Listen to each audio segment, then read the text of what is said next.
From this year he became professor, and after 70 he started to work in the faculty of computer mathematics and cybernetics. Is it correct title? Yes.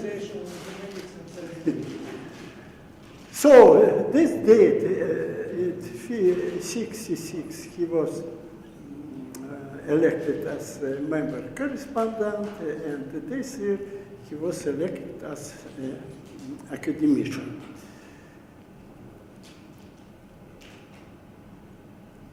It's necessary to say that Prokhorov was enduring long period. Prokhorov was main person for organization of many conferences, many colloquiums, Bakuriane, Vilnius, Tbilisi. He was the chairman of the organizing committee of the first Bolshevik Congress, which was in Tashkent in 1986, and recently 2 volumes of the selected papers of the Prokhorov were published, and all speakers will receive in Russian such a volume. But only recently, several days ago, the 3rd volume, recollections about the Prokhorov, was also published, and also you will receive this volume. Okay, so now I am going directly to my talk, and of course, when we decided to organize this meeting, I thought about the my subject, and I wanted to speak about functional limit theorems for semi-martingales. There is a big book, our book with Jacot, and there are several new results. But finally, I decided that it's necessary to give talk about the Prokhorov. And so, what is the story? Я хотел говорить по-русски. Так, или продолжать?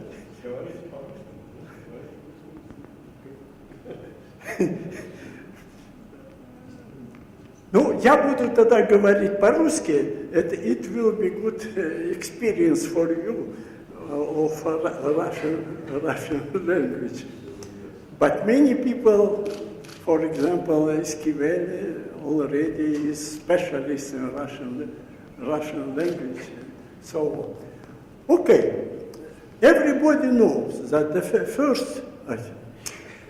Каждый знает, что первые предельные теоремы теории вероятности была доказана Яковом Бернулли в 1713 год, после его смерти. Его племянник Николай Бернулли опубликовал это. Эта теория, в этой книге, в 4 главе, содержится закон больших чисел. Я должен сказать, я так несколько раз думал с точки зрения преподавания, как излагать этот закон. Конечно, есть доказательства Бернулли. Что, собственно говоря, Бернулли делал? Вот дайте я расскажу. Это на самом деле интересно. Он рассматривал сумму независимых, одинаково распределенных бернулевских случайных величин, вероятность кси 1 равняется плюс-минус 1, ну, равняется 1/2. Равняется 1/2. Или же просто, да, или p. И такое у него равняется p между нулем и единицей. Ну, дальше он пытался доказать, вот вы сейчас увидите, почему я это делаю, доказать, что Sn, поделенное на n, минус p больше эпсилон стремится к нулю. Ну, когда n стремится к бесконечности. Как он это делал? Он делал так, он эту вероятность Sn делить на n минус p больше равняется эпсилон, он просто расписал как сумму число сочетания Sn по k, p в степени k, q в степени n минус k. Ну и пока, конечно, k должно быть таким. np минус n эпсилон, а здесь np плюс n эпсилон. Что он делает дальше? В его время он... Это противоположное, вероятно. А? Это противоположное. Не понял. Меньше. Это меньше. Равенство не должно быть. В это время многие доказательства были не в формульном виде, а в формуле словесной. И поэтому он просто изучает вот это число сочетаний. Несколько лем, и вообще очень трудно разобраться, как он это делает. Ну, не хочется читать прям все эти словесные формулировки. Но что на самом деле, вот как надо, я даже школьникам это рассказываю, как это надо делать? Вот число сочетаний из n по k, это k факториал, n факториал, n минус k факториал. Бернули просто изучал это распределение, смотрел, что будет. И дальше совершенно понятно, то есть наоборот, да?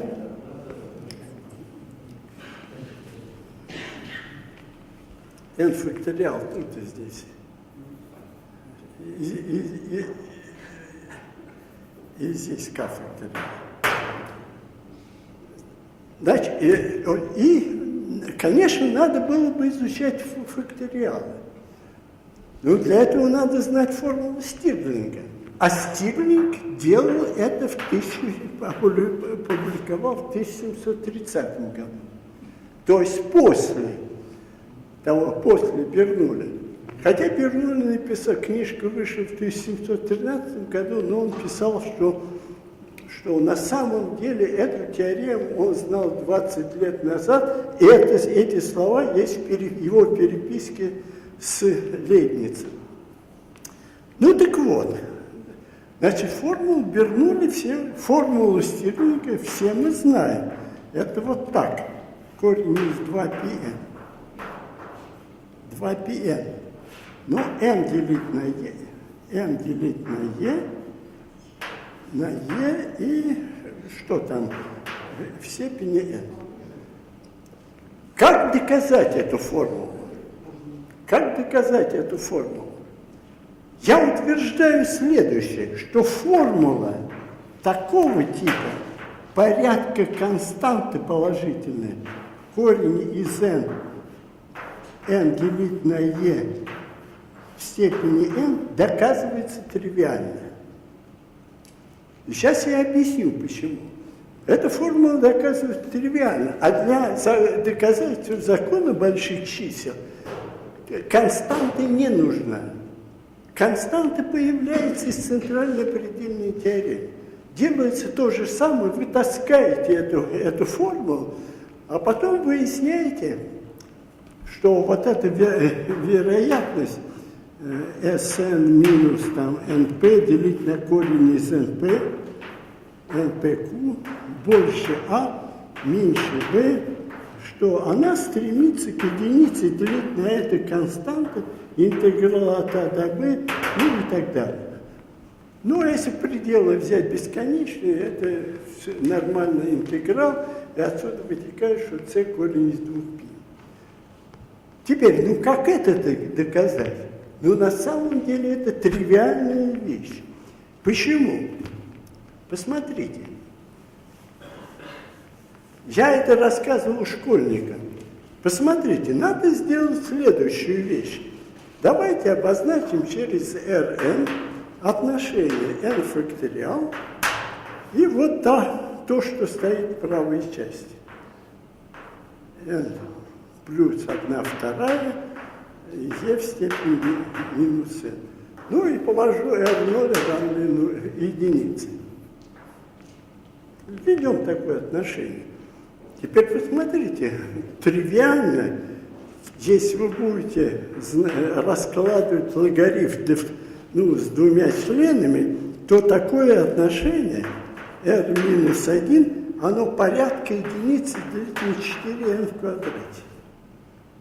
Это тривиально. Вы должны знать только разложение логарифма единицы плюс x при малых x.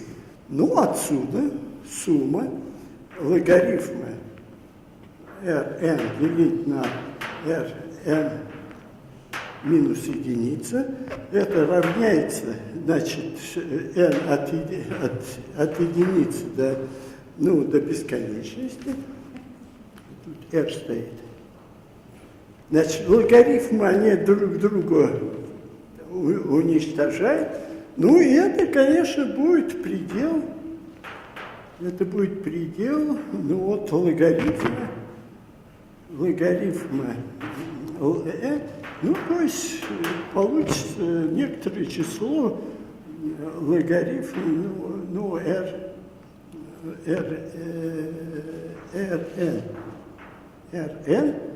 r бесконечность. Ряд-то сходится. Отсюда вытекает, что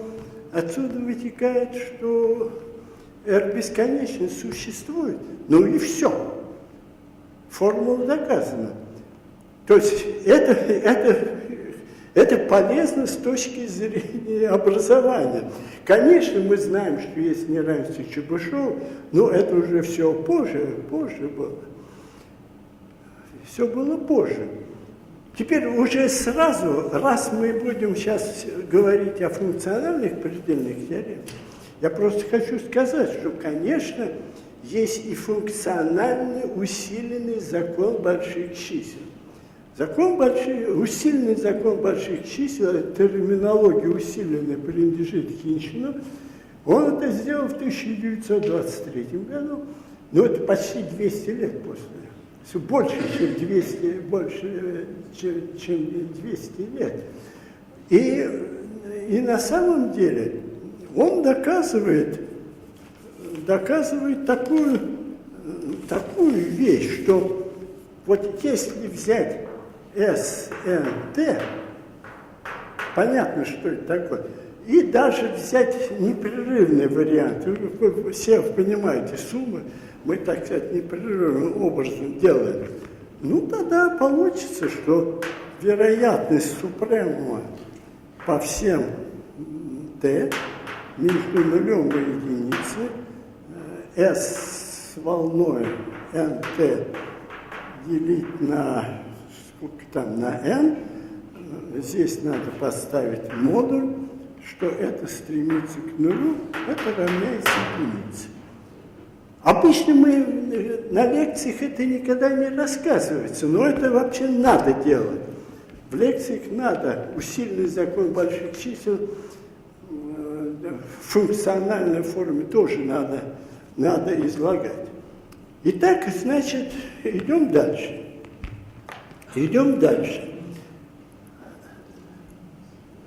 Значит, я ввожу,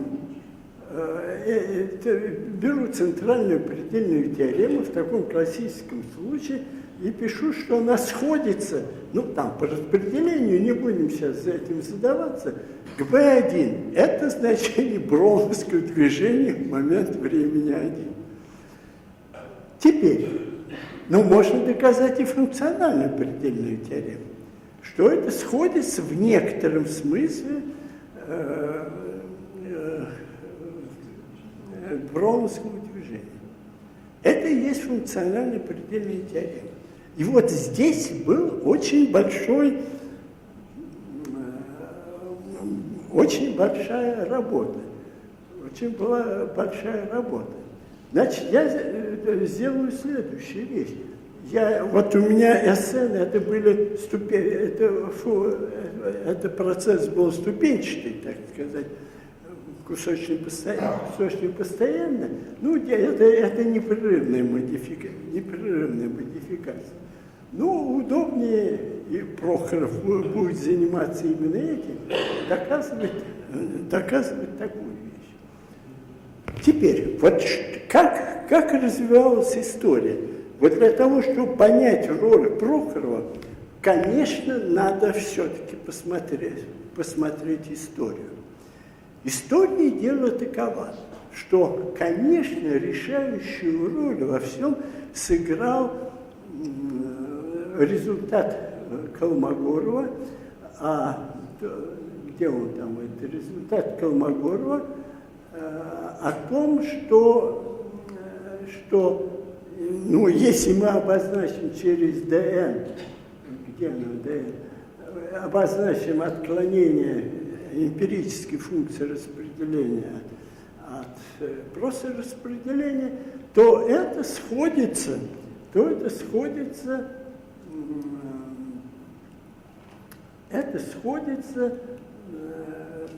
вот эта величина сходится, эта величина сходится к распределению супремуму модуля броуновского движения. Вот надо сказать следующее. Конечно, слов броуновский мост, броуновское движение у Колмогорова еще не было. Почему? Это было в 1931 году. А основные понятия теории вероятности были в 1933 году. Там появилась основная теорема о существовании процесса бесконечно-мерного распределения и так далее. Теперь, а что же на самом деле Колмогоров сделал? Он сделал следующую вещь. И вот это, я должен сказать, как-то очень мало у нас рассказывается. У Колмогорова было две работы. Одна работа – это обобщение теоремы Лапласа-Липунова. И в 1931 году он писал ее тогда, когда он был в Göttingене, между прочим. Вот. Гёте должен знать это. In 1931, Kolmogorov was in Göttingen and he worked together with the current. Колмогоров рассуждал следующим образом. Ну вот берем вот этот процесс и возьмем две кривые на этом интервале. Ну вот, нехорошо я рисую, будет какая-то кривая.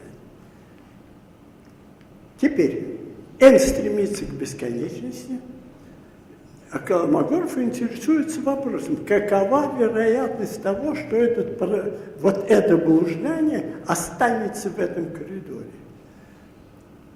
Он делает методом дифференциальных уравнений.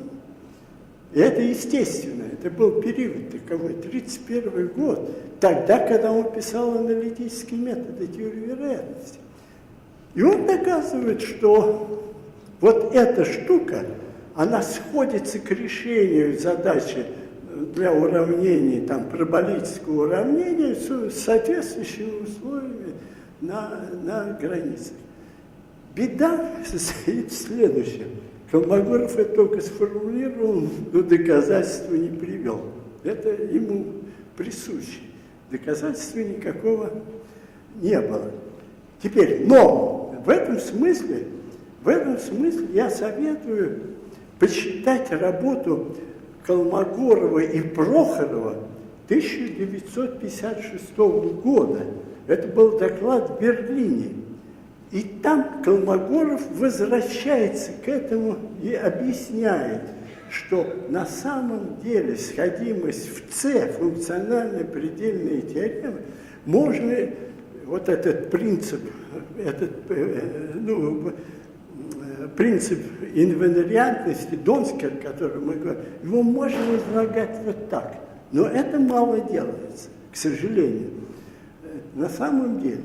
Теперь Прохоров все это знал, Колмогоров ему рассказывал, и Прохоров задумался над тем, вот когда он писал свою докторскую диссертацию, как это все получить. Да, ну помимо Колмогорова, то есть вот помимо Колмогорова я должен упомянуть еще следующую вещь, что вот в 1946 году Эрдеш и Кац опубликовали работу вот такого типа. Конечно, это есть результаты функциональных предельных теорем, но они были.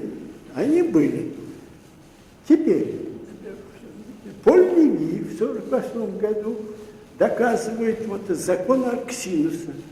Но он тоже, так сказать, у него такого четкого доказательства не было. Он на самом деле переходит, так сказать, неявно используя сходимость к броуновскому движению, ну и вот и получает вот этот самый,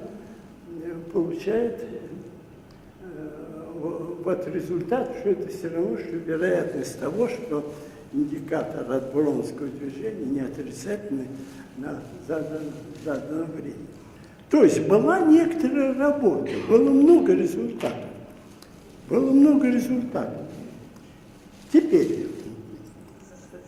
Теперь надо сказать следующее. В 1952 году Донскер. Так, подождите, а куда у меня делся? Вот. Дуб. Значит, Дуб в 1949 году пишет результат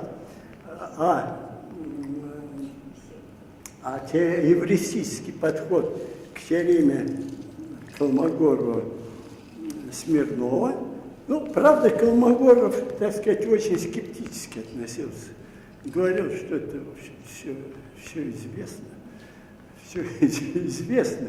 Но тем не менее, после этого последовал Донскер. Донскер написал работу в 1952 году, тогда, когда Прохоров защищал свою кандидатскую диссертацию в 1952 году. И на самом деле, если вы внимательно посмотрите Донскера, там были некоторые ошибки и измеримости, но не буду об этом говорить. Он на самом деле исходил вот из этого.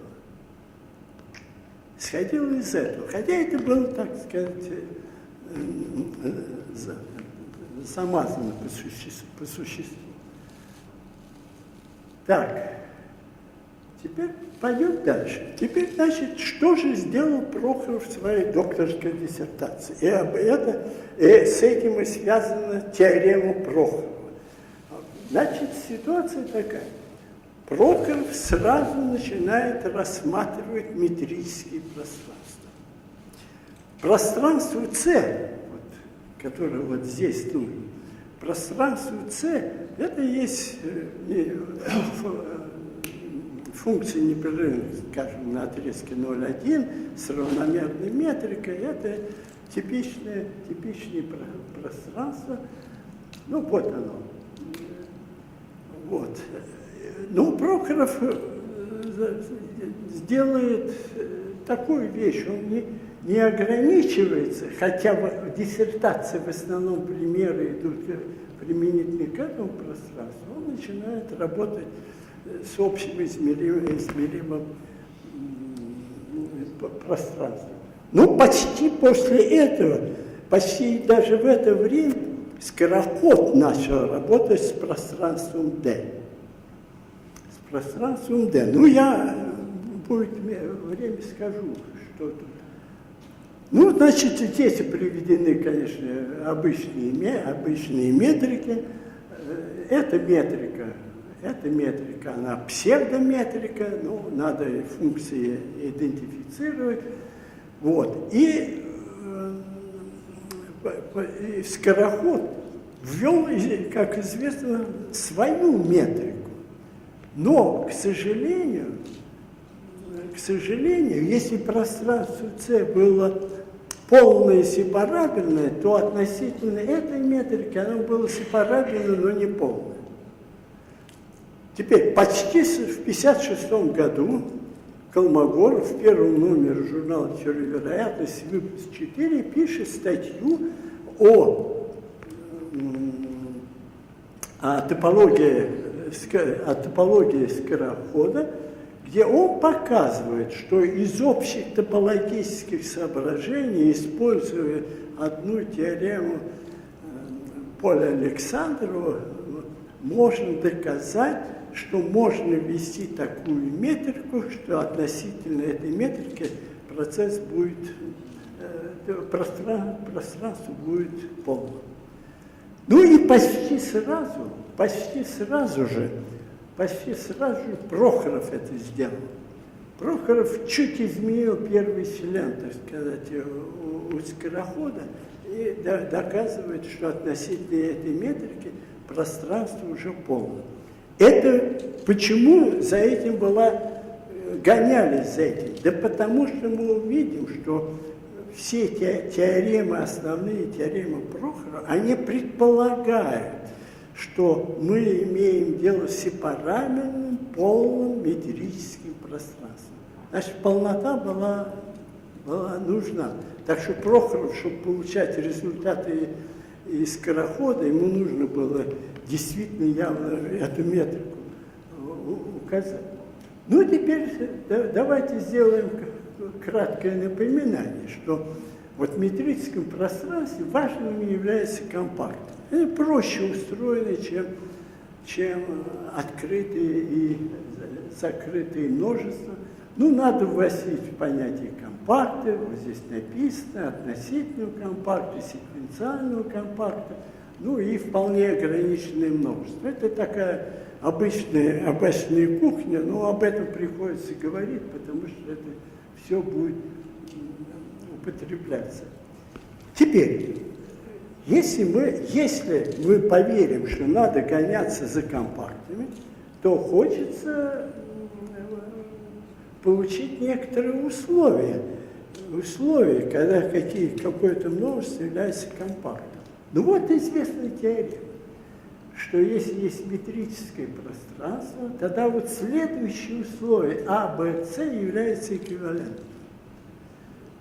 Теперь, вот в случае РН, эквивалентность А и Б – это теорема Гейния-Барреля. Все мы это прекрасно знаем.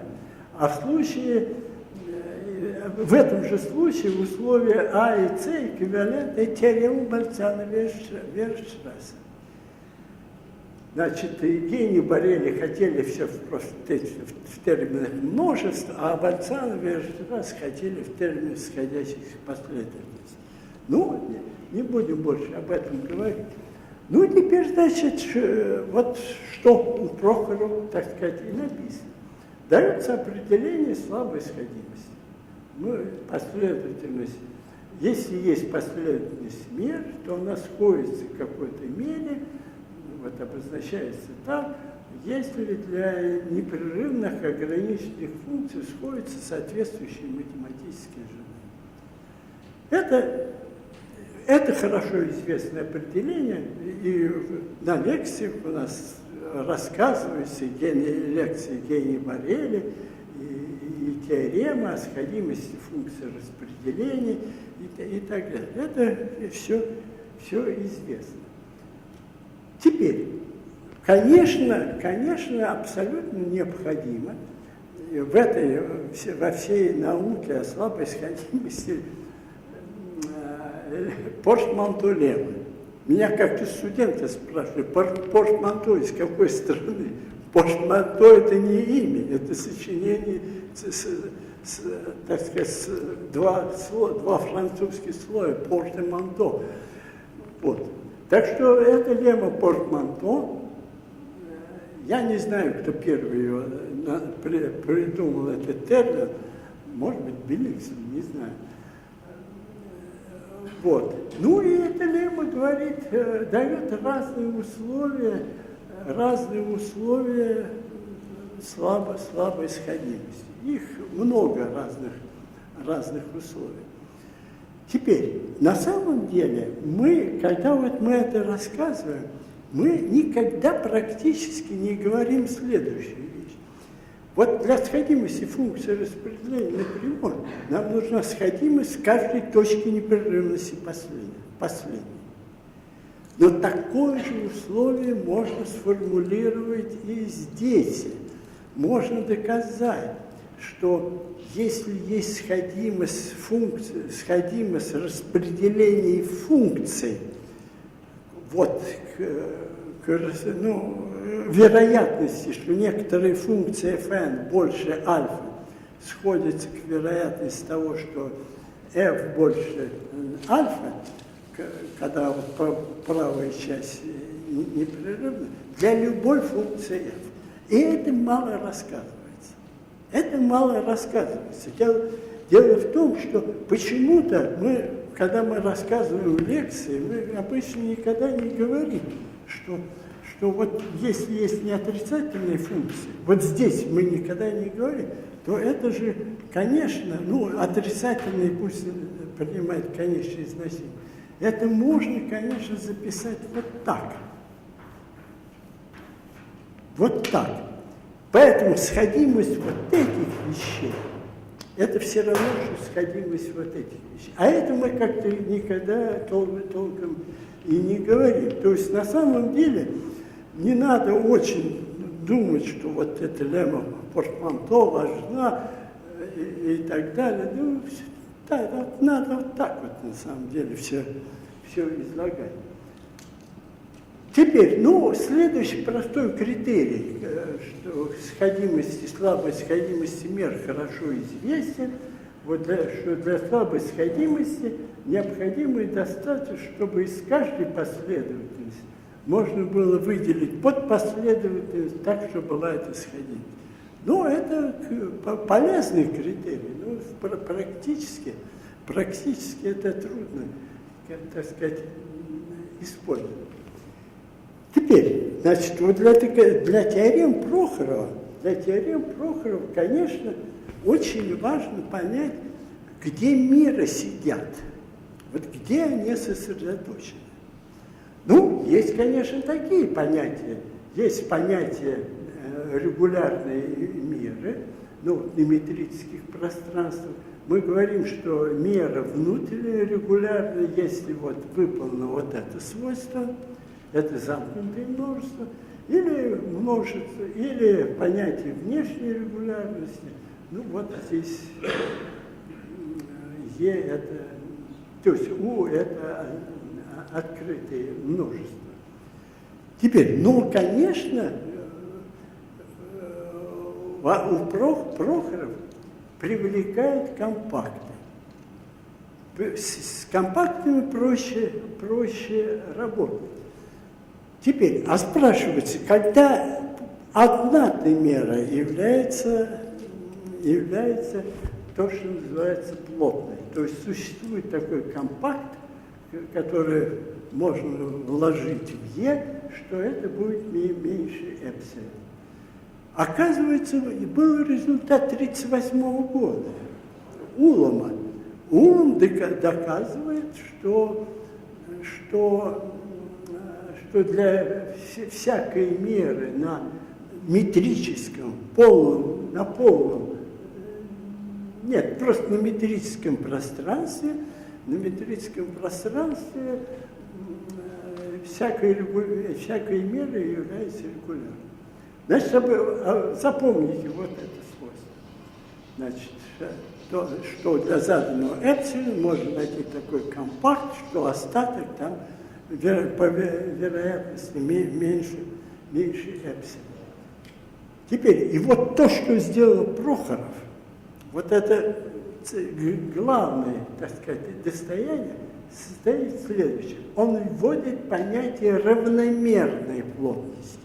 Раз у него имеется семейство, ну он, семейство ПН, он вводит такое понятие, что найдется для заданного эпсилона, найдется такой компакт, что равномерно это будет меньше эпсилона. Вот это очень важно. Это в сущности, это же, понимаете, это теорема Улама, в теореме Улама уже это было. Ну, а Прохорову, оказывается, понадобилось это. И вот теорема Прохорова. Она на самом деле так. Если есть семейство вероятностных мер на метрическом пространстве, то достаточно. Если семейство равномерно плотно, то оно относительно компактно или предкомпактно. То есть можно выделить последовательность, сходящуюся к вероятностной мере. И необходимость.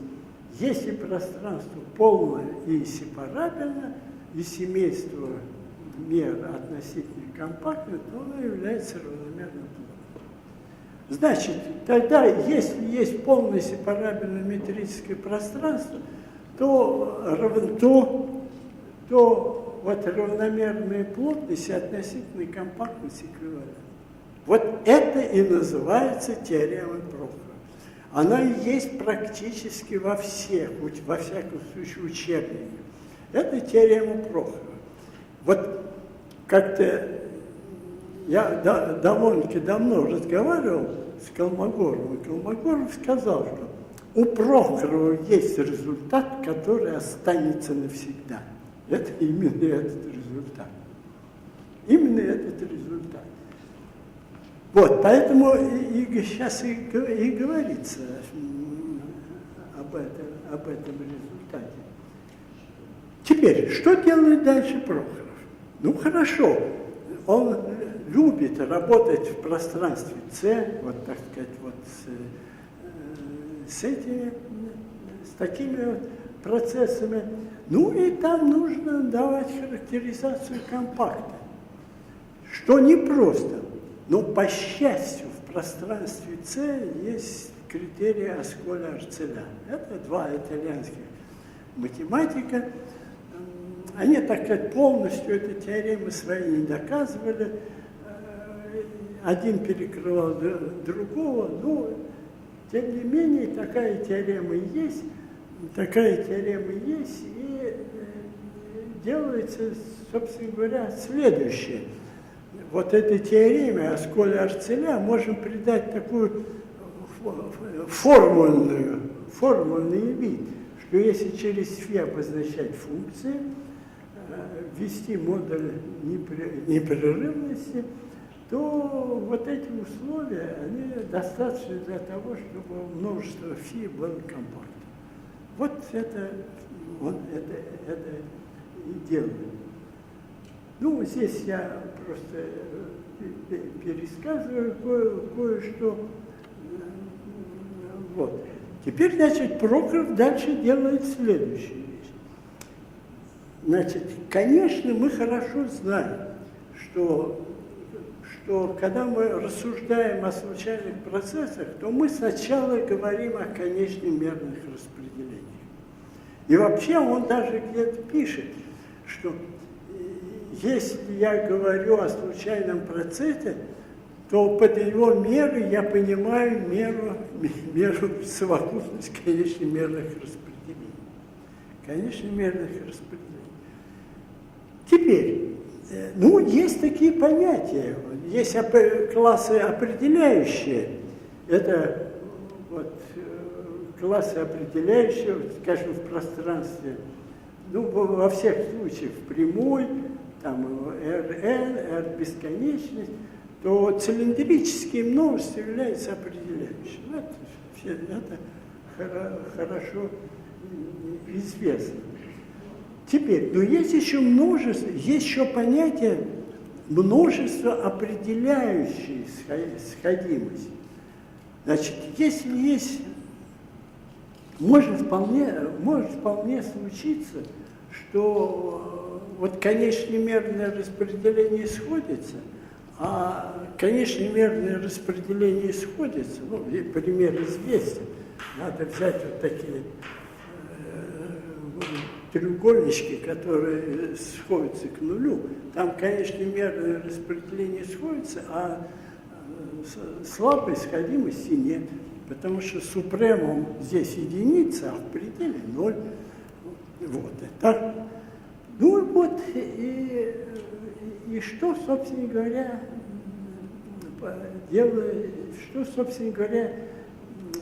делается? Значит, делается вот что. Так, сейчас. Значит,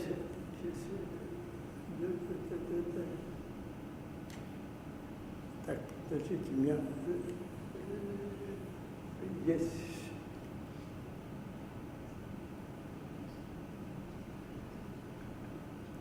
Ну, значит, давайте сделаем так. Вот так мы будем обозначать конечномерное распределение. Ну, это все совершенно понятно. Вот, теперь, и пусть есть сходимость конечномерных распределений. И дополнительно предположим, как в теореме Прохорова, что это семейство равномерно плотно. Тогда будет слабая сходимость. Теперь, значит, что Прохоров сделал из его техники? Вот смотрите, определение винеровского процесса, броуновского движения, как было сделано? Имеется два определения. Это Винера, он это в виде суммы, в виде ряда со случайными коэффициентами. Вот. Но там не просто доказать сходимость этого ряда, не просто доказать непрерывность этого ряда. Это первый путь. Второй путь – это путь Колмогорова, и на основе его критерия существования модификации, непрерывной модификации. Вот два метода. А что делает Прохоров? Прохоров делает следующую вещь. Из своей науки он получает так. Есть конечномерное распределение. Он доказывает, вот скажем, когда порожденный такими величинами СР, он доказывает плотность, и отсюда вытекает, что есть предельные меры. Вот это предельные меры и есть есть винеровская мера. Конечномерное распределение сходится, и есть предельные меры. Кстати сказать, для доказательства равномерной плотности оказалось, что вот там надо применять неравенство Колмогорова, не хватает, а надо применять неравенство Этимани. Это мало известно, но на самом деле неравенство Этимани – это такой индус. Вот. И из его доказательства все это сразу получается. Ну вот тут я еще раз говорю, доказывается, что вот есть у нас такие процессы, например, там есть сходимость конечномерных распределений, вот они, предельные конечномерные распределения, ну а потом доказывается плотность, и отсюда вытекает, что есть некоторые меры, имеющие эти конечные распределения своими. Ну, теперь, значит, следующий этап у Прохорова состоит в том, что он рассматривает некоторые отображения, скажем, максимум процессов, сходятся они максимум или не сходятся, или интегралы. Вот. Ну и доказывает тоже теорему такого типа, что, вот так сказать, если H, по крайней мере, непрерывно, то все хорошо, там все будет сходимость. Теперь следующая вещь, о которой нужно сказать, это такая. Прохоров задается вопросом, а вот его слабая сходимость, сходимость мер метризуема или нет? И получается следующая вещь. Вот было расстояние для функции распределения напрямую, расстояние Леви, вот оно определено. Относительно этого расстояния Леви сходимость функции распределения слабая все равно, что сходимость вот этой метрики Леви. Ну, а затем Прохоров вводит по аналогии, собственно говоря, по аналогии в функциональном пространстве вводит свое распределение и доказывает, что сходимость вот этой метрики к нулю от мер Pn и P это равносильно слабой сходимости. Этот результат используется без конца, эти результаты используются всюду. Ну вот, это была докторская диссертация Прохорова. Это 56-й год. Но эту теорему вы можете найти в любом учебнике. Так что эта теорема останется навсегда. Все, я кончил.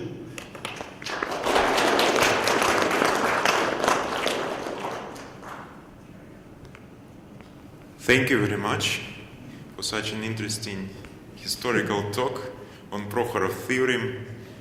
In words of Kolmogorov, the greatest achievement of Yuri Vasilievich Prokhorov that will be in centuries. So now it's time for questions. Are there any questions? During the coffee break. Oh, during the coffee break. No, we continue directly. Yes. Yes. Okay. Are there any questions? Comments? Thank you very much for your talk. One question is who first observed this? Who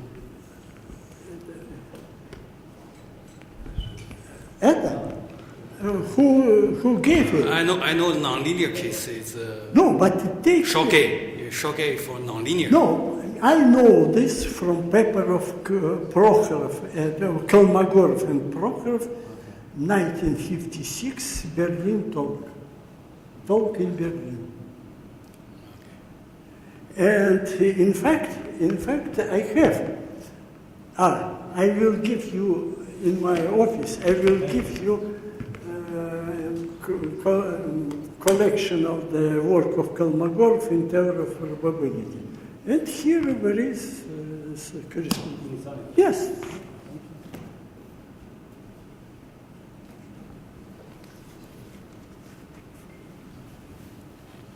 So, are there any more questions, comments? So if there is no more questions, let us thank the speaker. So now it's my great pleasure to now welcome Professor Kyotze from Bielefeld University as the second speaker.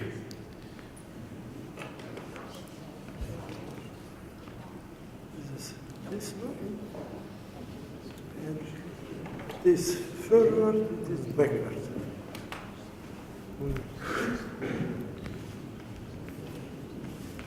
And the talk title is Concentration of Measure and Entropic Convergence. Just a moment, we need microphone. Sorry. Sure.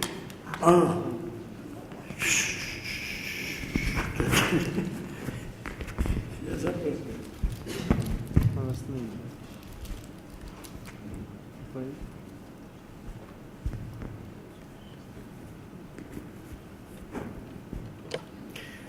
Okay, so I would like to thank the organizers for giving me the opportunity to speak here on this nice meeting on the occasion of the 19th birth anniversary of Yuri Vasilievich Prokhorov.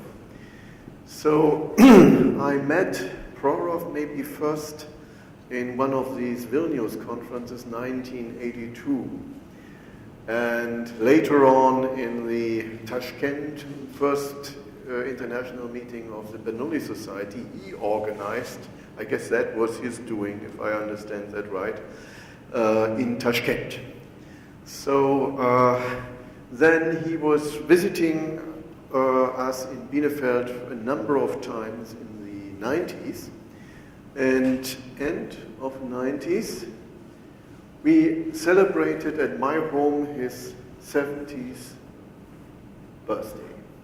So the reason was he was visiting Bielefeld, and he was a little bit afraid of all these celebrations going on in Moscow, if he would stay in Moscow. So he said, okay, let's do that in Bielefeld. So we did that at my home there. This is another photo when he was in the 2000s in Bielefeld. I guess he lectured there on Benford's law. That is something on the fractional distribution of numbers, and it can be very nicely used to indicate some falsification of numbers in tax records and other statements involving a lot of numbers. And he was very fond of that and had some very nice results on that. So that was in March 2006.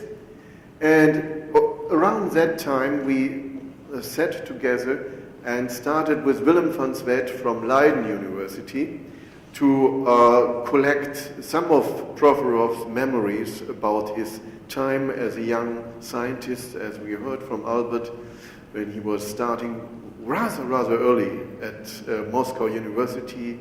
And he told us nice stories about how he got a professor and then went to this academy meetings. And so you had to pass a clerk room and to get a gown. And so the clerk at the gown center didn't want to let him in because he didn't believe that such a young guy was already belonging to the row of established professors. So he had wonderful stories about his first time, and we put them together and published that in Theory of Reality. This was one of the last meetings I had with him on occasion of a conference here in Moscow. So we had many conversations about various things, and I was always surprised to see that his range of interest not only was concentrated on probability, but he was knowledgeable about many other fields of mathematics. He was, with all rights, I guess, for some time, the representative of Russia in the IMU, the International Mathematical Union. So he had broad interests and followed a lot of fields of mathematics. Okay, I was very sad to hear that his passing in 2013. Now, what I would like to talk about is something about recent interest. At the end, there will be a small mentioning of Prokhorov, one of his early theorems from the 50s, but these first things are probably not so much around Prokhorov's interest, namely that concentration bounds in high dimensions. Here I will give some examples of recent work on Euclidean spaces and spheres. Why spheres, I will explain. And then some extension of that to something which looks a little bit easier, but has, of course, in terms of applications in digital sciences, as we call it today, maybe things on discrete spaces, and extension of that. And then I will come to a very old topic, entropic Poisson convergence, where he worked on in the beginning of and we will use some kind of new distances which are very strong compared to the classical and established ones, that is information distances, and I will review some recent results. Now, what is concentration of measure? So a very nice way to get it is by looking at probability measures which satisfy a so-called log Sobolev inequality with certain fixed constant. That means for all bounded locally Lipschitz functions, you have the entropy of the function squared under this measure being bounded by the L2 squared norm of the gradient with this constant. And now the Nabla F norm is now a generalized gradient. In the differentiable case, you can take the gradient vector and its Euclidean norms, but there is also other more generalized ways to use it.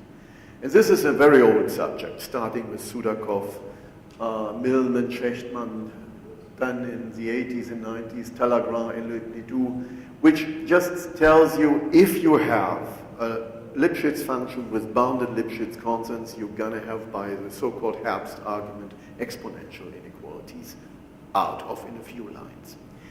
Now, what we wanted to do is look at cases where you don't have bounded Lipschitz functions. That is, you have functions which are in some sense Lipschitz, but with unbounded coefficients, the constants which grow with the observations.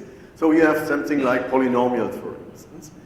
And there are some previous work by Adamczak Wolf in that region, and some work he did in 2017 for second order Lipschitz, so to speak, second order derivatives on the sphere. So the idea is basically you do some differencing when you look at Lipschitz of higher order, and now you, if the second, third order, you have bounded constants. Yeah?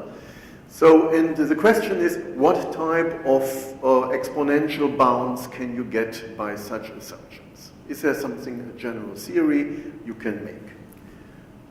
And here is, so to speak, one of the latest things we did that is sort of already jumping not only to higher, to second, but higher order differential. So let's take the simplest case. We have a d times differentiable function on an open subset of Rn. And now this defines a hypermatrix of d-fold partial derivatives, a lot of functions. And we have to introduce now some norms on those partial derivatives. And one norm is, one norm here is the Euclidean norm of all these coefficients, called Hilbert-Schmidt norm, of this vector of partial derivatives. Another norm is the operator norm. That is, we take here the derivative in the direction v1 up to vd and take the maximum Euclidean norm in all these things. Now you say, well, what is the sense of having two norms? Of course, none if you have a finite number of Rn is finite, and then you have, depending on n constants, which these two things are equivalent. But as n goes to infinity, there's a big difference, and all this theory is actually for n going to infinity to have some concentration of measure and things like n. And then these two measures are not equivalent in the sense. Yeah? So, for probability measure, we now look at these derivative measures or sizes in LP norms, either with the Hilbert-Schmidt one or the operator norm. Now, what are the results?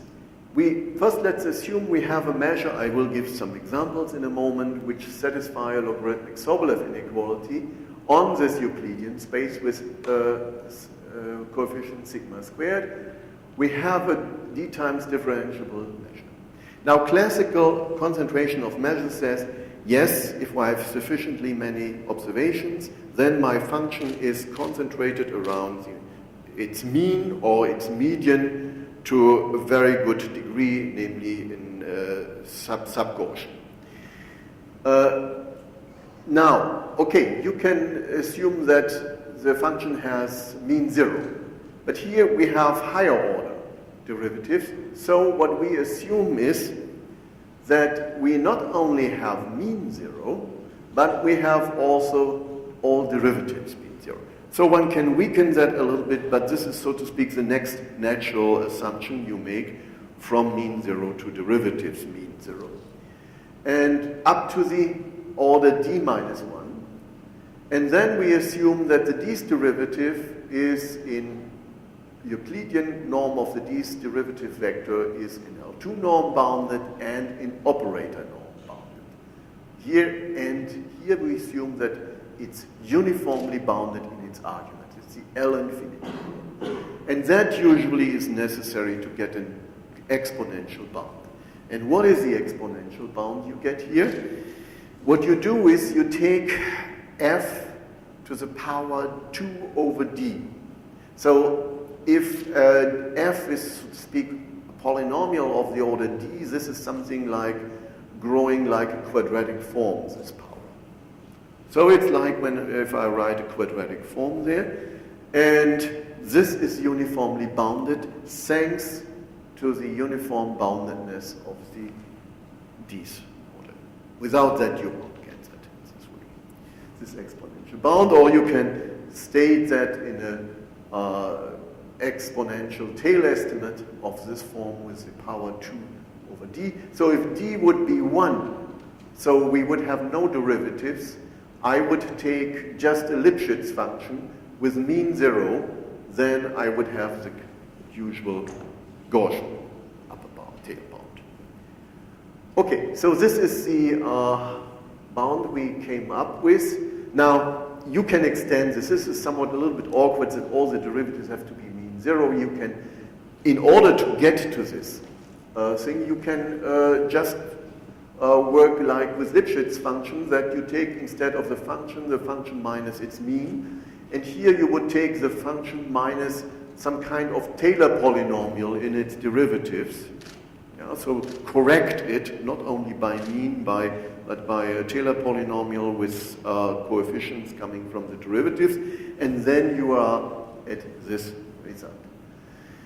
Now, let me give you now an example. Let's say for just 2 derivatives.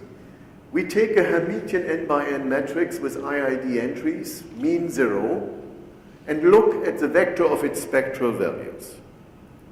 So, now assume that, for instance, the entries of this matrix are random variables which have the logarithmic Sobolev inequality property.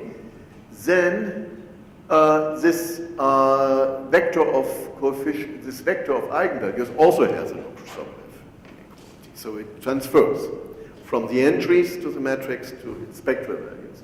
Another example of log Sobolev is if you take a continuous example extending the usual Gaussian and the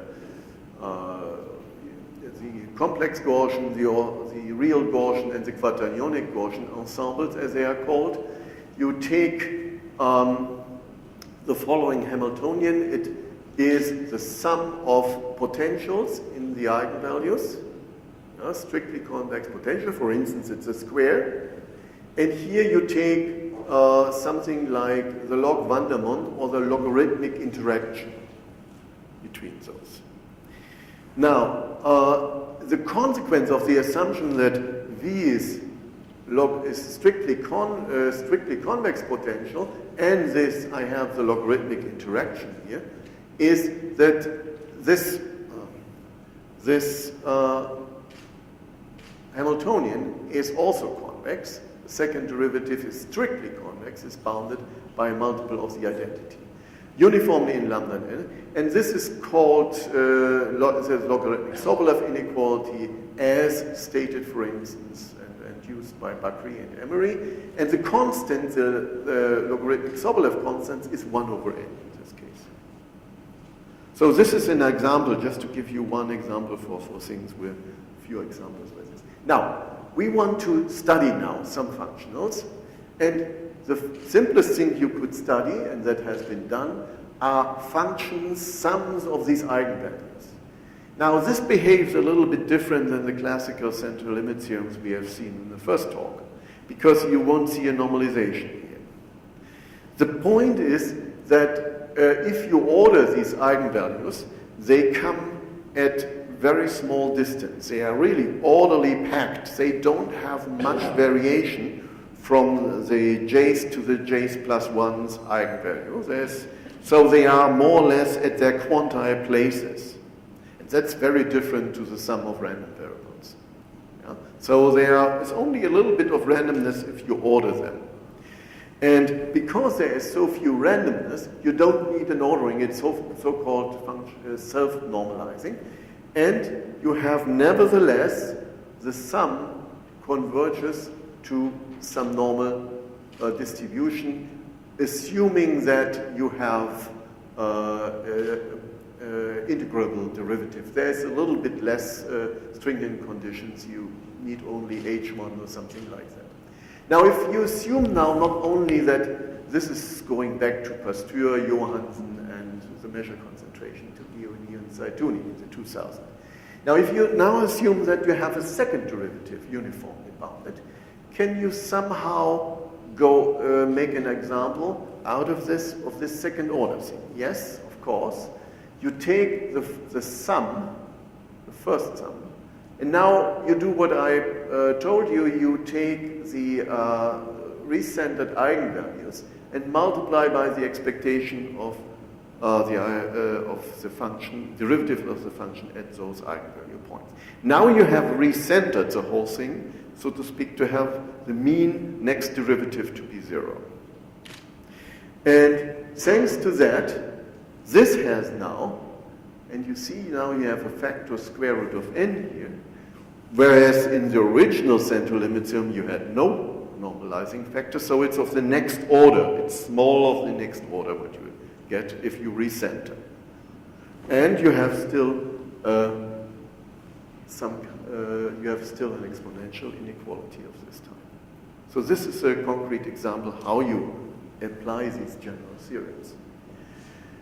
Now, let's make an argument for why should one use the sphere. Now, the uniform distribution on the sphere, this is a very old theorem from the 50s, satisfies a logarithmic Sobolev inequality also with 1 over n minus 1.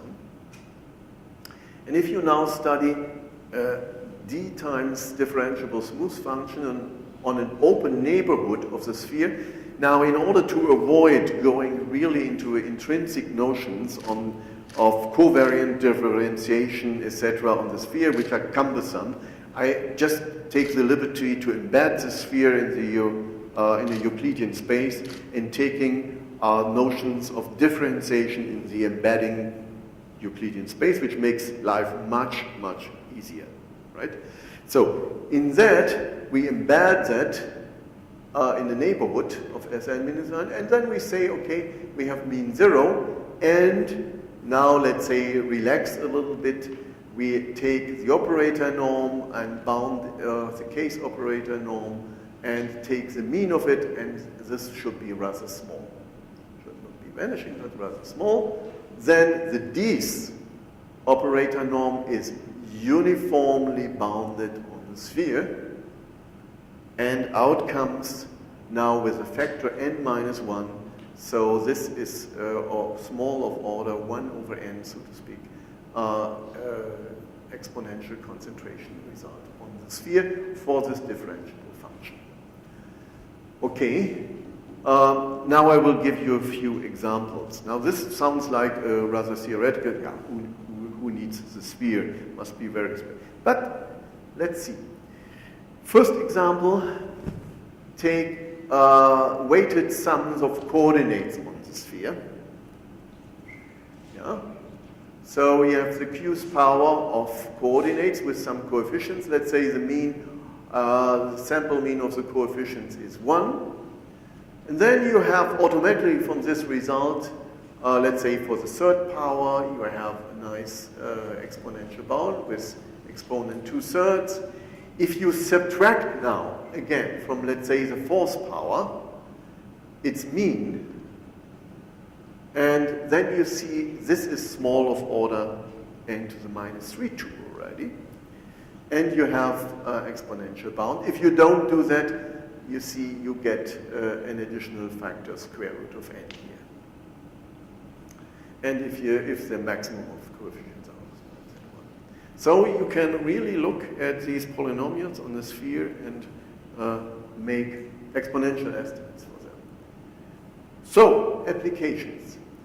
what you could do is, for instance, look at weighted empirical processes. You have IID variables, you take the classical empirical process, but with weights. And weight theta, and you take the weight theta from the sphere. And the observations IID from P.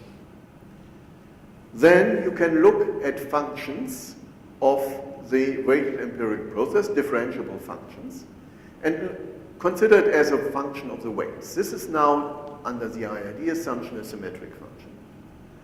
And now we have proved some time ago that a lot of these symmetric functions, differentiable symmetric functions, are under such conditions have a nice representation. There's an expectation, which is the limit as n goes to infinity.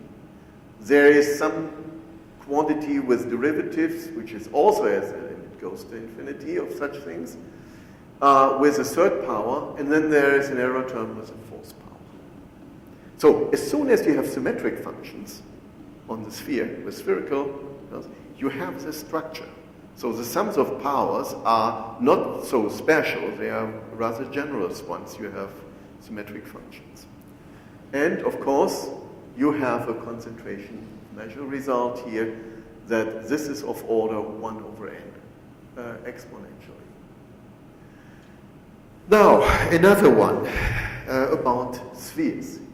This is more in the vein of research of Sudakov.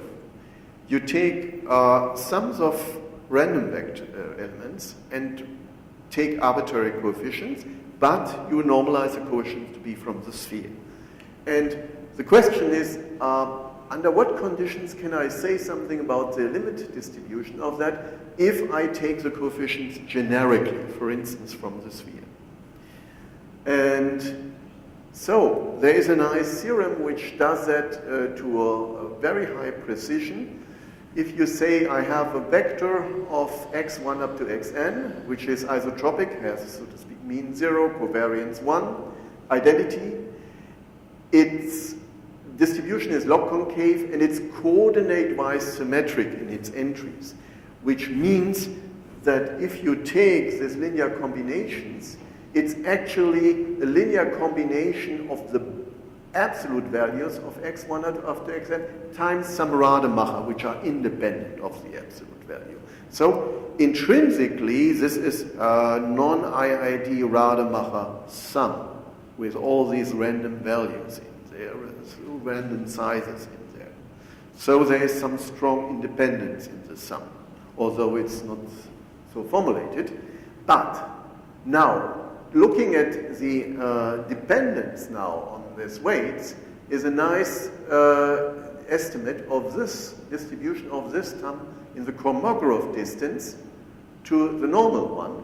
Namely, the bound is the sum of the fourth powers of the coefficients. You see, they come in naturally in this way again.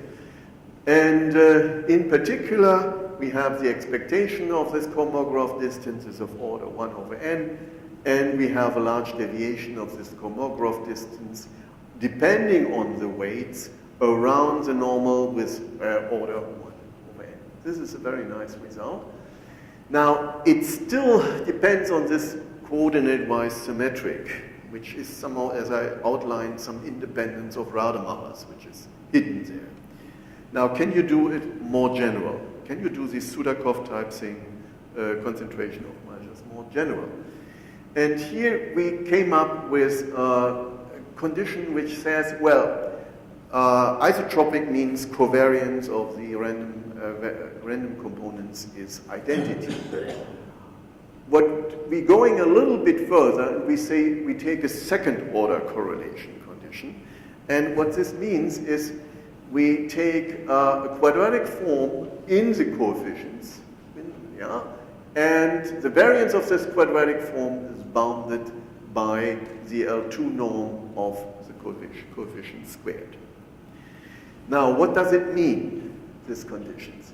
So let's first say what are consequences. If x is isotropic with this distribution symmetric to 0, and we have this second order correlation with a finite lambda, then taking all these concentration results in the sphere, you see that you can take the characteristic function of this linear combination, compare it to its expectation, and prove a variance estimate where this lambda appears of order 1 over n squared. And moreover, you see a convergence of order 1 over n in exponential ways if you take the mean over all these weights. Now, what is this condition which makes this possible?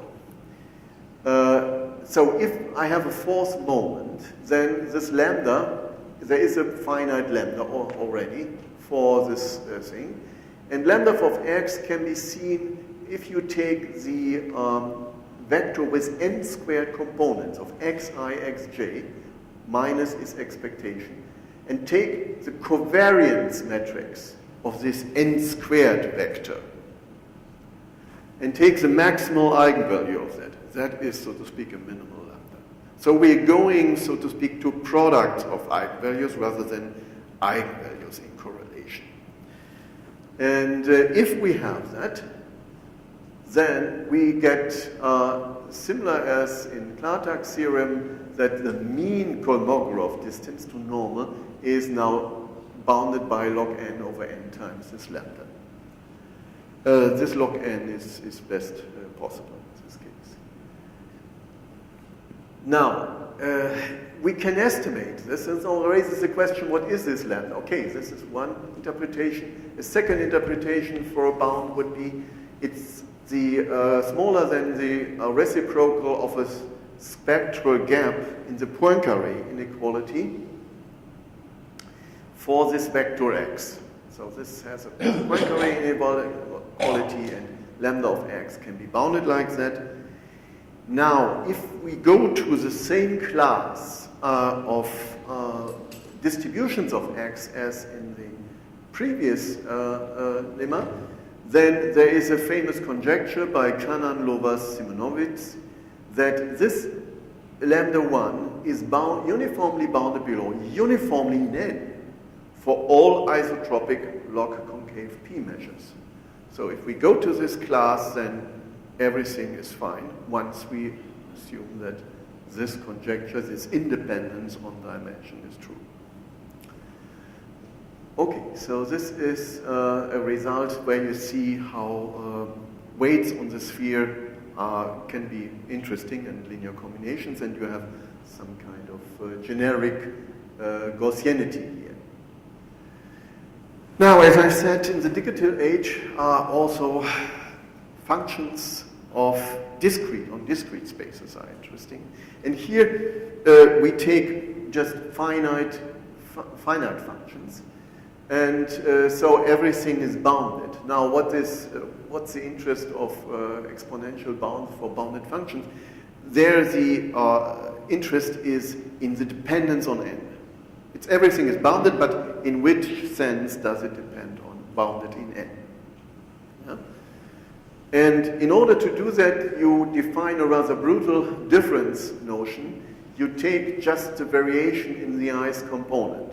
Take the difference when I vary the i's component, it's a bounded value, and I call it a bounded operator eta i, eta j, eta I in this case. So once you take this derivation or this difference, then the resulting function of the remaining variables is constant in this variable, which is nice because then you can iterate this L infinity difference with respect to other arguments, and you don't have, you always have zeros on diagonal elements. Again, like in the differentiable case, you get a whole lot of large vector of such differences, the hypermetrics. You define now LP norms of the Hilbert-Schmidt. I only take here the Euclidean norms of that because that is the only way we could go for this discrete case, and takes the LP norm of the Euclidean ones.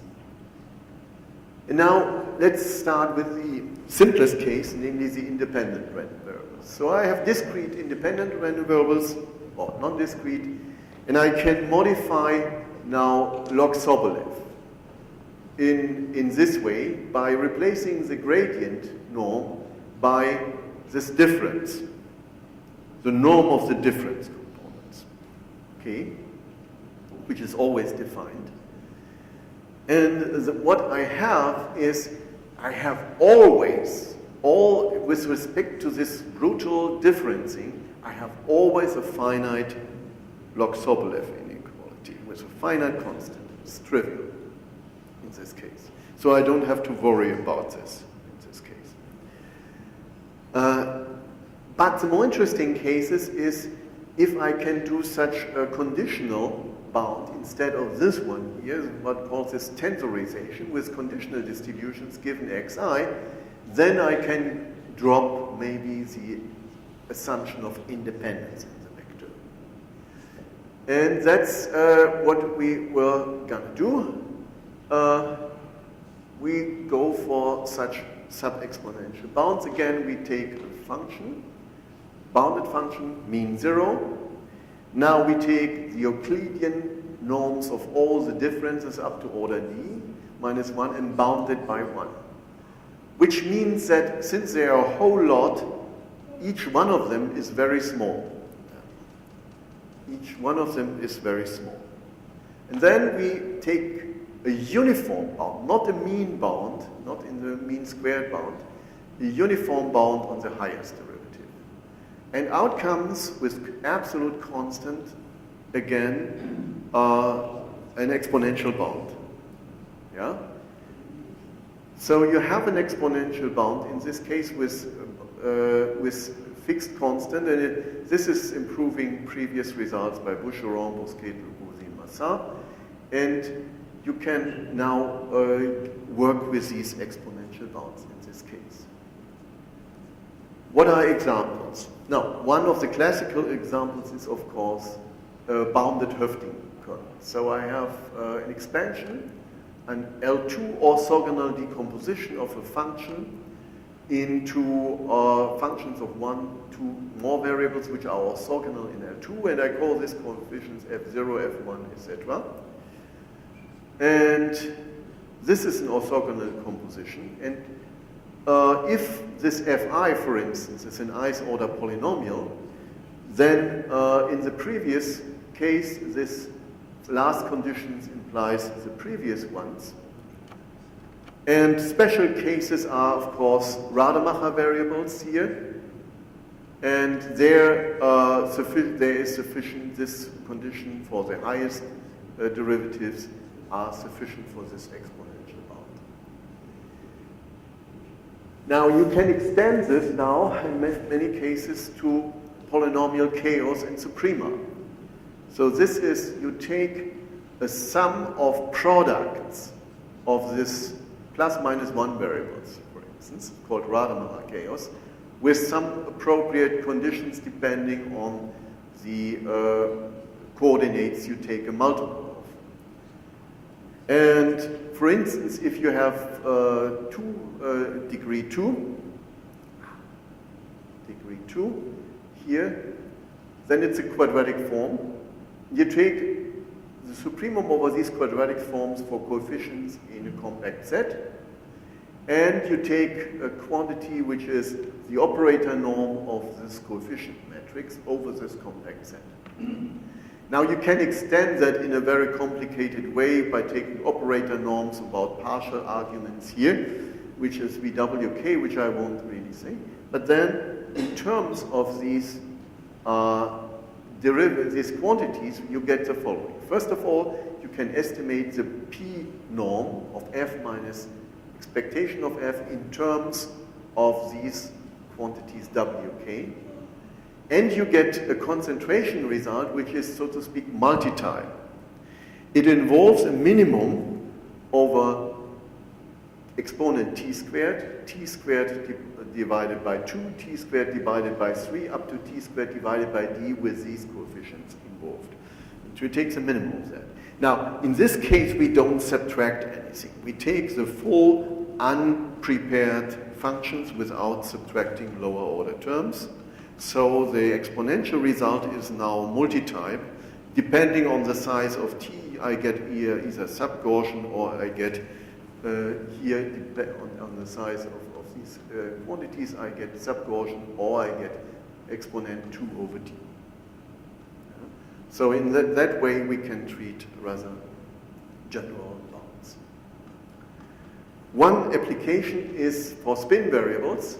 So if I take an extended, for instance, a simple Ising model with a matrix J with sigma I and sigma j, then in the case of high temperature, where I have a logarithmic Sobolev inequality, so this matrix is in some ways nicely bounded, I can get, as an application, if I have, let's say, a higher order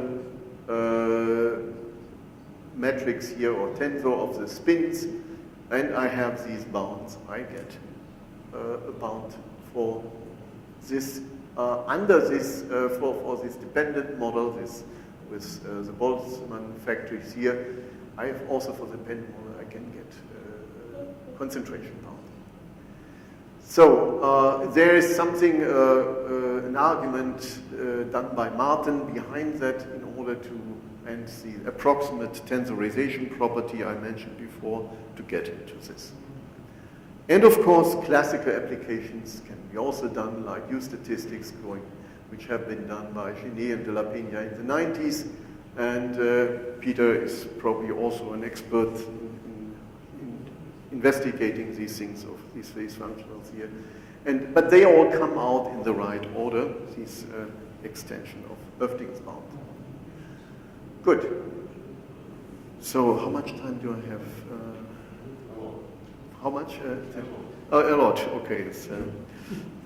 So then let me come to the classical topic, namely entropic measures, entropic distance measures, and classical results, namely Poisson convergence.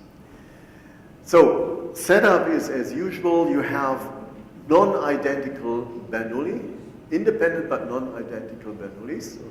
You take the sum, you take the expectation, which you call lambda, it's the sum of the success probabilities, and you take the probabilities of W and the probabilities of the Poisson and compare it. Now, but you compare it not in the classical total variation distance, but you compare it in a Kullback-Leibler distance. So these are the probabilities of the non-identical Bernoulli sum. These are the Poisson ones, and you also use the Pearson's chi-square type bounds. And the question is, what will happen to Poisson convergence in these very strong bounds? Okay, there is some kind of Pinsker inequality relating those. That this total variation is the smallest, then comes Kullback-Leibler, and then comes Pearson's chi-square. And now you can even generalize those again by dividing alpha after Rayleigh alpha divergences. You instead of alpha equals 2 and 1, you take a general alpha. This is alpha Rayleigh, and that is sometimes called alpha Tallis. And you have some relations between d alpha and t alpha by this monotone function, which is non-discreasing. And you see that, okay, if d alpha is equal 1 is Kullback-Leibler, t alpha, if alpha is 2, is Pearson's chi-square divergence. So this generalizes the previous ones. Okay, and now what are results? There are a lot of results. I guess some of the, probably I don't know whether he was the first one to investigate the sum of squares. This lambda 2 is the sum of squares of probabilities of these Bernoulli, success probabilities. And so Prokhorov was one of the first to estimate that. Later on, de Lecam used similar related bounds in 1960. Then there are lots of papers going that, relating, giving lower and upper bounds by Barber, Hall, Kersten, Chen, many, many others, which I don't have time to cite here. So you see now this lambda 2 is modified by 1 minus e to the minus lambda divided by lambda by this factor. Then I have, for the Kullback-Leibler, there is Kutyans and Johnson results where you have the third powers of success probabilities. And Pinsker will give you, as I said, the Kullback-Leibler is larger than this squared. And now what we are heading for is the Kullback-Leibler being bounded by some function of lambda like here. Here we have one function of lambda, 1 minus e to the lambda, times lambda 2 squared. Now for the chi-square distance, there has been some more recent work by Prokhorovas and Wang and Borisov and Borosenkon, 2008, when the lambda 2 is always, of course, smaller than lambda. And lambda 2 is equal to lambda only in the case when one success probability is 1 and all the others is 0. So a total degenerate case. Otherwise, right, lambda is smaller. And is it smaller than lambda 2? The smaller it is, the relation of both, the more regular the distribution of the success probabilities will be. Right?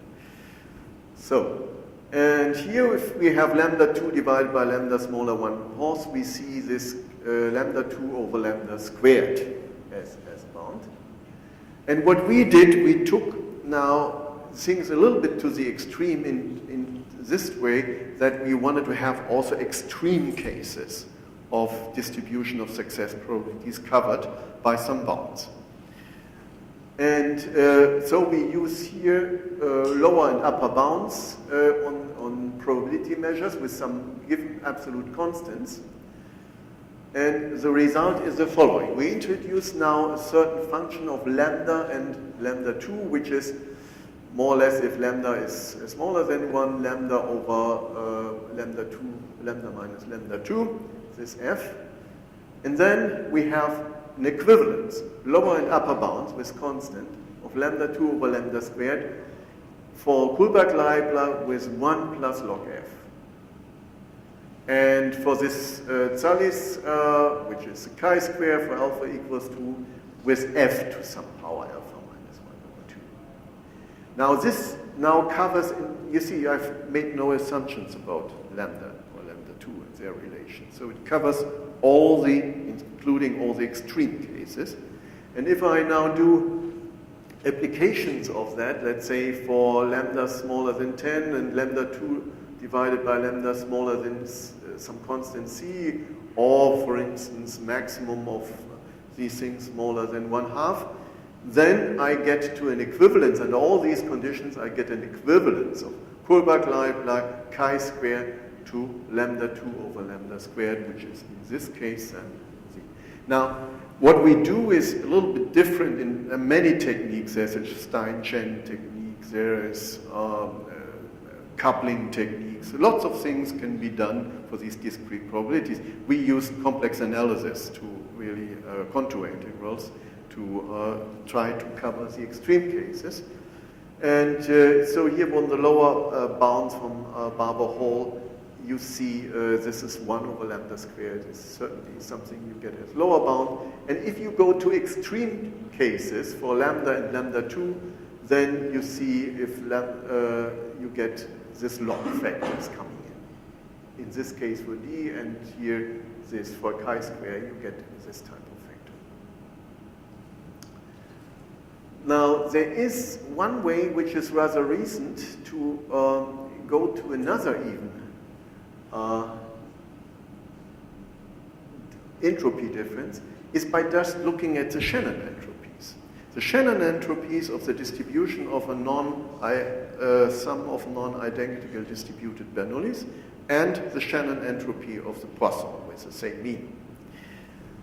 Okay, so here I wrote down the two Shannon entropies, and I take the difference. Now, why is this an interesting quantity? Now, it has been shown, and that was a conjecture for a long time by Shepp and Olkin, being proved by Hillian and Johnson, 2017, that the Shannon entropy of the sum of non-identical Bernoullis is indeed a concave function of P1 up to Pn.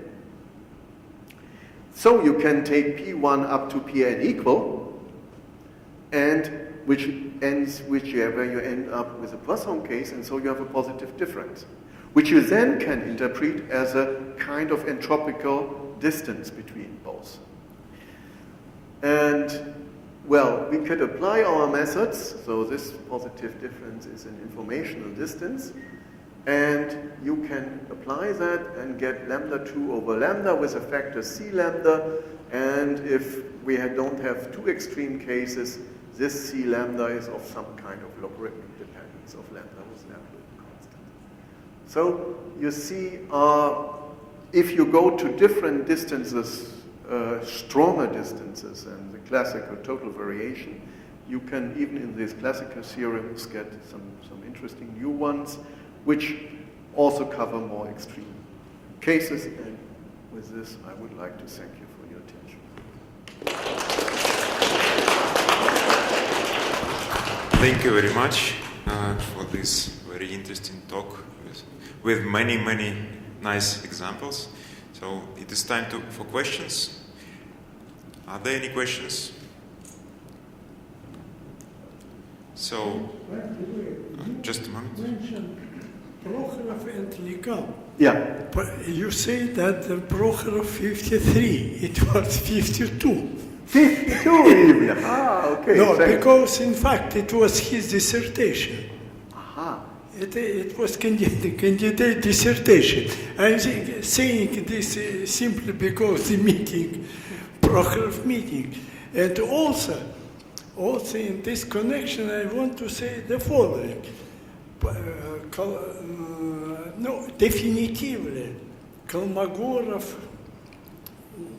made a lot for Prokhorov, but Prokhorov also was used by Kolmogorov. In '56, Kolmogorov wrote papers, two theorem of theory of probability about approximation of random variable by infinite divisible random variable. But in Prokhorov inequality, binomial distribution is not infinite divisible, but Poisson distribution is infinite. It is a discrete case, and Kolmogorov used it in his paper in the '56. And in this paper, as I remember, there are only three references: Dublin, Levy, Dublin, and Prokhorov. Levy, because how to say, function of concentration, and Dublin, no, and he used Prokhorov results exactly this one. I see. Thank you. So, any more questions, comments? So, let us thank the speaker again. Now, I have a little announcement for those participants who hasn't registered. Please go to the hall and put your personal sign on the registration sheet. And now we have coffee break, and we will meet again at 12:10. Thank you.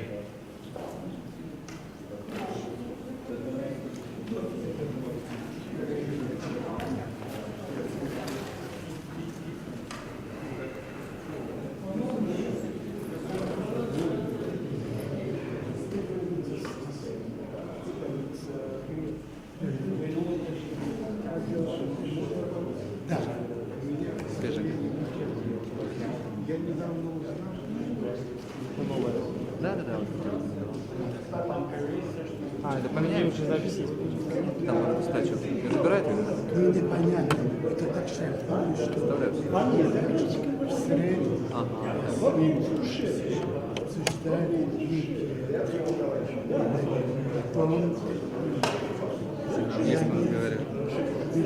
Все на английском разговаривают. Знаешь, надо накачать. So-so. Это правда. Иногда бывает, что он говорит, что может быть, что проблема была точно в том, что не был в больнице, что как-то, что он случилось с ним. И тот же день, я думаю, что он умер на улице.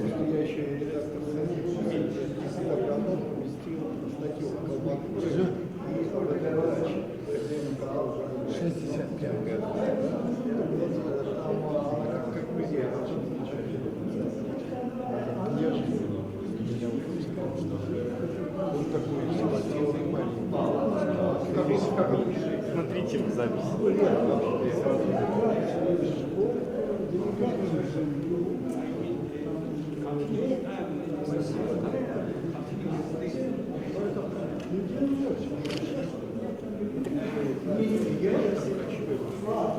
Ladies and gentlemen, we invite everybody for coffee break in the hall on this floor.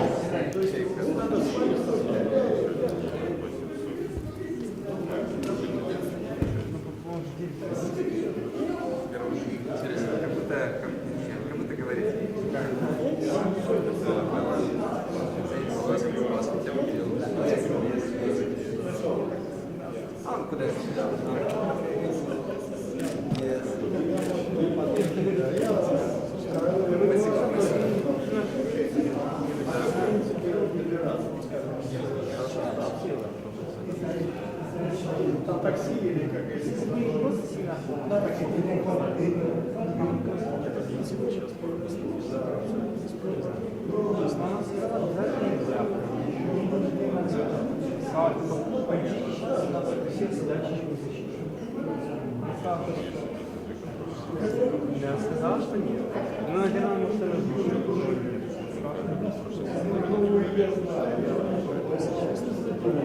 по-моему писал. Она сказала, что зачем нужно итоговое? Зачем вам задача? А без этого задачи не засчитывается? Не писать. Да, нет. Итоговое. Ради кроссворда. Да, очень. Ты уверен, что кроссворд? Саня тебе сказал, что да. У них на МГУ кроссворд. На полчаса. Потом раз просто. Да. Так что ты говорил, уже по-моему, бросил. Сегодня мы типа если уже согласуем активно. Давайте, пожалуйста, несем свет верность. Она говорила, что все это я. Уже прям без базара, типа прям любого. Она сказала, что 18 я на лекции я не испытывал, пока там уже будет точно. Она говорит, после 18 после лекции я сразу покажу больше. То есть она прям на базаре. Но она в базаре. Ну она нормальная, она типа ничего не сделала, но она типа... Знаешь, там как бы... Она постоянно какие-то непонятные вопросы делает, типа, что... Ну вот надеюсь, все-таки вот это... Ну она знаешь, такая, вот ну типа вы это сделали, вам что-то легко удалось, но вот я вам еще подкину, чтобы вы хотя бы, ну типа что-то делали, типа, занимались. То она сказала, что все идеально, типа, идите. То вчера напишите, вчера ночью пишете. У вас тут получается, что у вас смещено, и у вас неправильный график, что ли, строится? Я такой, чего? Я такой, ну офигеть. Сзади напишите график. Ну что, мы идем? Кстати, она бесплатный кофе. Я чисто смотрел. Я просто так подумал, типа, если угощают, чего нет. Ну что, вы же не остаетесь. Что мы делаем? Вы же уже все ваше. На этом ваши полномочия все. В смысле? Вы добавляли нас чисто на эту часть. Если вы сейчас останетесь, то вас еще будет потом. Подойдите. Да понятно, что мы все будем решить. Ну скажите,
Ну вы как договаривались? Он там замену подберет? Ага. Ну ладно, нет, ну если вы там договаривались как-то. Наверное, ему говорили, конечно. Ну, хотелось бы его найти, чтобы точно уже сказать. Не, ну если вы уже договорились четко, вот только две. Ну, с преподавателем, с Павлом мы с вами не говорили. А преподаватель какой же преподаватель? А? Какой преподаватель? Ульяна. Что? Ульяна.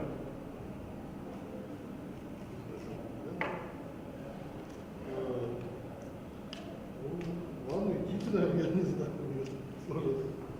Если Пашу я найду, решим.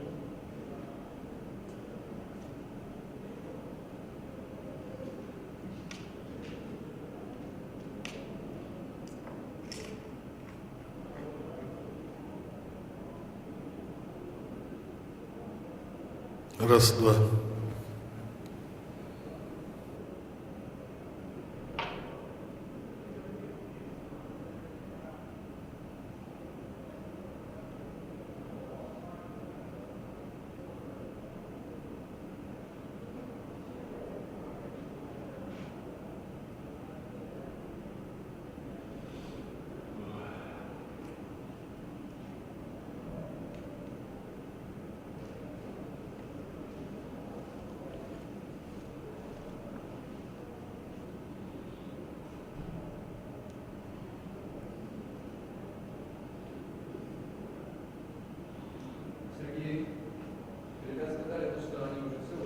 Да. А ты флешки не брал? Я все взял уже, вот А много. что, подожди, на ней что-то записано, что ли? Нет. А, 927, ну, что-то... Ты отсюда брал, нет? Нет, я ничего не брал, это батарейки сейчас. Вот еще. А, вот он, видимо.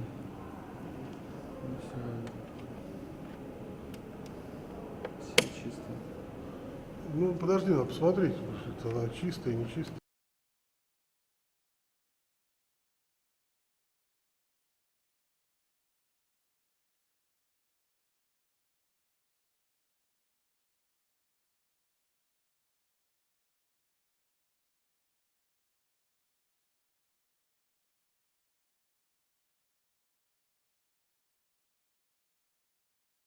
Все там. Надо кого-то найти, да? Да нет, ну это пусть они сами занимаются, организаторы, это не наша задача. Не снимать. Ну только семинары снимаем, или как это общее собрание, ну, несколько. А это... В любом случае, если они не найдут. Ну, может, они не хотят дальше.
Да, сказали, что им преподаватель сказал, чтобы они ушли. Ужасно. Так. Так, значит, давайте начнем со звука. Потому что это важно. Вы же вроде видели, да, как здесь процесс, нет? Ну, ладно, да. Ну, короче, лектору одеваем, включается он вот нажатием на эту кнопку. Так, а это я одеваю? Или вот... Да. Ну, конечно. Ну, желательно вот на этом уровне и посередине. Ага. Вот. Соответственно, включается он, вот, выключается. Нажали, держим, выключился. Нажали, загорелось. Бывает так, что лектор, когда сует, там, ну или вы не уследили, или сами там раз нажал, случайно на кнопку кратковременно срабатывает мьют. Это пауза. Вот, да. Вот, видите? Поэтому, ну, желательно, да, для ориентира вот второй канал, нижний, который чуть слабее у меня. Все, я вижу, да. Вот главное, чтобы он моргал, а это вот эта пушка, это нам не нужно. Ну, соответственно, между этими самыми. Там на батарейке, да? Да, чтобы не садились аккумуляторы. Ну, понял, когда он посередине. Да, посередине. Сюда не надо, не туда, вот именно середине. То же самое, это ведущий, ну, Паша знает, вот, Яськов, но, в принципе, тоже включается вот этим. Тоже бывает, что человек говорит, нечаянно нажимает вот сюда. Загорелся свет диод, значит, выключилась головка. Все, я понял. Тоже мьют. Сейчас, а этот микрофон для слушателей? Ну, это, да, вопросы, чтобы задавали. Соответственно, когда задают вопросы, желательно камеру направлять на вопрошающего и так далее. Теперь, значит, следующий момент. Камера включается на запись вот этой кнопкой. Все просто вот это вот. Вот нажали, вот раз, видите, сразу индикация, на всякий случай, чтобы вы видели, вот когда, вот, и пошла запись. Да, сейчас вот именно только работает этот микрофон, тоже для ориентира. Видите, я выключил все, и тогда будет плохо, соответственно. Надо, чтобы оба эти индикатора. Нажали еще раз на нее, погасла. Вот, соответственно. Она все. на паузу поставлена. Она на паузу стоит, мы ее не обесточиваем, потому что сервер подвиснет. Да, трансляция идет. Вот, соответственно, здесь вот этот трансфокатор, ну, зум там, короче. Поскольку у них презентации, то мы вот стараемся, дальняя вот эта часть, вот эта, она приближает, дальняя часть клавиши, ближняя удаляет, то есть наоборот, как бы, да? Ну, это... Да, ну вот вы берете максимально, вот, да, максимальное поле этого экрана, вот, и все. Ну, в основном на слайдах, да? В основном, ну, да, ну, если он будет на доску, перемещать, разумеется, камеру на, соответственно, эту доску. Я понял, хорошо. Вот. Ну, плавные движения, это все. От степени нажатия зависит скорость приближения и удаления. Можно попробовать? Попробуйте, конечно, пощупайте. Вот. И второй момент, точнее уже там последний, скажем, мы снимаем, они большие, эти доклады, снимаем на одну флешку, один доклад. То есть вот они лежат запасные, точнее сейчас мы вот так. Значит, меняется она просто. Обязательно на паузе, разумеется, на ходу это не делается, понятно. Открывается вот этот лючок, она подпружинена, вынули ее. Сейчас я достану эту тушь, чтобы не путаться. Вот, можно любой слот использовать, она определяет. Вставили, вот, подождали. Ну там перерыв будет, соответственно. Да, ну, как но это замена только между. Да, именно, ну вот сейчас как читает. понять, что надо менять? Ну как он читает доклад, и все. То есть флешка на один доклад. Флешка, она не на один, она больше, да. Но мы просто делаем, чтобы быстрее обрабатывать. Я понял, да. Она, да, она на 11 часов. Но это не самое. Посмотреть, может, чуть не. Вот. Так, то есть между докладами я выключаю камеру, значит, да, нажимаете паузу, да, вы не выключаете, а именно нажимаете паузу, да, просто той кнопкой пользуемся. Вот, сейчас, да, попробуй. Вниз рычажок, вниз, и она от дверка открывается. Да, вынимаю эту, вставляю любую из этих. Ну попробуйте, пощупайте, чтобы все было, так сказать. Вот. И можете в верхний слот воткнуть. Не важно. Да. Просто надо держать ее, или надо... Что? Можно просто поставить, чтобы оно само снималось? Нет. Надо именно что-то... А если он будет следить, да. Тогда... Миша, может, мы все-таки два... Ну ладно, два это еще куда-нибудь, но потом... Не, все, потом... Ну, все, хорошо. Да. Там кто-то Полтора придет? часа. Ну, там обеден, да, там уже после обеда придут. Хорошо, ладно. Просто сейчас за 45 минут очень сложно. Да, понятно. Хорошо, ладно. А чего убежали-то, ребят? Так они только на первый слот. Понятно. Ну, Была изначально такая. Просто тот человек, которого просили поснимать второй слот, он вчера заболел. Ясно. Точнее, вчера стало известно, что он заболел, и я об этом сообщила. Ну, ясно. Ну ладно. Ну, так, да. я понял. Так, можно я попробую запустить? Ну, нажмите, да. Ну, пощупайте, чтобы... Ага, и вот эта индикация Вот пошла красная, индикация, что- все, уже запись пишется. Попробуйте ее там, ну, по ней пошевелить, чтобы понимать, как. Все движения плавные делаем, ну и, соответственно, ну, не быстро, скажем так. Понятно. Включаем. Вот эту паузу. Ага. Все. Ну, как стандартно на магнитофонах, две Да. палочки. Теперь можно вытащить, заменить. Да, это вот именно. Вы будете снимать сколько там? Две, одну? Две? Две лекции. Две. Их там 9 вообще. Ну, я уже никак не могу остаться до Ну, я конца дня, но понимаю, там да. кто-то придет. Обещали, по крайней мере. Ну хорошо. И микрофон, да, пожалуйста, вот не забывайте. Да. Вот меня здесь рядом, я все это отслеживаю. Вот, но в любом случае, ну как бы, Хорошо. вам карты в руки. Просто я вот сейчас там сидел, видел, что вот этот вот ведущий микрофон цеплял. Ну, бывает, да. Ну, зря, жалко, что я ребятам показал, их двое, тем более. Ничего не Поможете? Ну да. Да, конечно. Дойдем. Ага, все классно. А вы прям до конца будете? Нет. Нет, да? Нет. Ну, хорошо, хотя бы. На сколько, да? Ну, на 1,5 часа. 1,5 часа, отлично. Ну, две.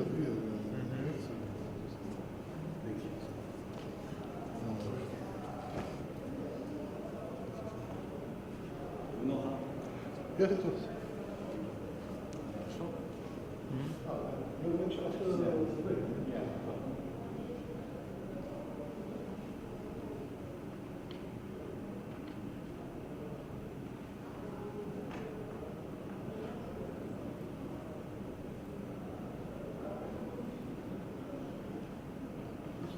Нет, я не знаю. Ну, мне надо научиться нажимать только на микрофон.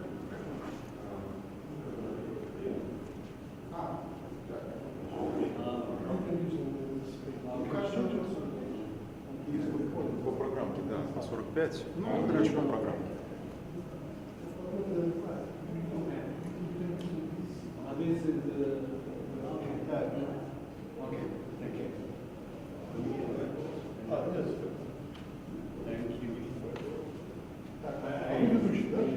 Сказали, что я, а куда нажимать сейчас? Это не надо, что О? Пока оставим, да. И единственная просьба передавать, кто справил, потому что у нас все через систему, иначе вы не слышите зал. То есть передавать вопрошающим. Ну, как обычно включено. Я сейчас... Да, у нас и ему дают. Нет, у него свой, вот у него свой радио, а это именно для вот, ведущего и вопросов, которые в зале задают. Хорошо. Вот.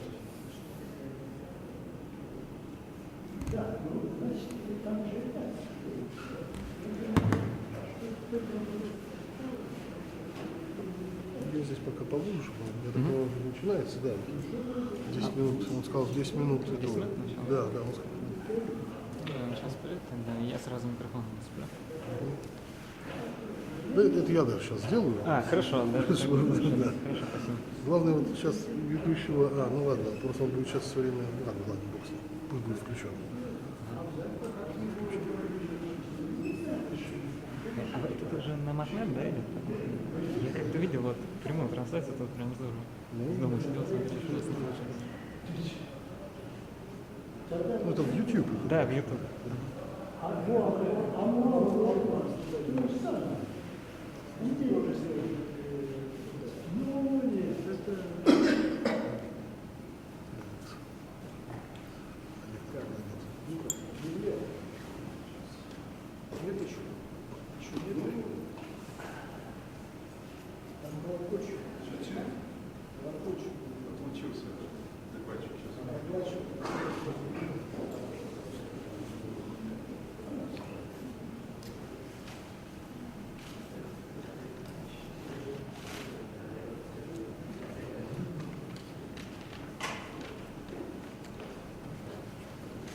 Я вам покажу. Потом, когда объявите, да, ну, сам доклад, вот он включается, так, нажали. Еще раз. Чтобы это горела штучка. Да, он работает. А это тоже. Нет, сейчас уже начинается, пока вот это его следующее.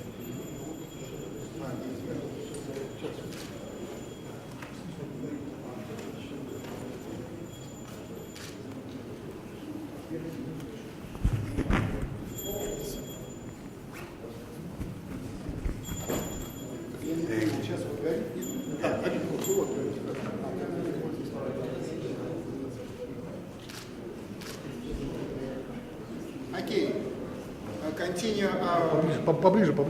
session.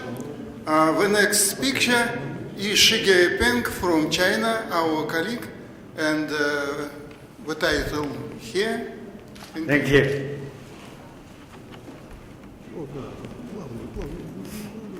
So it's my great pleasure to participate in this 90th anniversary of Professor Prokhorov. And it's my first time to come to Moscow.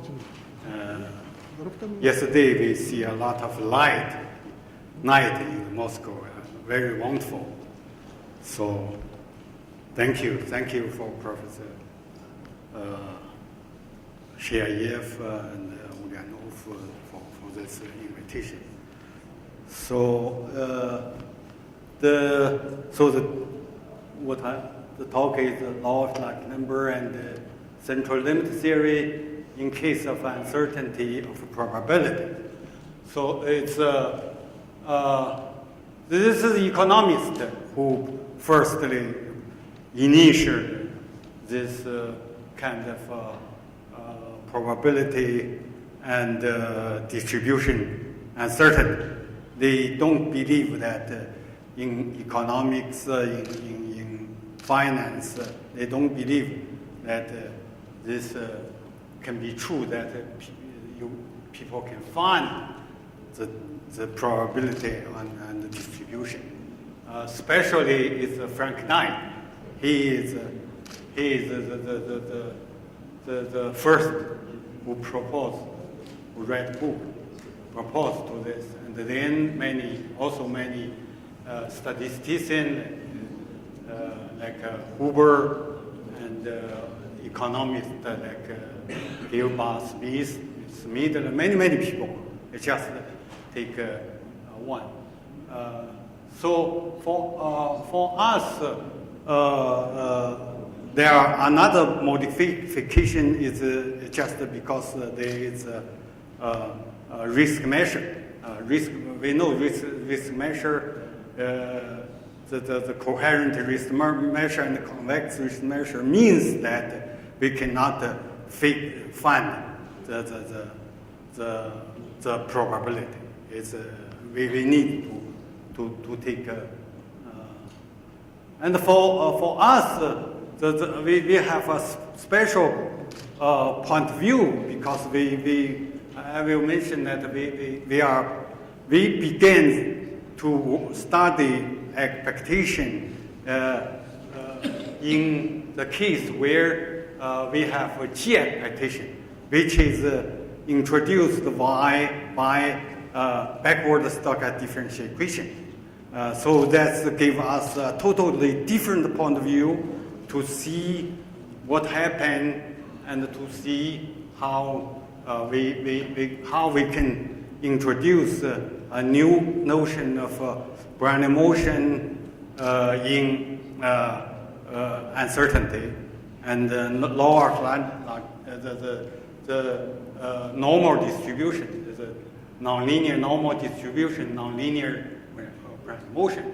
All such kind of things we can see can be naturally introduced. So let's us see this is the G expectation. We work in classical situation where this is a classical Wiener probability space, and the W is the Brownian motion, the standard Brownian motion, and the backward Stochastic differential equation is to find this to find the solution Y and Z. The Y and Z is a pair of solution. So we solve this equation backwardly. We solve this equation from time t. We calculate backward each time, backwardly till time 0. Till time 0, and then once the solution can be solved if G is Lipschitz. If G is Lipschitz function, and then we can define because it's this the terminal condition is just a random variable, which is f capital T measurable. So when we solve this T tend to 0, it becomes a deterministic situation, a determinant case. So we can solve this, and then and also we can define conditional expectation directly because it's we have a T, we have a small t. So we have, and this is nonlinear if and only if G, the function G is nonlinear. And if G is convex, the solution is also convex in Ksel. Is convex in Ksel. So we have a lot of very interesting situation to be solved. So in this case, we can not only discuss this, we can also discuss the martingale.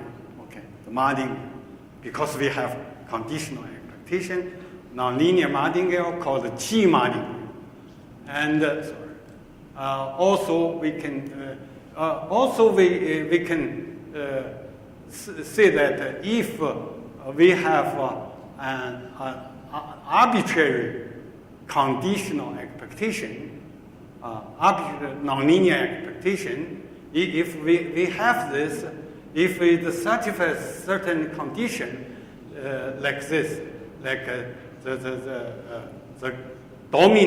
dominant condition, where this is the G expectation, if it's easy to be satisfied, if G is very very strong, G is just like this, it's nonlinear.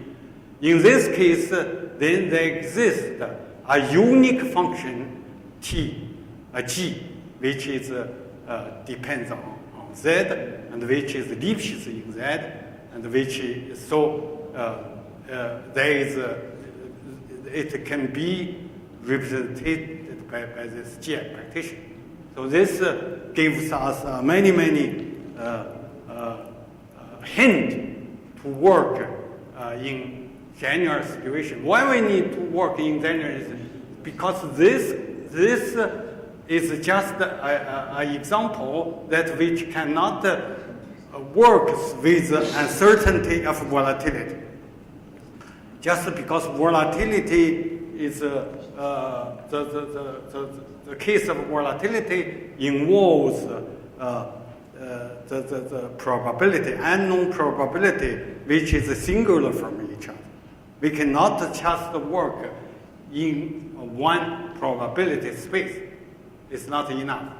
So that's where we introduce the so-called G expectation, big G expectation, and we also the related law of large number and central limit theory, and we have G Brownian motion. We also have Levy process. All this also has the so-called G martingale or such kind of thing.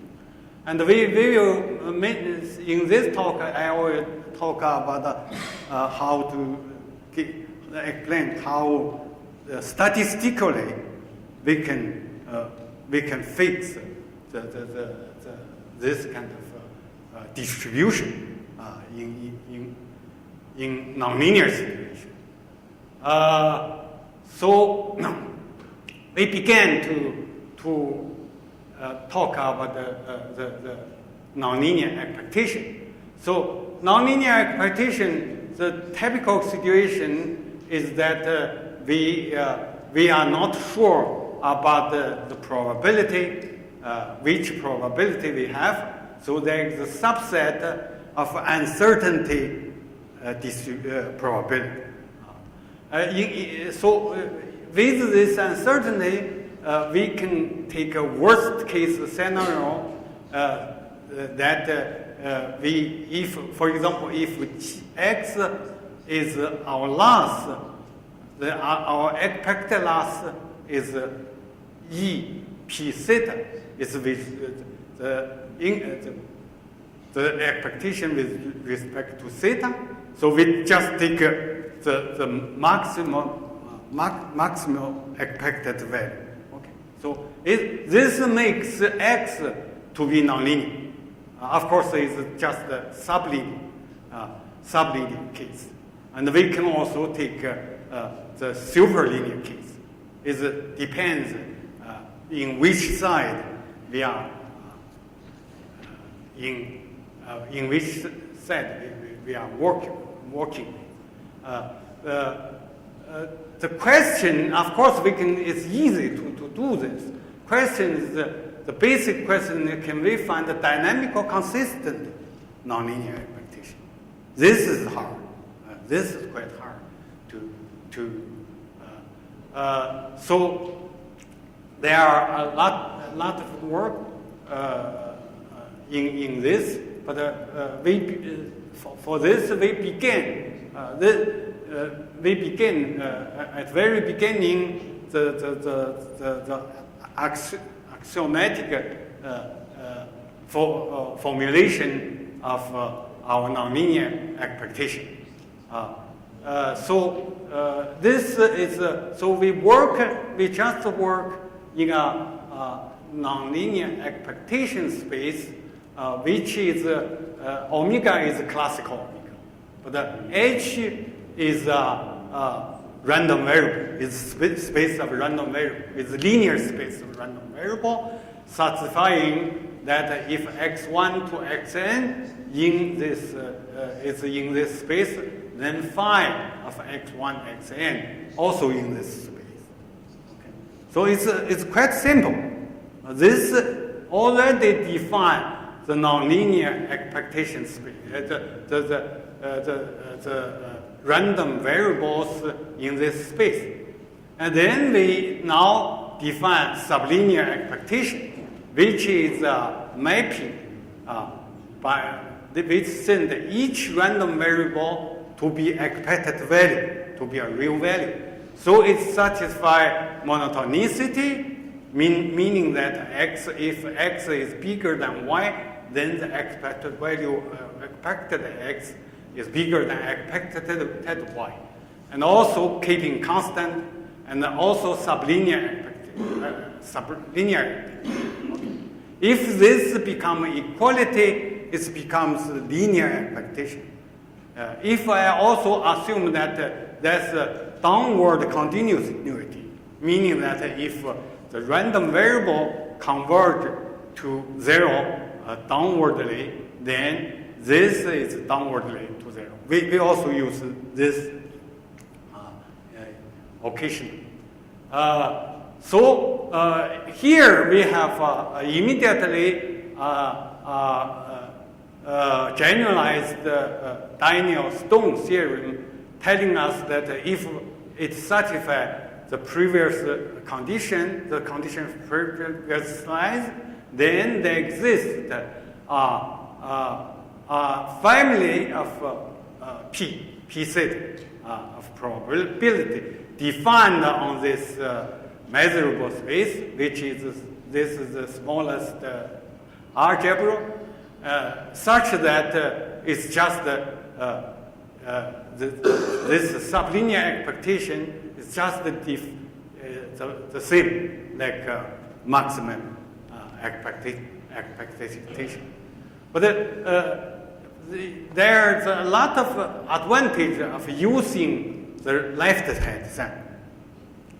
And also we can work in nonlinear situation, but we don't talk this time. And immediately two notion is very important. One notion is to say that in nonlinear situation, we have the distribution of x is the same like the distribution of y. This means that the uncertainty of distribution of x is the same like distribution uncertainty of y. It can be say that for any phi which is Lipschitz, then this value is the same. And we can also define independent. Y, the random variable y is independent of x if for any phi when we calculate this, we first fix x to be constant and then take an expectation, and then after this take this x to be the random variable and calculate again.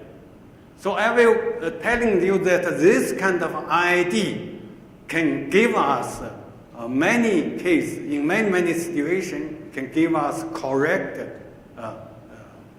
for minimum case. The example is given. For example, we have real-time real. It's not real value; it's real.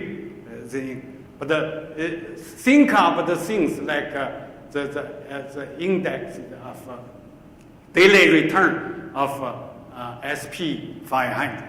Okay, this is so each time you observe each time t minus 1, we observe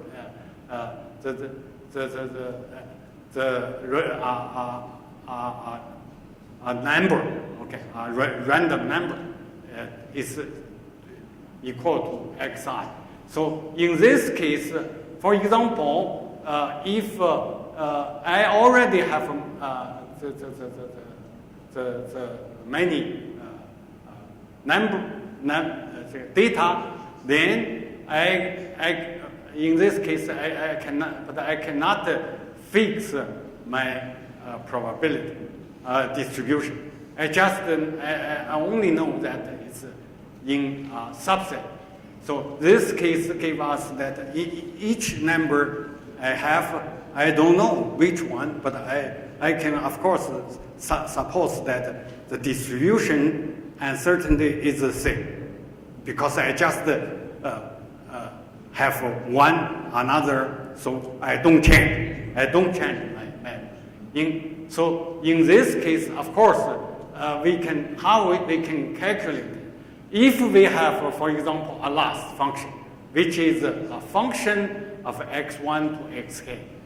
In this case, at time t equal k minus 1, I know x1 to xk. Okay, I know the realization of x1, but I don't know xk. xk to me is still a random variable, but I just take the maximum value of xk, and the other one I just make the known variable. Okay, then I can backwardly come back once more and to take this one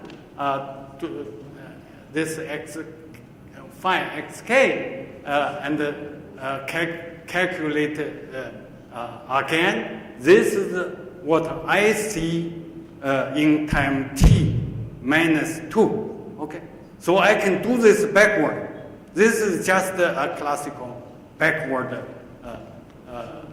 backwards backward analysis, backward argument. Okay, so in this case, the x this is ID random variable.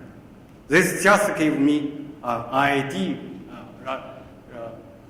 random variable, and my calculation also given like this. So there are a lot of situations like this. You just in fact, in this case, ID is almost automatic. Okay, of course, maybe this I don't know this f theta. I need to fix this theta. How to fix this I will give later. How we can have this f theta.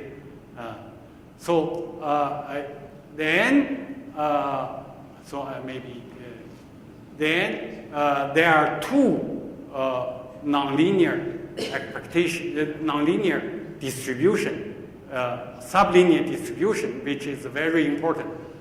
This one is y is called maximally distributed if for any given phi, it's just the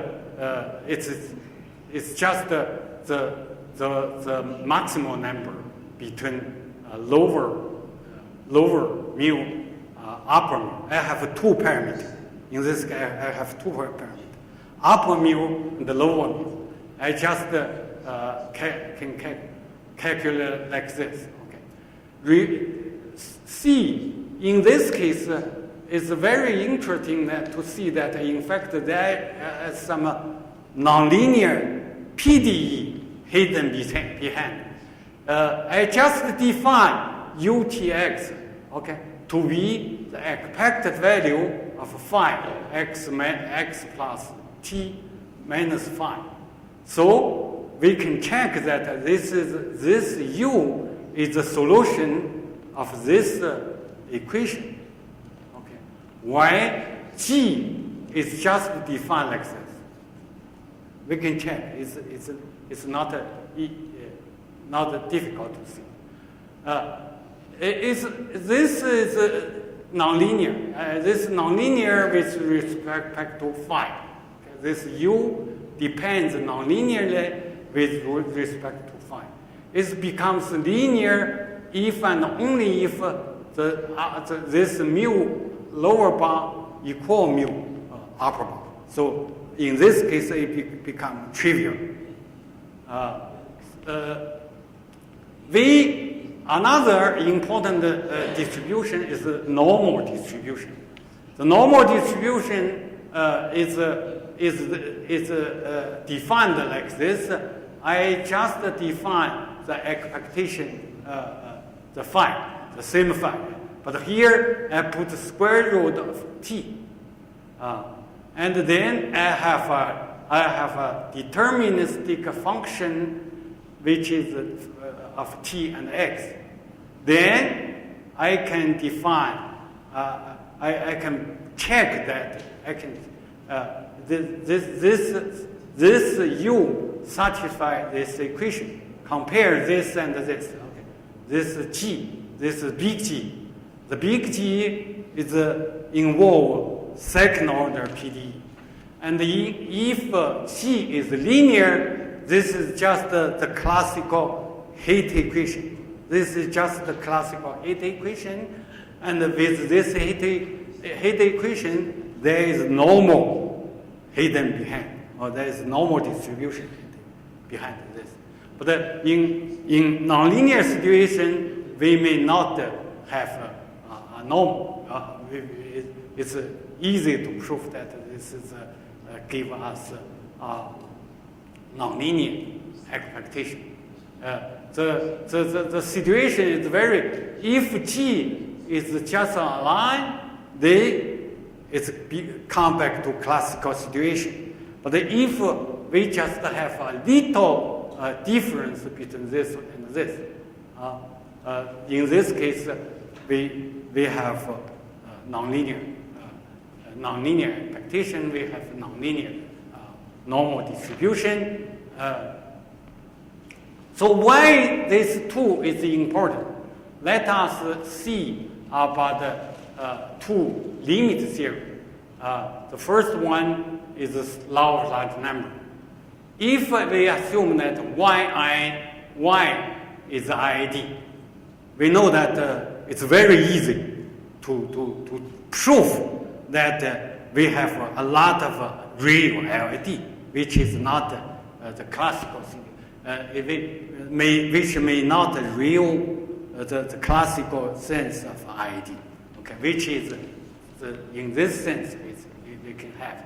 So, but here we can prove that if the random variable yi is IID, then it becomes the limit is maximal distributed.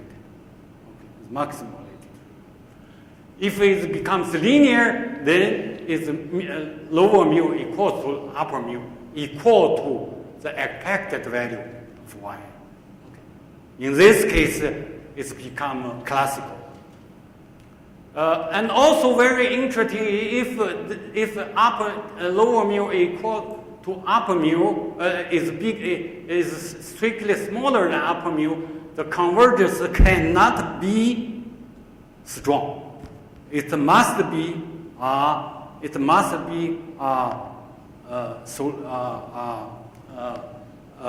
weak convergence. It must be a weak convergence. It cannot be strong.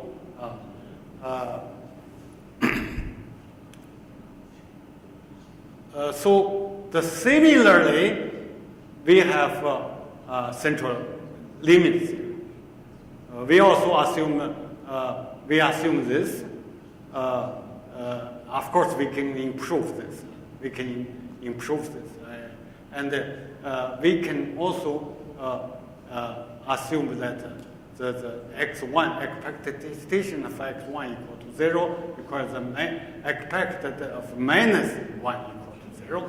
In this case, we just calculate this, and we can prove that this is normally distributed. But the G normally distributed. In this case, we have lower bar, sigma upper bar, and the sigma lower bar. In many situations, we have the first we have, if classically there are 3 parameters, here we have 6 parameters. Because each parameter becomes 2, upper and lower in this situation. So we can also have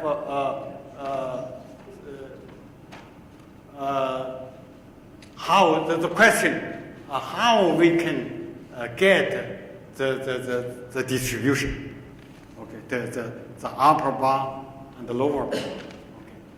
Okay. Remember that if according to the definition, if x is ID, then for any given function phi, this is also ID. It's very easy to prove. This is still ID. So this is important just because we can use this to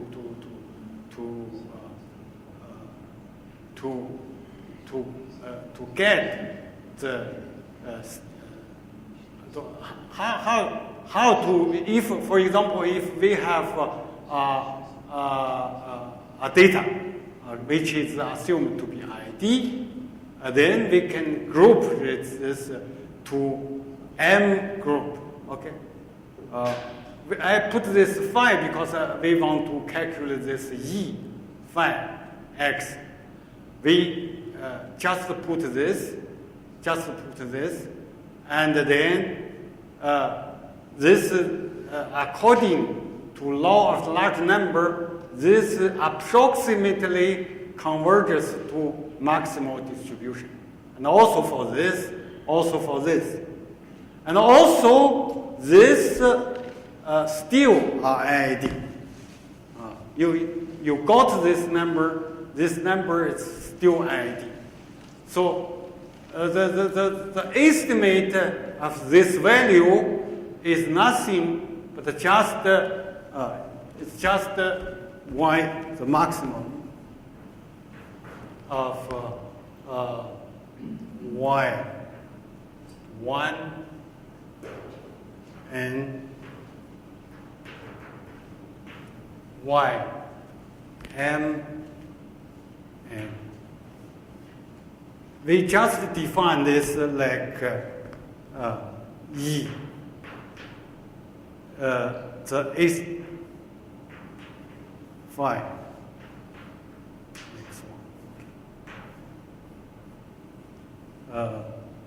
Which is we define this like the expected value, and we can prove that this is a new kind of this is new kind of Monte Carlo. Okay, this is a new kind of Monte Carlo. divided to several groups, and each group we take this, and then in fact we have this theorem.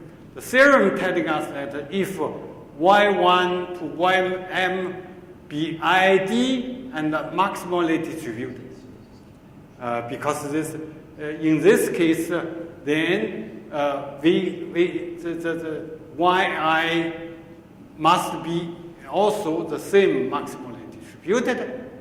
So, and then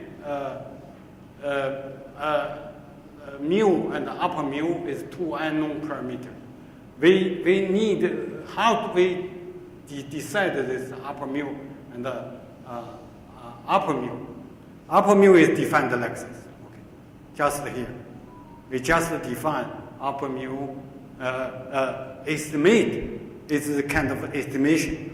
And we can prove that the firstly is unpaired estimator.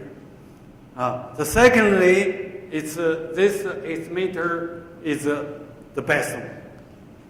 The best estimator of so there. This is also given in the paper with Jean, which is in Oxford University. So you see, we can define lower mu by mean and upper mu by this one. Okay. We can prove that this. So we can also, but this depends. All this depends how the weight, the speed, the convergence speed. In my convergence in the law of large numbers and law of large number and the central limit theory, we haven't given this. So to give this becomes very important. How we can find the speed of the convergence for law of large number for central limit theory. The law of large number was given like this. This is the speed of convergence, and this was given by Fang, which is in Hong Kong Chinese University. Shao, which is just leave Hong Kong Chinese University to the South China Science and Technology University, and the Song, which is in Academy of Science. Okay. So you know the speed is this is the speed which converges. The speed converges inside this upper mu and lower. Also, we prove that the convergence rate cannot be strong. It must be, also there is a convergence of Krylov. Because in my convergence law of large number and central limit theory, I use Kolmorov's estimate for PD. The PDE was given there. Okay, for the PD, I use this. How long time I still have? Maybe 10 minutes. 10 minutes. Maybe I have time to explain how I use Krylov's result. But here is not. It's Krylov after Krylov give this another proof, which is different from mine, because he don't use his theorem in PD. Okay, he understands it. And in this we also have work many. Then all this work is for speed, convergence speed. So this becomes, I think it becomes an important problem for how we can obtain this convergence rate. I know there are many colleagues who work in limit theory. Maybe your experience and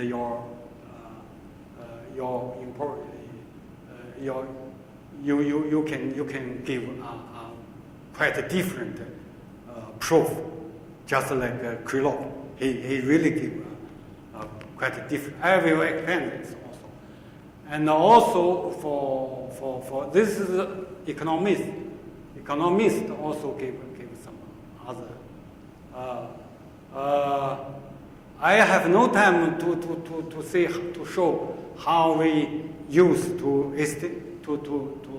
give the GVR, which is more is most robust for this. I have no time to. I just come.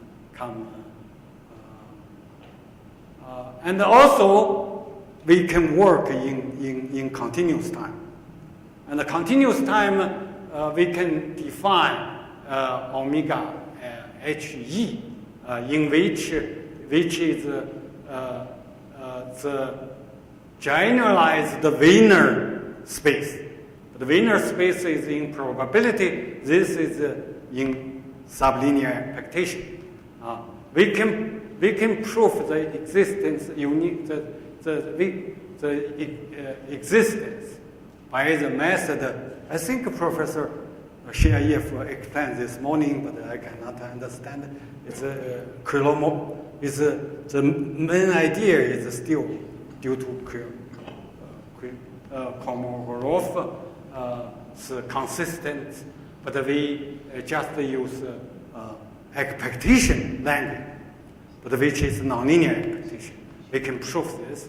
We can have this G expectation. We can so this you see something which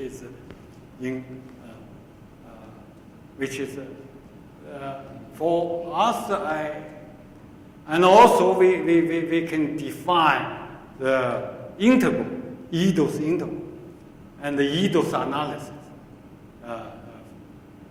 For example, we have EDOS formula. And one thing is important is that this EDOS formula works in classical situation, but the classical EDOS formula cannot inversely come back. It's just because the classical one, they already neglected many terms which cannot be neglected by this nonlinear expectation. So and also you see the result. If this EDOS process equal to 0, then we have this independently equal to 0. So it's very different language. It's very different language. Because in classically, this, for example, this is a Brownian motion, so it's ds. Okay. So this comes together is 0. It's a very interesting situation. In general, we have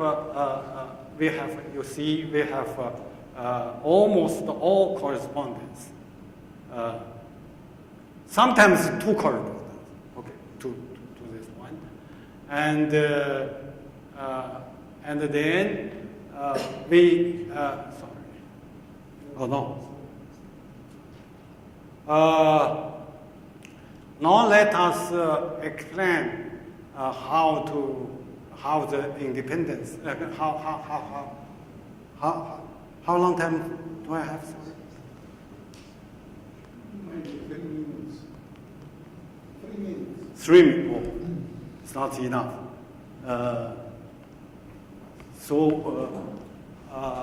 we can see, for example, we can see that we can prove this is a normal distribution, a G-normal distribution, and this is the Wn is like this.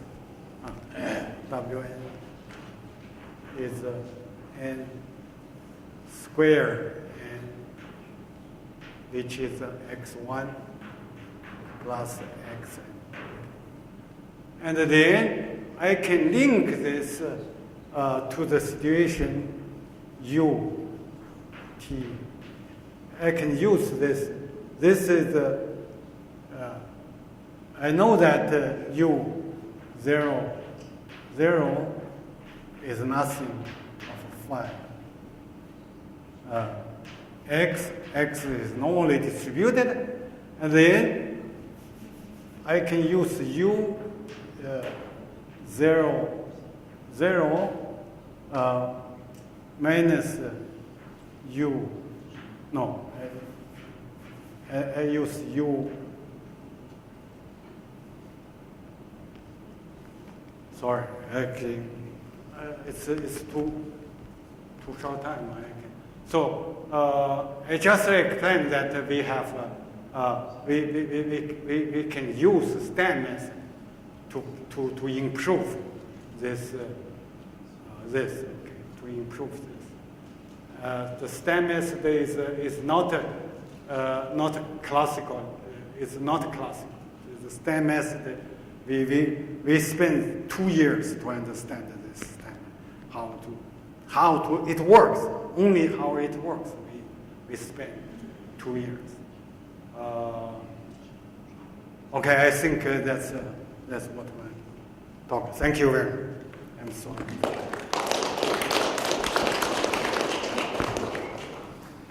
Thank you for very interesting report. Questions, comments? No. Okay.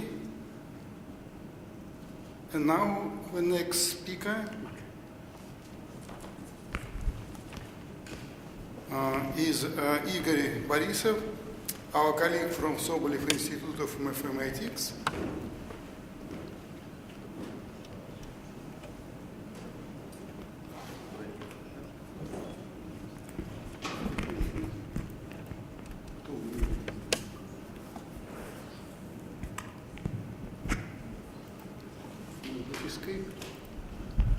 Точно. И закрываем. И ищем свое.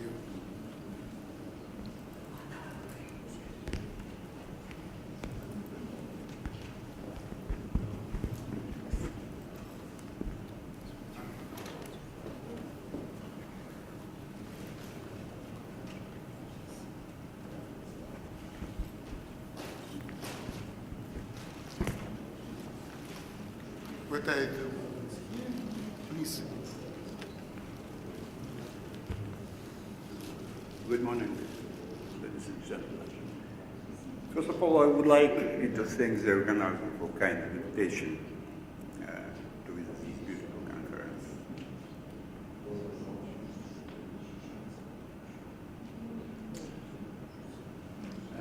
Latex 1 x 2 BI random variables taken in arbitrary separable Banach space, denoted by Sn and n spatial sum. Sub 0 is equal to 0 element by definition. Denoted by compound Poisson distribution. Denote the points, the compound Poisson distribution or generalized Poisson distribution as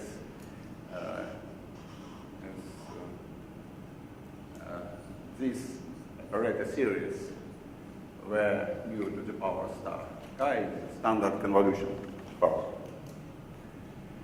In what follows, we denote by tau mu random variables in this distribution.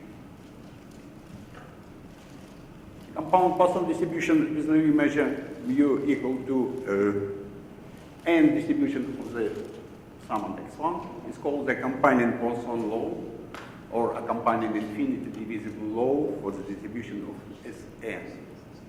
It's clear that this combined Poisson distribution is the distribution of randomly stopped sum at Poisson point, where P of n is Poisson random variables. This means 0, independent of the original sequence of random variables. Poissonization inequality. Inequality was such form with constant, not dependent on n. It's very important. The first result in this direction was obtained by Yuri Prokhorov in 1962. He obtained the following result. Let x1, x2, and so on be ID scalar random variables with symmetric distribution. Then for every natural n, the following inequality holds without any moment restrictions, finite or infinite paths. Moreover, this inequality is sharp in the following sense. The supernorm is taken over all n and distribution of x1 such that such equality is valid for all set A without 0.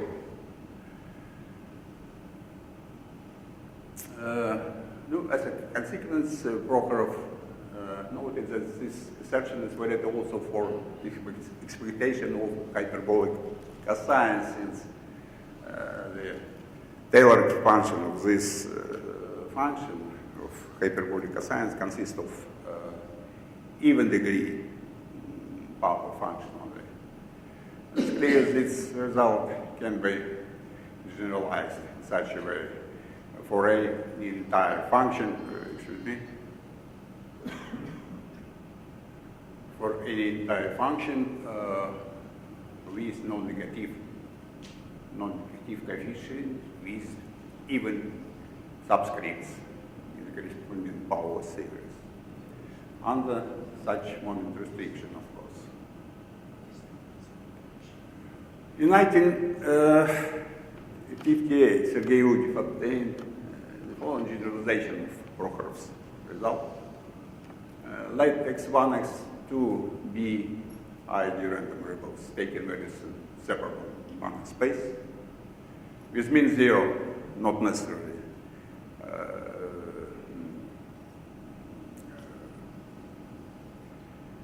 symmetrically distributed.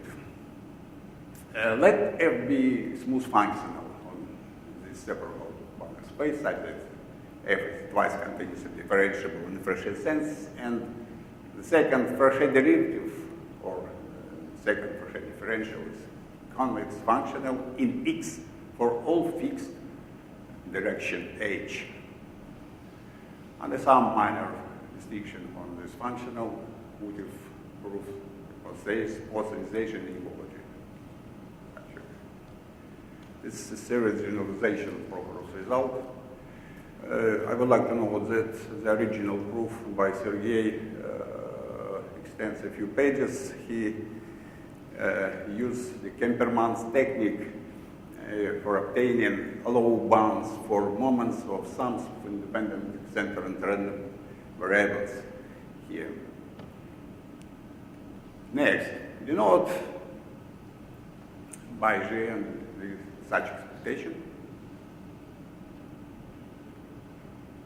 Assume that this function is well defined for all natural n. We say that this function is convex if the one-step difference is non-decreasing function, and respectively concave if non-increasing.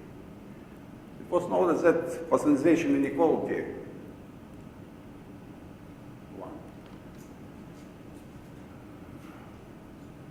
is valid if g of n is convex function. Okay? This immediately follows from classical Jensen inequality. So the condition of theorem 2 by Udiev imply convexity of this function. The inverse implication is false. The proof of this result extends a few lines. I would like to demonstrate it. First of all, we use Taylor formula. with probability interpretation of the zero term, Cauchy term, probability interpretation standard representation, where z is a random variable with a triangle density function of the unit interval, which is independent of the sequence here, of course. After averaging of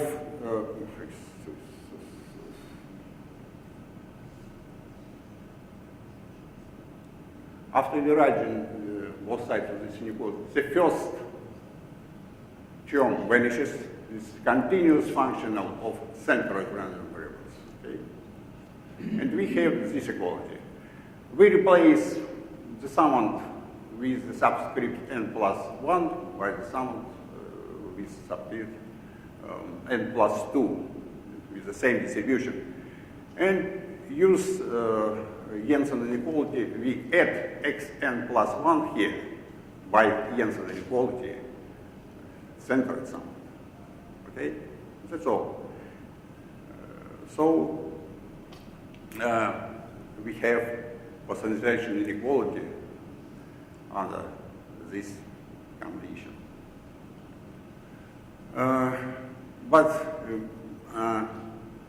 Sorry.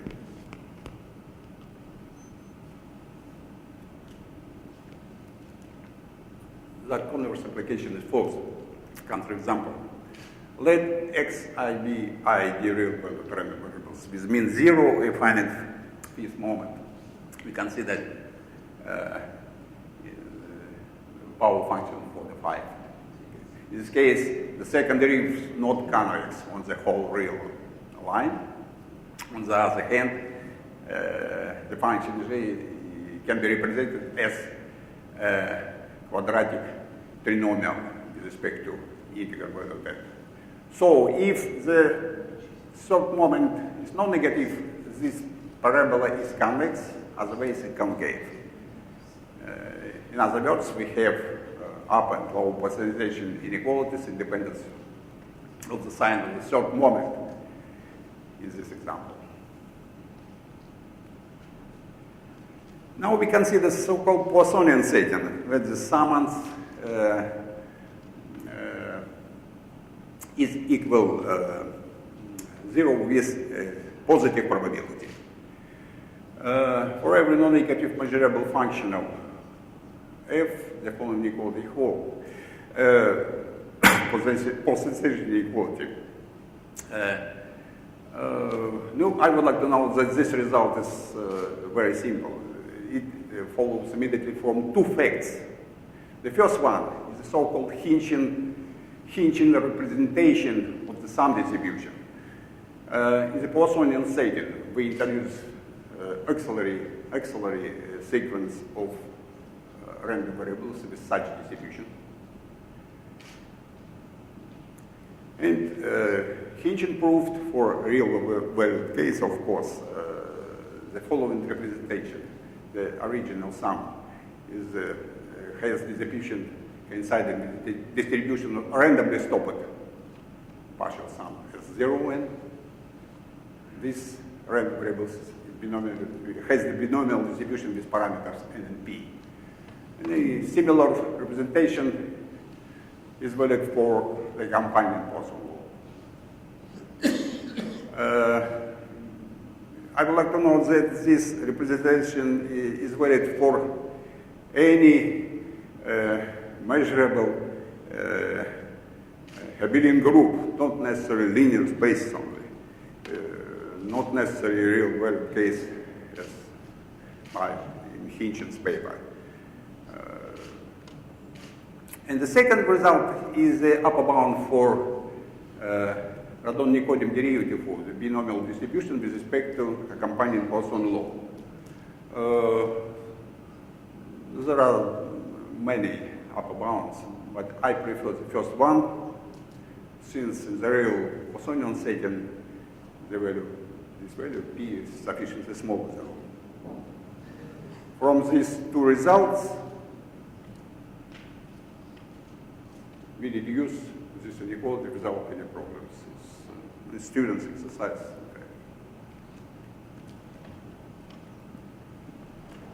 Okay. consider some application to empirical measures, multivariate application of the scheme mentioned above. Denoted by P star, when the empirical distribution based on the sample of size n from taken values from size n from arbitrary distribution in arbitrary measurable space. Introduce the empirical count and measure. This measure has the structure of the sum of random processes indexed by element from calligraphic A. Okay? We will consider such processes as random elements taken values in Kolmogorov space, the space of all function indexed by element from an abstract set, endowed with a cylindric sigma field, Kolmogorov, standard Kolmogorov space. We need no assume here bank space structure of the sample space. The companion Poisson distribution in Kolmogorov space for empirical measure is this Poisson point process, randomly stopped sum. Okay, P of n is the Poisson variables with parameter n independent of the sample observations. It's well known the main property of Poisson point process. For any P-Basichan subsets, the random variables, the corresponding random values of this point process are independent of the Poisson distributions with respective parameters.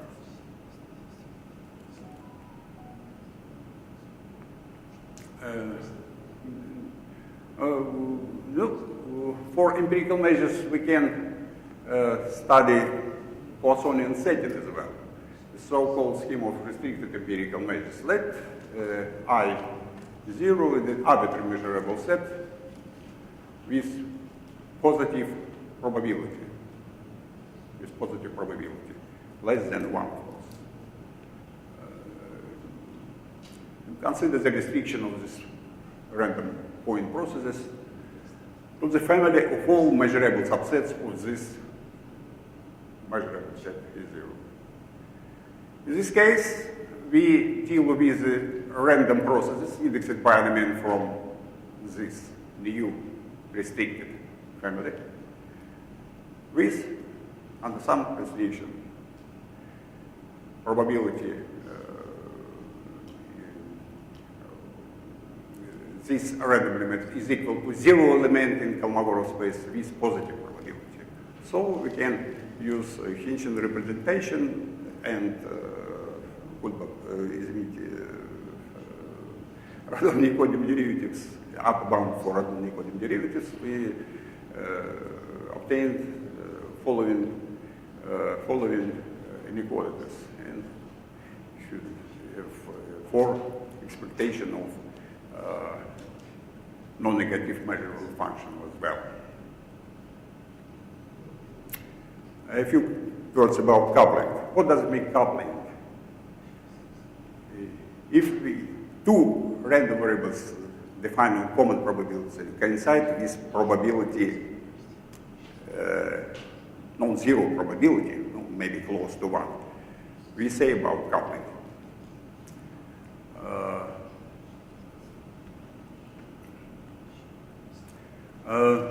First of all, I would like to recall the famous remarkable result by Dobrushin, proved in 1970.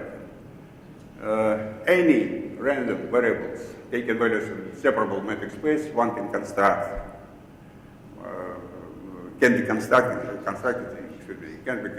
on a common probability space such that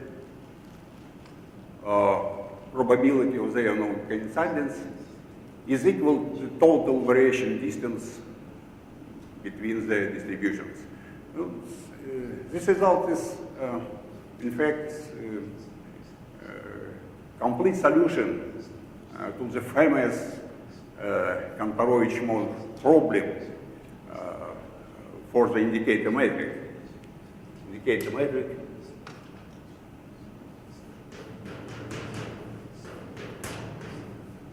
1.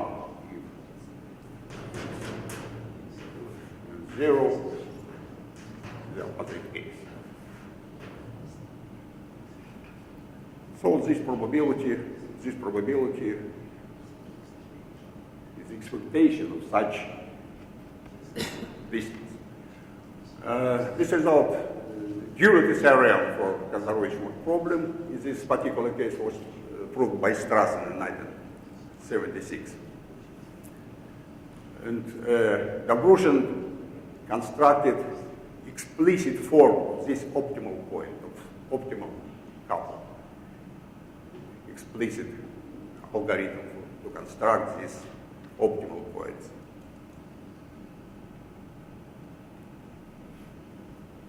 From this result by Dobrushin, Hinchian representation is well-known result on accuracy of Poissonian approximation to binomial distribution, we deduce the following result. In the Poissonian setting, the random variables Sn and randomly stopped S can be defined into common probability space so that the probability of non-coincidence, these two elements, less than probability non-coincident for binomial distribution and binomial distribution in Poissonian companion distribution. And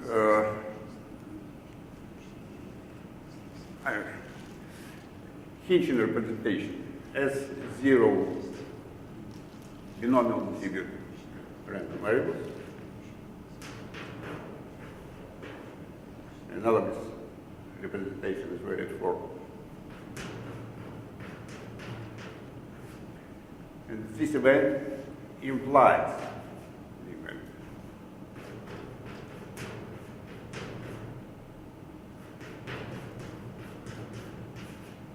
And we choose here the optimal construction from Dobrushin theorem. And the right-hand side of this shade of inequalities, the upper bound proved by Barbour and Peter Hall for the Poissonian approximation of binomial distribution in 1984.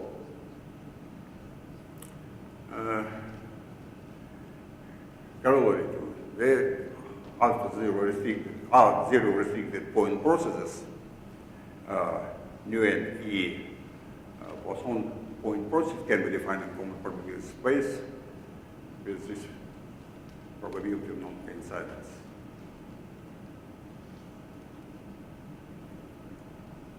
I would like to note the scheme of local empirical process, very popular scheme of 1990s, is a particular case of restricted empirical process mentioned above. Now, I would like to study post-injection equality for some class of additive functions. Let delta 1, delta 2, and so on, finite or countable measurable partition of the sample space. Denote by nu in, the corresponding value of the empirical normalized measure. Our goal is to obtain moment post-injection equality for such additive functions. And under the restrictions, only such restrictions. For example, the classical square statistics has the form. If we consider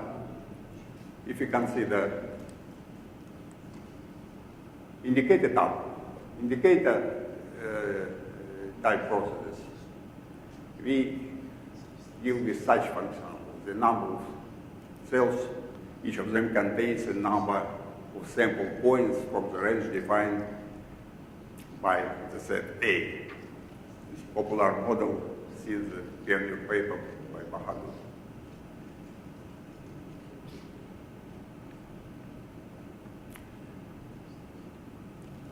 Let me Let f be an arbitrary non-negative finite convex function. Let all the function f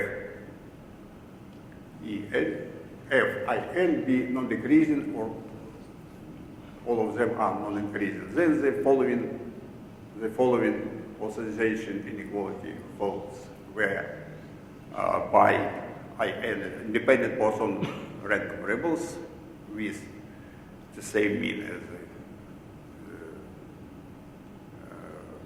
random variables nu in, and the constant C0 admits the simple upper bounds of such a kind. I would like to note this series is well defined using the Borel contained lemma.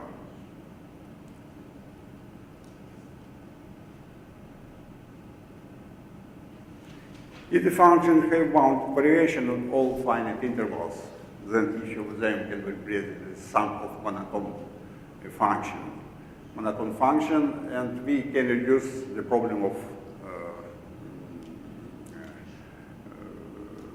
bounded of expectation of this functional to the case mentioned above for monotone function.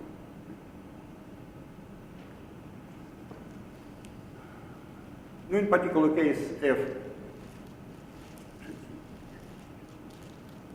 equal to exponential function, we can estimate the tail probability for such function using the minimal exponential Markov inequality, standard tool to investigate tail probabilities for some of independent random variables, beginning from pioneer paper by Sergei Bernstein in 1911. And this expectation one can replace with expectation of Poisson point processes. We can reduce the problem to analysis of independent random variables.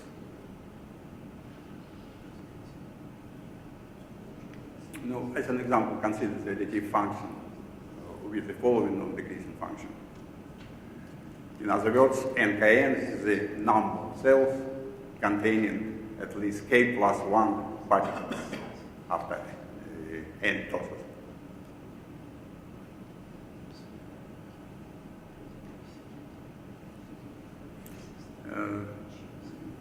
Using the minimal exponential Markov inequality, we can obtain exact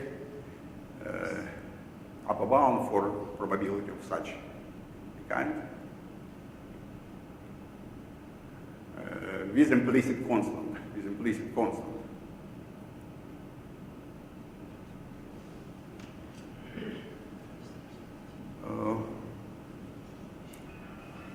The Poissonian mean function,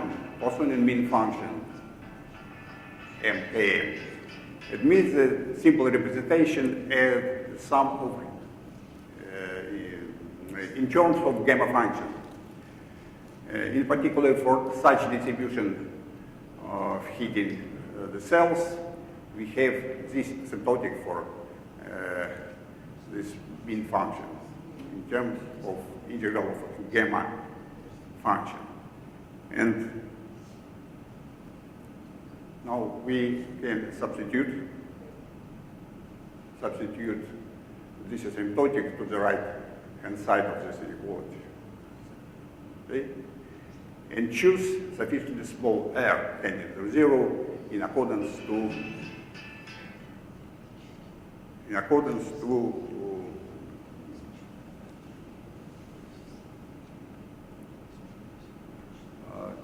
such asymptotic of mean function MKN. For example, for k equal to 0, this number is such asymptotic, and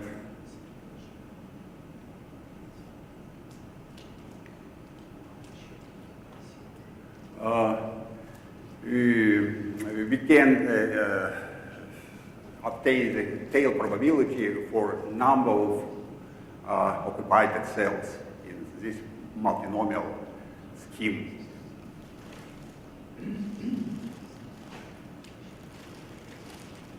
For additive functional without monotonicity of function fin, one can obtain post-realization inequalities using analogous inequality for restricted empirical point processes. Namely, we divide the series in definition of additive functional into two parts.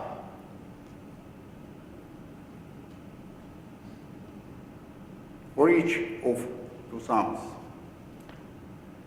we obtain the optimization, post-realization inequalities of such a kind using the scheme of restricted empirical processes for the first sum, restricted to the set A0, for the second one, restricted to the complement of this set. For example, if we consider non-negative, non-decreasing convex function, like exponential function, we can obtain for this general additive function of such post-realization inequalities up to this vector, absolutely the same. It is such implicit constant.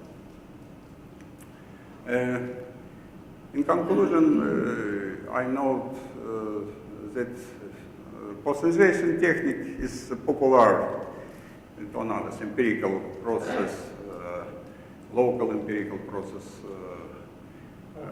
additive functional for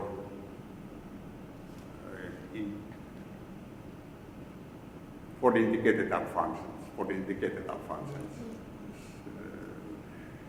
This technique was used by Darling, by Carlin, and Bahadur as well.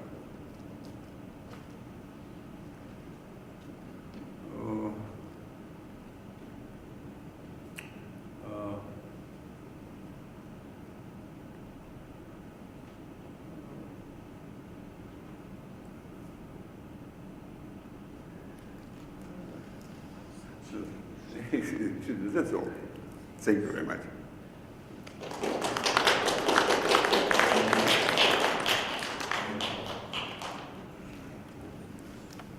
Okay. Maybe some questions or comments? No? Thank you again. And now we have a lunch, yes?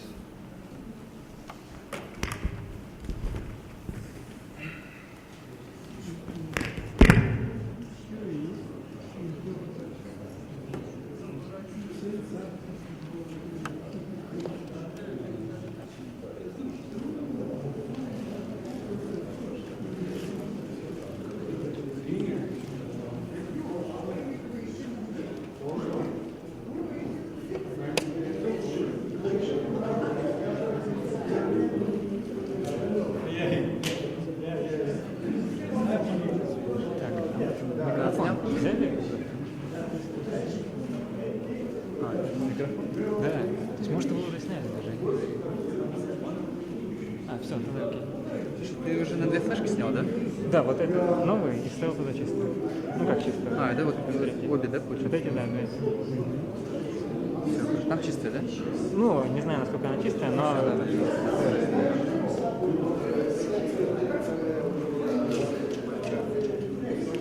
Ты же сейчас еще будешь, да? Нет.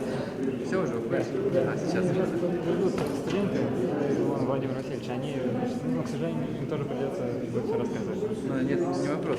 Ты сейчас просто, если сейчас можешь включить? Или оставить? Хорошо. Если начнется. А, что сейчас? А, до скольки? Я в расписании.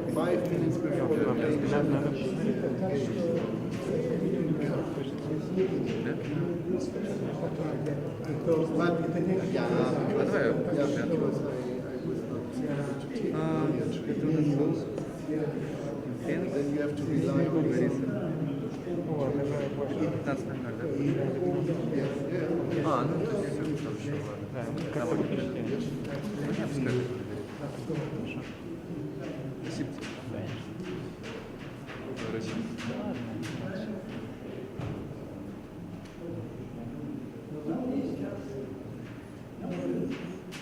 Последнее время очень редко. Ну, очень редко лечение, потому что последние 10 лет я не был здесь. В Будапеште. Да.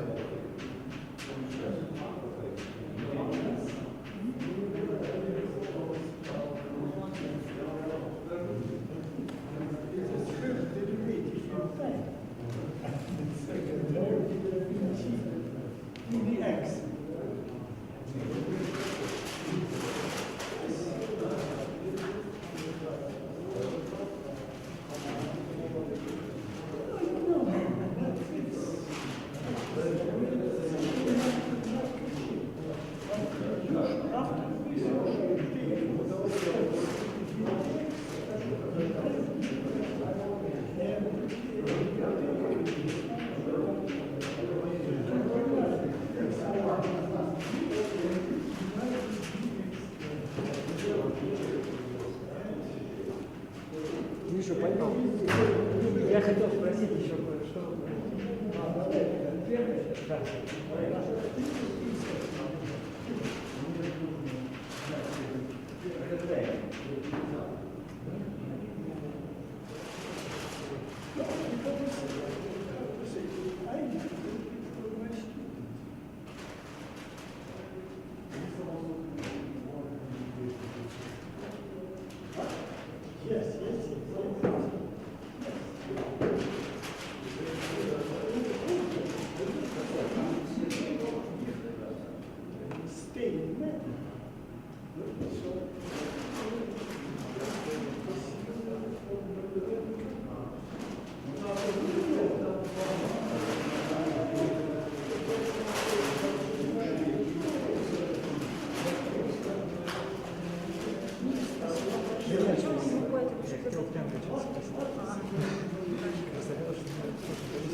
Да.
Ну, я говорю, там первый вариант.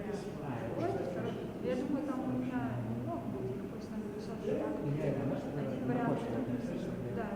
Один вариант, что только первый, второй вариант, что второй, определение двух частей. Соответственно, они берут от третьего варианта посадить через проход. Следующий, что берет другое, нет, список. Вот, поэтому просто диктовать больше, озвучу, а соответственно, третий нужно диктовать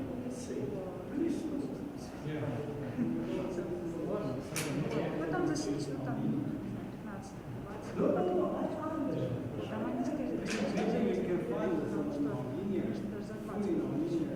потому что даже за 20 можно сделать, если 15-30 хочется. Короче, возможно, часть я к вам подумаю сразу, главное, чтобы было до 12-50. Хорошо, так особенно. Нет, вы сидите на докладе, если вдруг там какая-то 15, 40,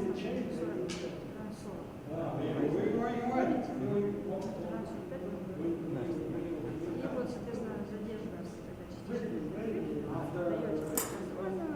и там, с перерывом, я надеюсь, что все будет нормально. Саша, да, есть книжки? Да. Ну вот, я думаю, что сейчас потом добраться. А?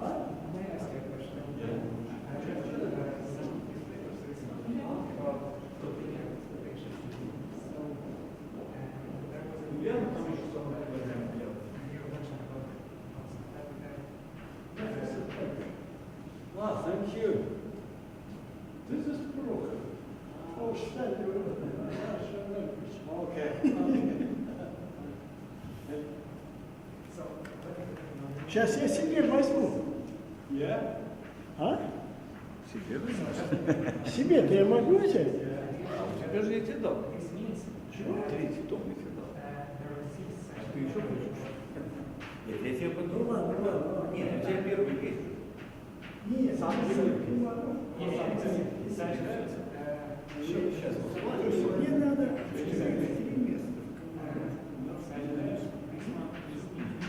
Понимаете? Я не буду предлагать. Хорошо.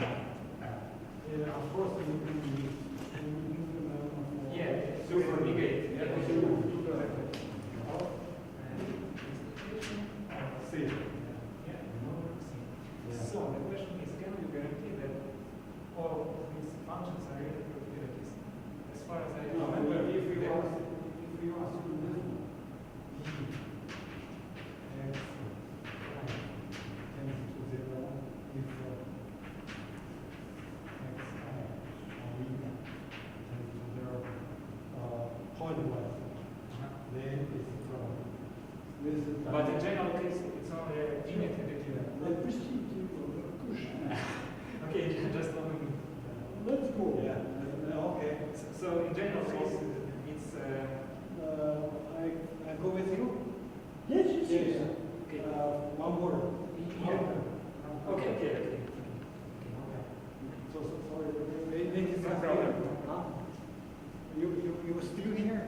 No, unfortunately, I'll be here tomorrow. Are you leave tomorrow? Yeah. We can. Okay.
тоже есть эти самые воспоминания, эти интервью.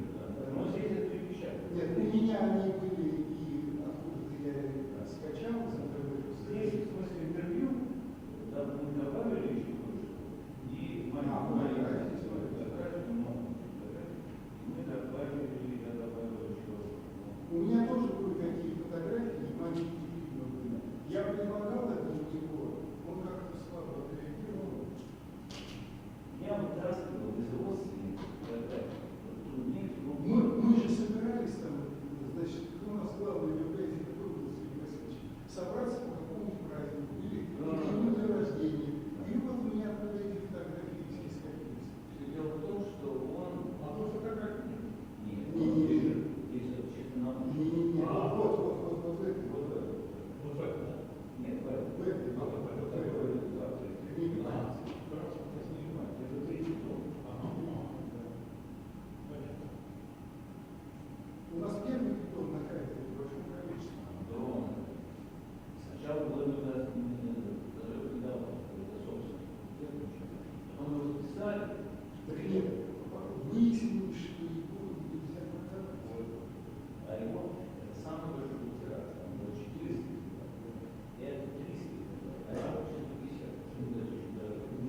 Значит, ну, смотри, вот красиво. Положил туда.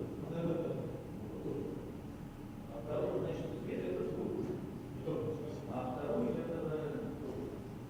самое красивое.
тогда сбоку ткни. Найдем свободное гнездо USB.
Спасибо, Юра.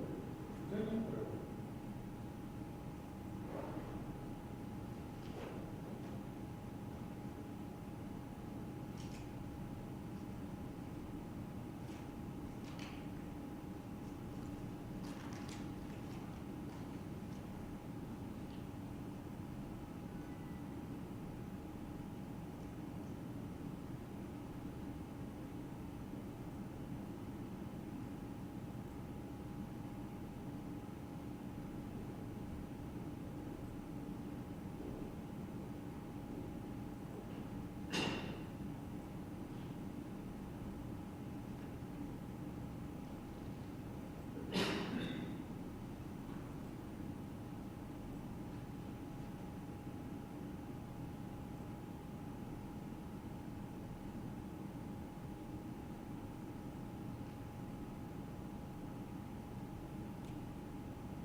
Эрик, это Прохоров поставил для раздачи. Я понимаю. Докладчик. Ты у нас все-таки книжку увел. Как увел? Я вернул второй том. А там еще и этот самый, что вот это тоже обещали. Подожди, я его не мог. Ну да, взял.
Точно.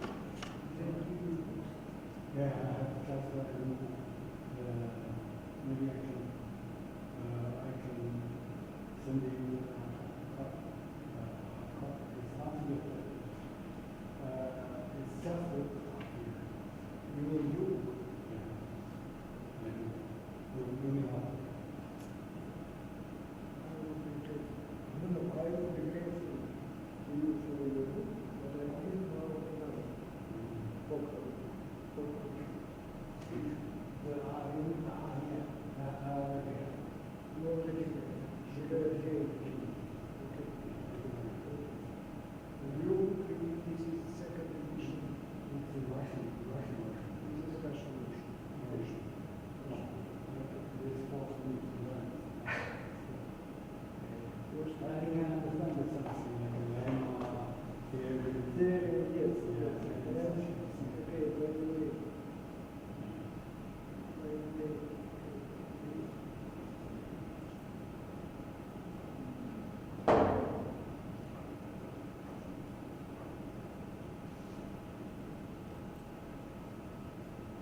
У вас концентрированная, мощная форма. So, you have some experimental pictures. This is for you. For me? Yes. What is this? This is a song which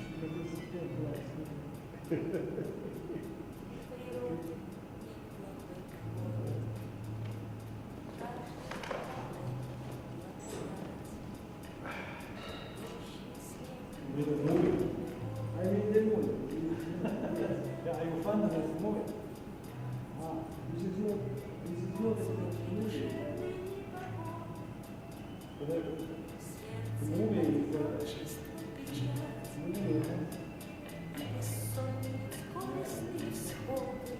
But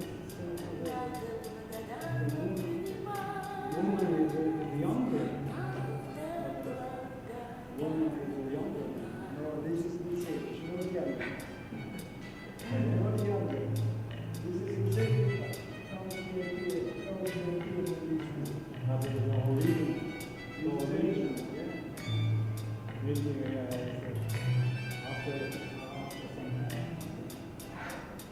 Смерть желаний, годы, годы. С каждым днем все бассейни кладь, что тебе назначено природой.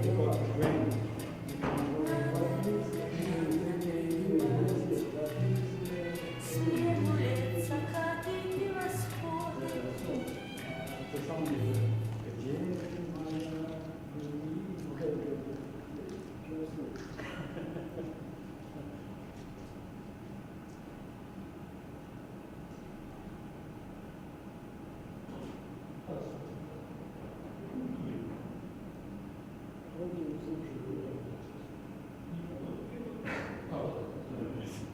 Это из легких паров.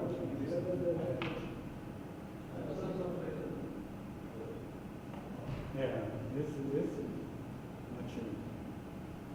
This is another. Слушай, а вы как там будет сейчас?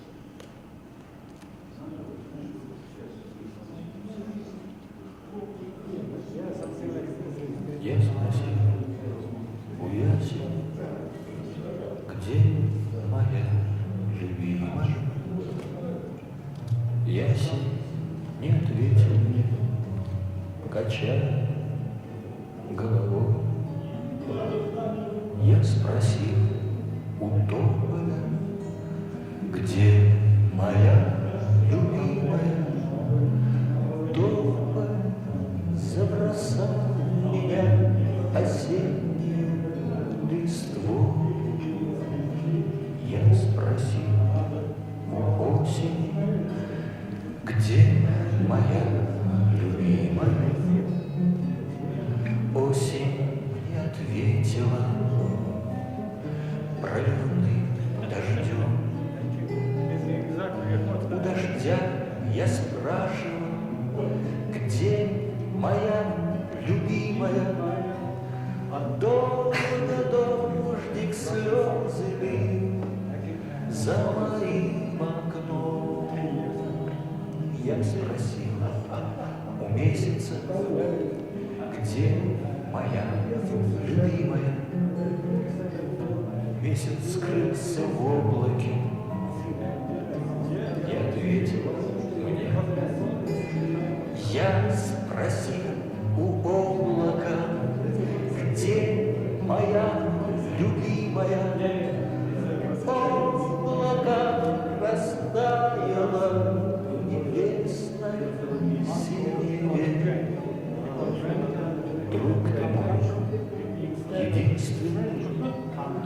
Где моя любимая?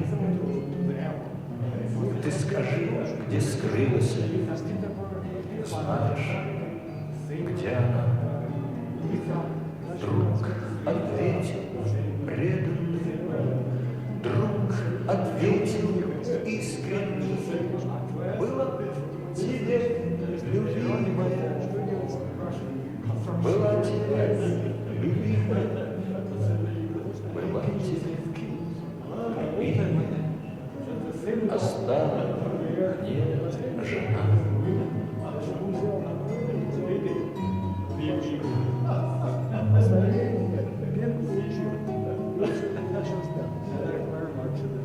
Я спросил у ясеня, я спросил у дома, я спросил у осени.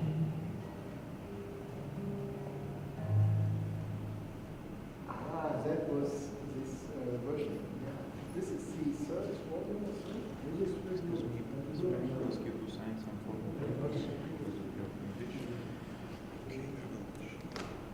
Мы активно топим за провинцию, много ездим в регионы и отовсюду привозим необычные впечатления. Сейчас мы институционально прилетели в Узбекистан. Во время таких поездок мы часто встречаем людей, которые когда-то нашли свое любимое дело, полностью ему отдаются и развивают, пока другие думают, забыли. Чтобы таких духоподъемных историй стало больше, мы с ребятами из Литвы устроили специальный конкурс. Какой проект запустили у себя в одном?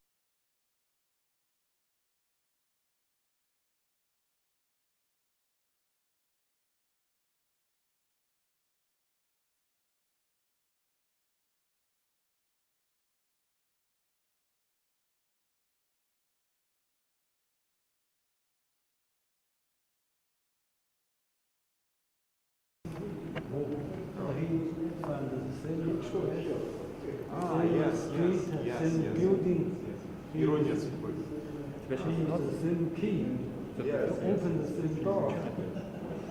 Ну, вот будет, да, только не сейчас. Да, да. В это самое. Здравствуйте, еще раз. Александра, она будет снимать Хорошо, давайте. Так, Александр, давайте.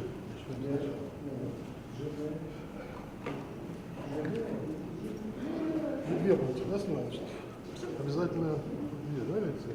Да. Обязательно не забывайте про этот микрофон, который вешается на докладчик. Включается он вот так. Нажали, загорелся диод, пошел звук. Вешаем обязательно посередине. То есть свитер прям берете, так зашипляете. Вот на таком уровне вешаем, чтобы звук нормально шел. Выключается он вот так вот. Подержали, подержали. Выключился. Бывает так, что докладчик кладет в карман и нечаянно кратковременно нажимает, выключается сам микрофон. То есть надо обращать внимание, здесь у вас второй канал идет. Вот. Видите, да? Вот вторая кнопочка. Да, это звук именно со всех микрофонов, которые стационарные. На это не обращаю внимания, это вот этот первый канал, это вспомогательный. Все шумы ловят. Значит, вы снимали вообще когда-нибудь? Еще нет? Здесь у нас, да? Нет. Вот, значит, нажимаете, вот кнопка записи, вот нажали, красная там видно. Пошла запись, вот, чтобы индикация, вот эта красная точка, ну, здесь свет диод горит. Нажали второй раз, погасло. Ну, зелененько загорелся. Погас свет диод. Вот. Сейчас не идет. Да, сейчас запись не идет. Значит, в этот момент, когда одну лекцию отсняли, доклад, меняем флешку. Вот флешки лежат пустые. Здесь сейчас стоит уже флешка. Меняется она вот так вот. Нажали, вытащили контактами вправо. И взяли другую. А не нужно? Абсолютно. Вот попробуй сейчас, да, просто чтобы... Так, а я, получается, только на это буду снимать? Что? Нет? Нет, если... А вы что, свою привезли? Да. Нет, у нас профессиональная здесь это, телевизионная система. Вот, ну попробуйте. Вниз вот этот вот замочек, да, вот, и открывается, да. Ну, все не спеша, да. Контактный вправо. Ставили, надо сейчас определиться. Наверное, задели, судя по всему, right protect.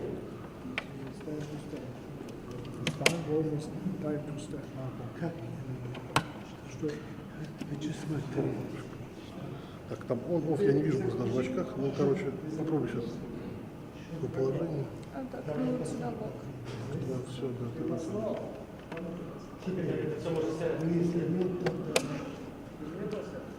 Значит, наоборот. Ну, вот так удалось сделать. Вперед. Просто вы, наверное, ее засовывали и сдвинули. Вот, все, сейчас время нам скажет, все. Вот, соответственно, не спеша, да, чтобы вот не задевать right protect и так далее. С этим понятно, да, главное? Это, ну, просто, да. Да, нажали, повесить, и обязательно посередине. Вот он начал работать. Опять индикатор, второй канал. Все, это все премудрости. Значит, соответственно, мы, поскольку у них презентации, мы, значит, снимаем и делаем вот в таком вот ракурсе. Ну, максимально, чтобы вот этот вот экран влез. Понятно, там таблицы, все данные, чтобы были. Вот. Ну, вот даже вот сейчас. Чтобы презентация была. Да, ну не обязательно, там, если ничего, там внизу у него ничего нет, понятно, можно поближе даже сделать. Значит, вот попробуйте тоже пошевелить этот трансфокатор, чтобы как оно получается. Нет, клавиша. Вон клавиша вот там. Да, все равно там плавные движения, рывками не надо, просто от степени нажатия скорость изменяется, приближение.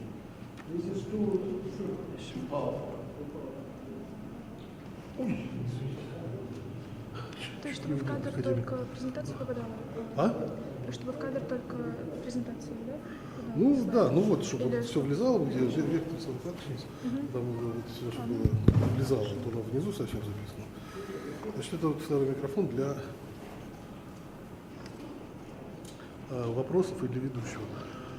Надо понять, ну, то есть ведущий, по идее, должен давать задающим вопросы.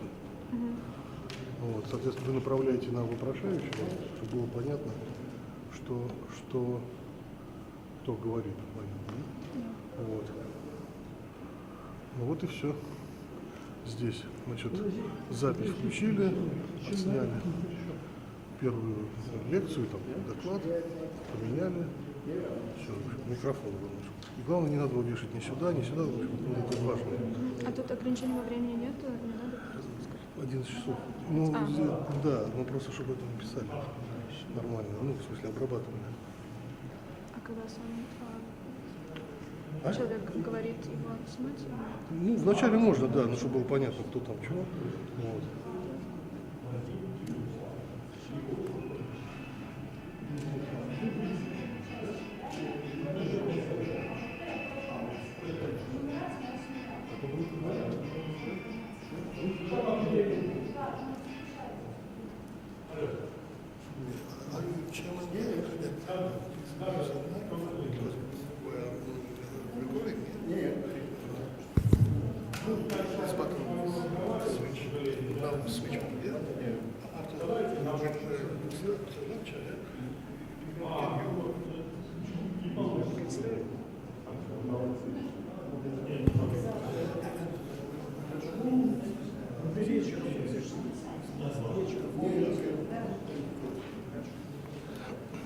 Так, теперь что еще?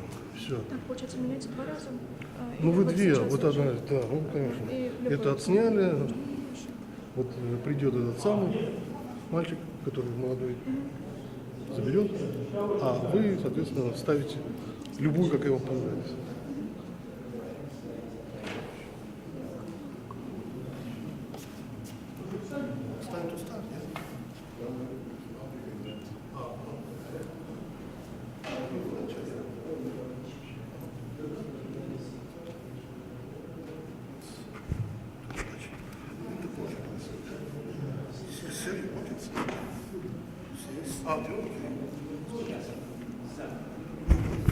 It's working now.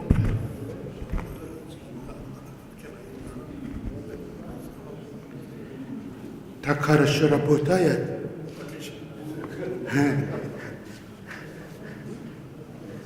Okay, we should start this afternoon's program with our next speaker. It's my pleasure to announce Peter Major from the Alfred Rényi Institute, and he'll be talking about non-central limit theorems for nonlinear functional or vector-valued Gaussian stationary random sequences. Please, Peter. Well, here is the title of my talk. More precisely, its subject is written down here. We have a stationary vector-valued Gaussian sequence, d-dimensional, have a function of the variable. We take this random variables, that is, we put the argument, this vector to the argument of this function h, and take the normalized partial sums, and we are interested in the question what kind of limit theorems we can get. We are interested in both cases when it is Gaussian and when it is non-Gaussian, but here I am mainly interested in the question when we get something different, that is a non-Gaussian limit with an unusual normalization. This problem has its precedents. Well, we had a similar result with Roland Lovich-Dobrushin in the special case when we take not a vector valued but a scalar valued stationary Gaussian random sequence. Here is this result. Well, we have a sequence of Gaussian random variables, a stationary sequence such that its correlation function behaves nicely. Here it is. It behaves, roughly speaking, bar-like at the infinity, where there may be some slowly varying function which differs, and we can get a limit theorem if this alpha is smaller than 1 over k, hx is the case-Hermite polynomial with leading coefficient ones, this k and this k are the same. And now here is the normalizing constant, here is the random variable, and we can give the limit. It is written down here. It is a multiple Wiener-Ito integral. Here it is. And this where Zig is a spectral measure random spectral measure corresponding to this to this function h, and we can get a similar result if we have a function which has a Taylor expansion with respect to the Hermite polynomials starting with k. Naturally, to get this result in a correct way, we must explain what this spectral measure and random spectral measure is, and what this multiple Wiener-Ito integral means, but this was done before. Now we are interested in what can we say in the case when we have not a scalar but a vector valued random sequence. Well, that has a previous story, namely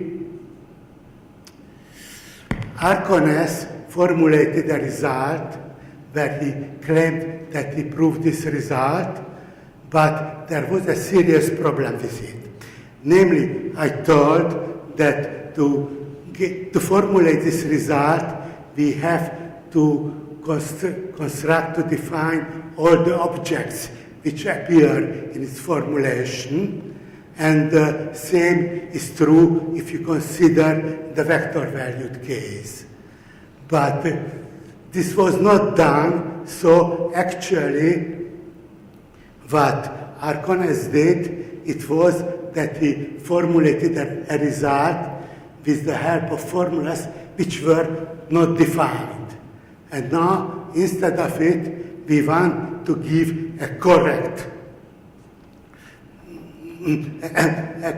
theorem, and to do it, the first step, the leading step, is to formulate the theory which we apply in the vector-valued case. We can understand it better if we consider simultaneously the scalar-valued and the vector-valued case. So what we have to do is to understand the theory of stationary Gaussian random sequences and to give a good representation of the nonlinear functionals with respect to it. Well, let us start it. I wrote here, there is an extension of the problem. We are interested also in the case when we have a Gaussian limit, and especially we are interested where is the border when the Gaussian turns into a non-Gaussian limit. And so the first thing is the characterization of the stationary Gaussian sequences, where in the one-dimensional case it is enough if we define its correlation, we give its distribution function with respect to the correlation function, covariance function. But the question is how we can characterize, how can we give the covariance function.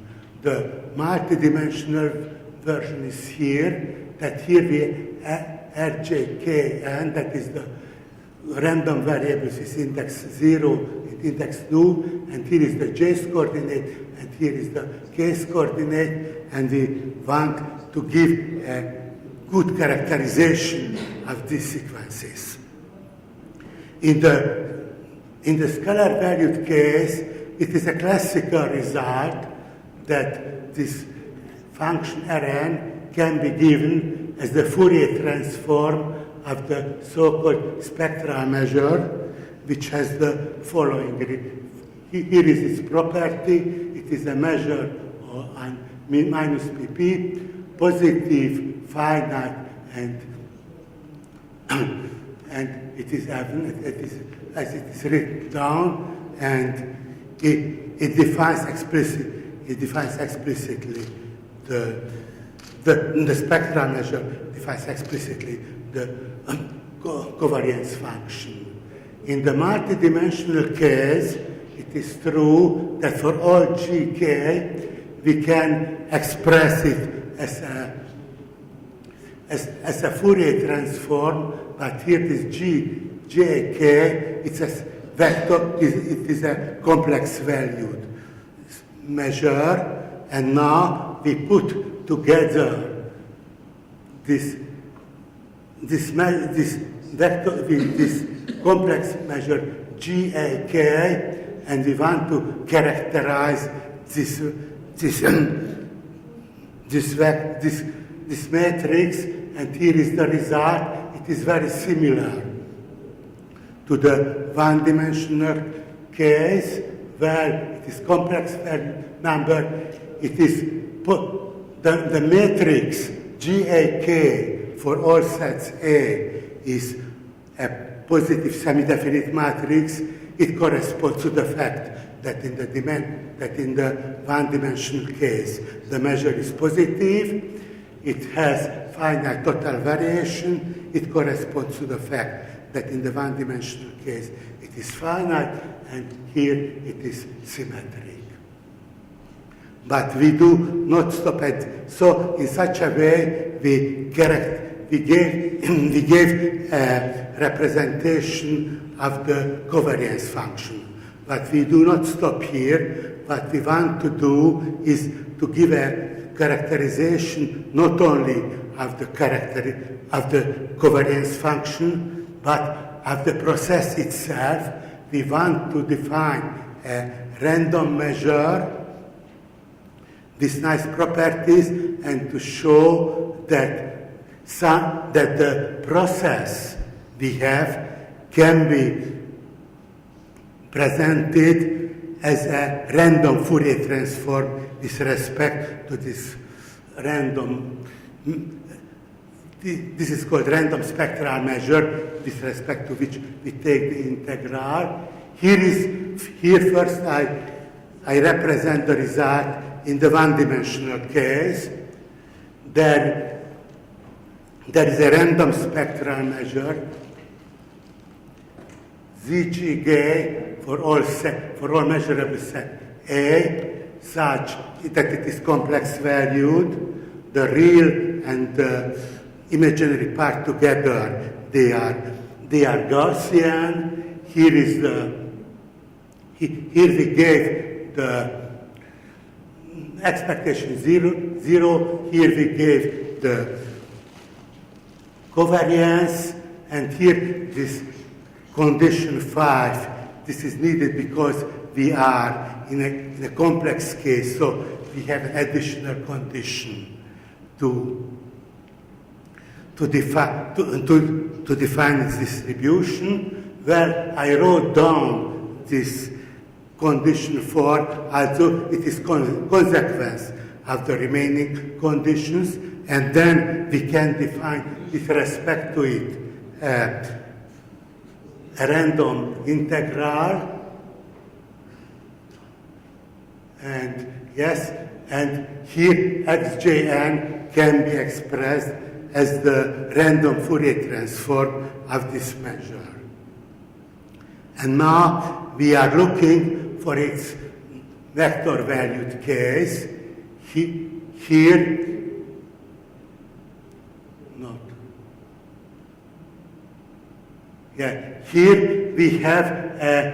we define a vector valued random spectral measure, that is, it has d coordinates, that is the dimension of the process, and then what we get, that here the j's coordinate of the process is the Fourier transform of the j coordinate of the vector valued random stationary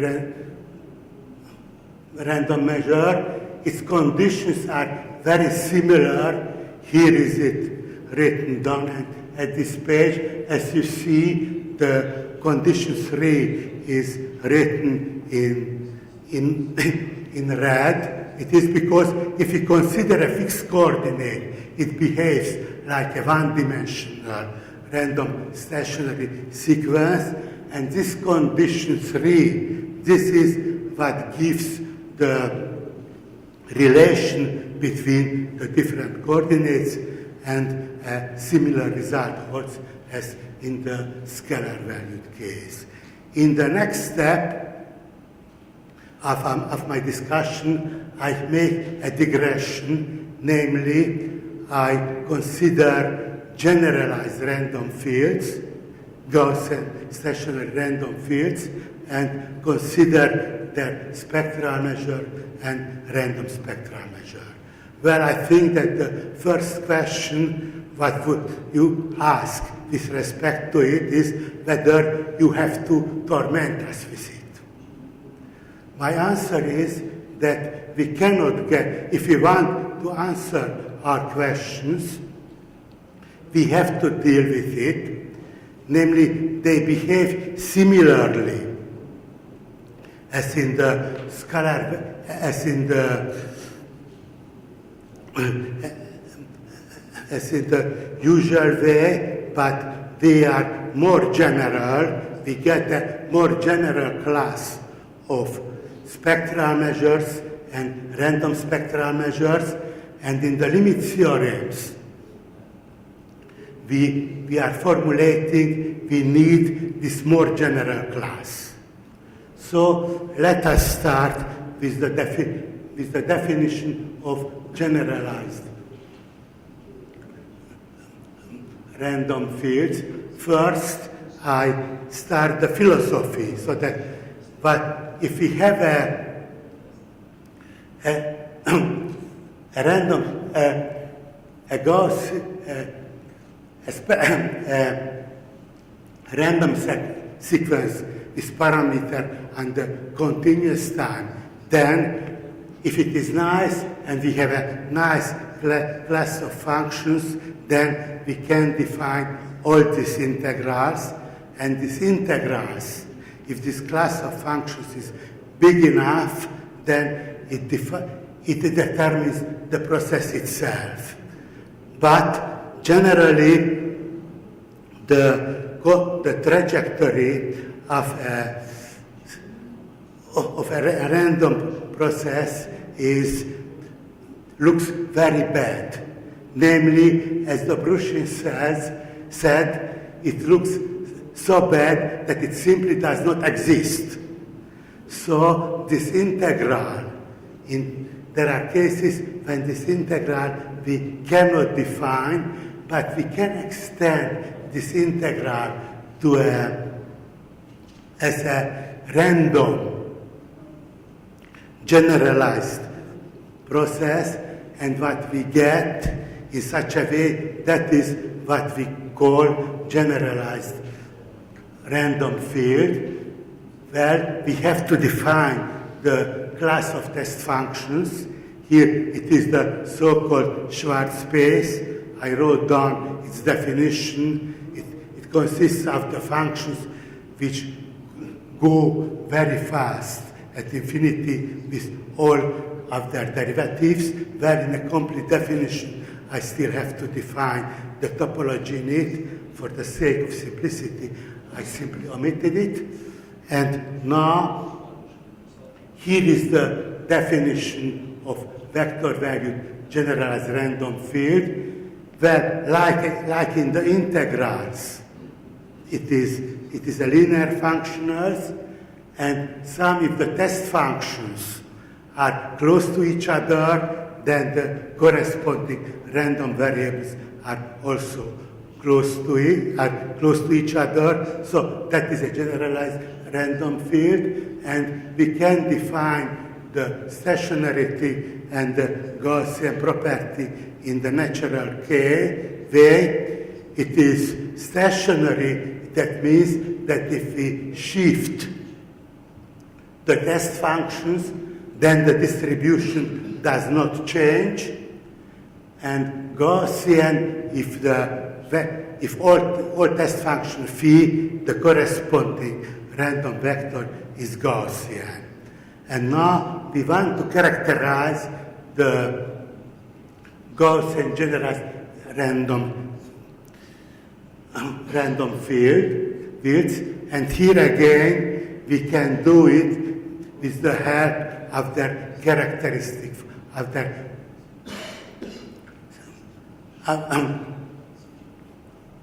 covariance function, where here the test functions are phi and psi, are two functions in the test space, and we can get for this function a spectral measure type representation.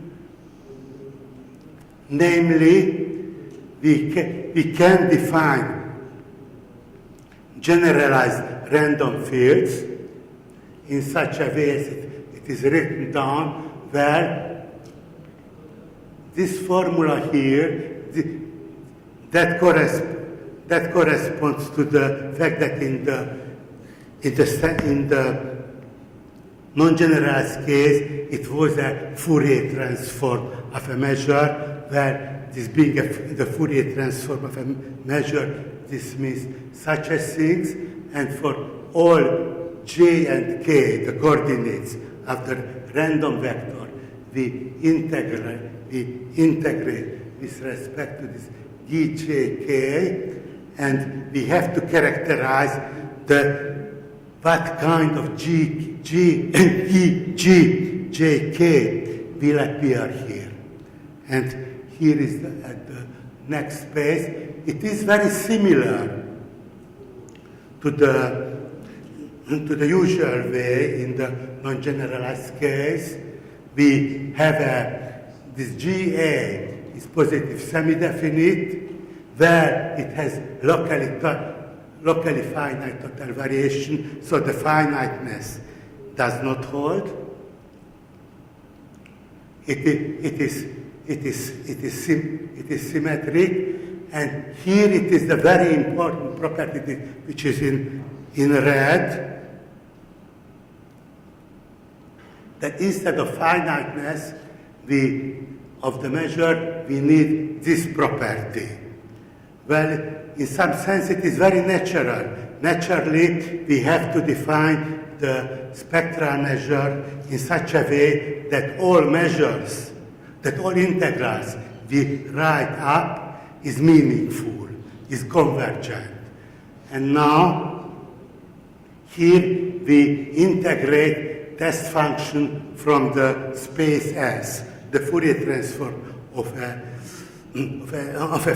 function from the space S also is in this space. It tends to zero very fast at infinity. So to make this integral meaningful, it is enough this condition, and then we can define the matrix value random spectral measures corresponding to the spectral measures in the same way, so that the coordinate xj phi, the j's coordinate at the place function phi is given in such a way. So it is very similar, but there is a big difference. It is what I told, that here we have to have this property here, and it means that we can define spectral measures and with this definition, with this density and the corresponding random spectral measures.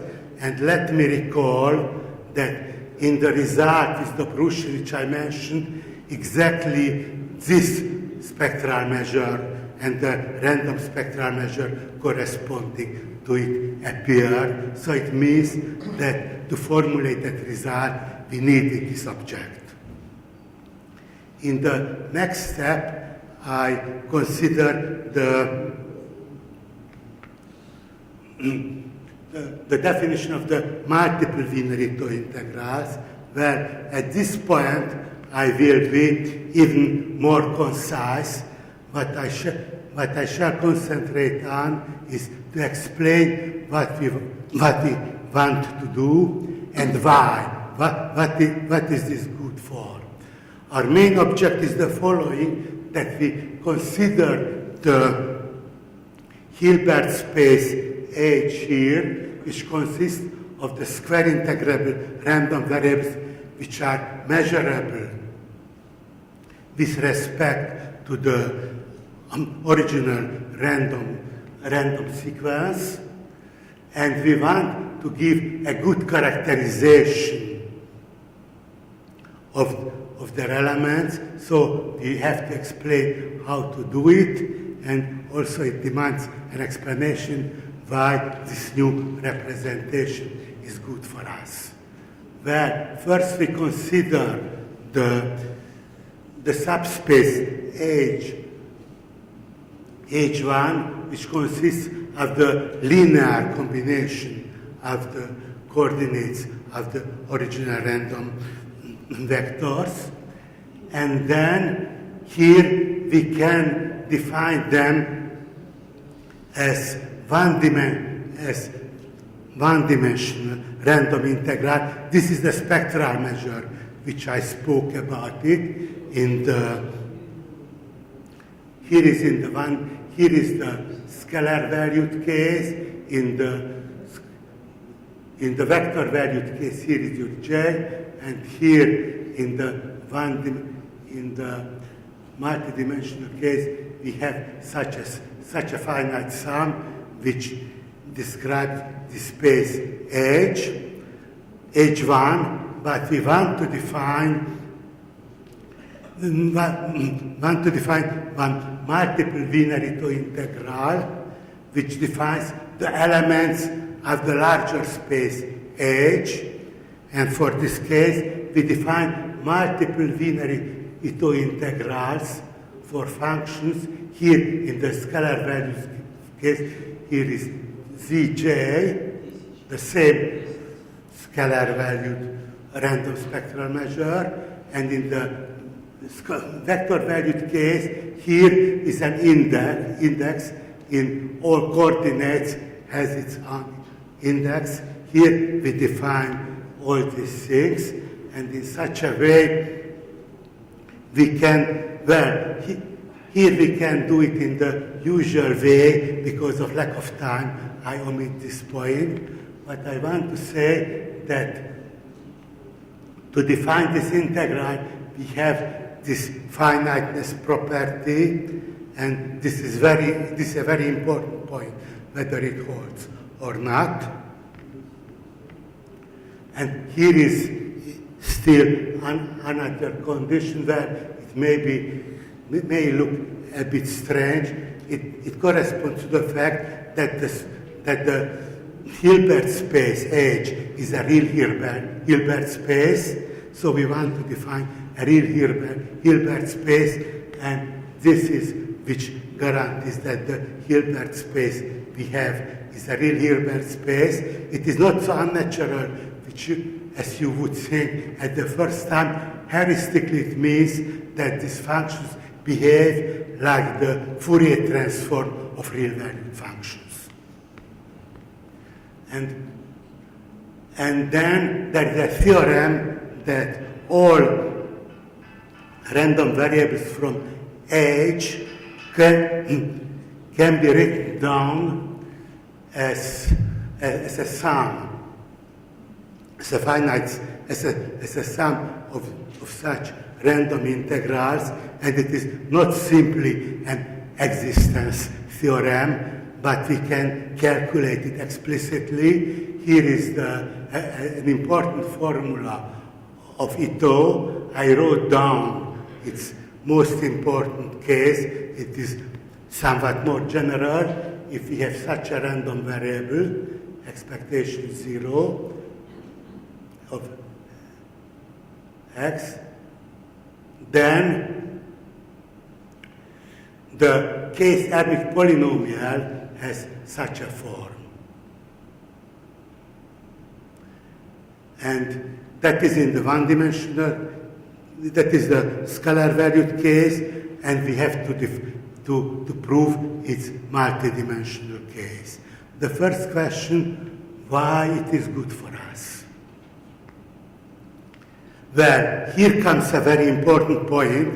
When we consider a stationary random sequence, there is a shift transformation in it, and we want to give such a calculation where we can calculate simply the shift transformation. And this is what is here done. It can be done that here is an important result, that if you have such a random integral,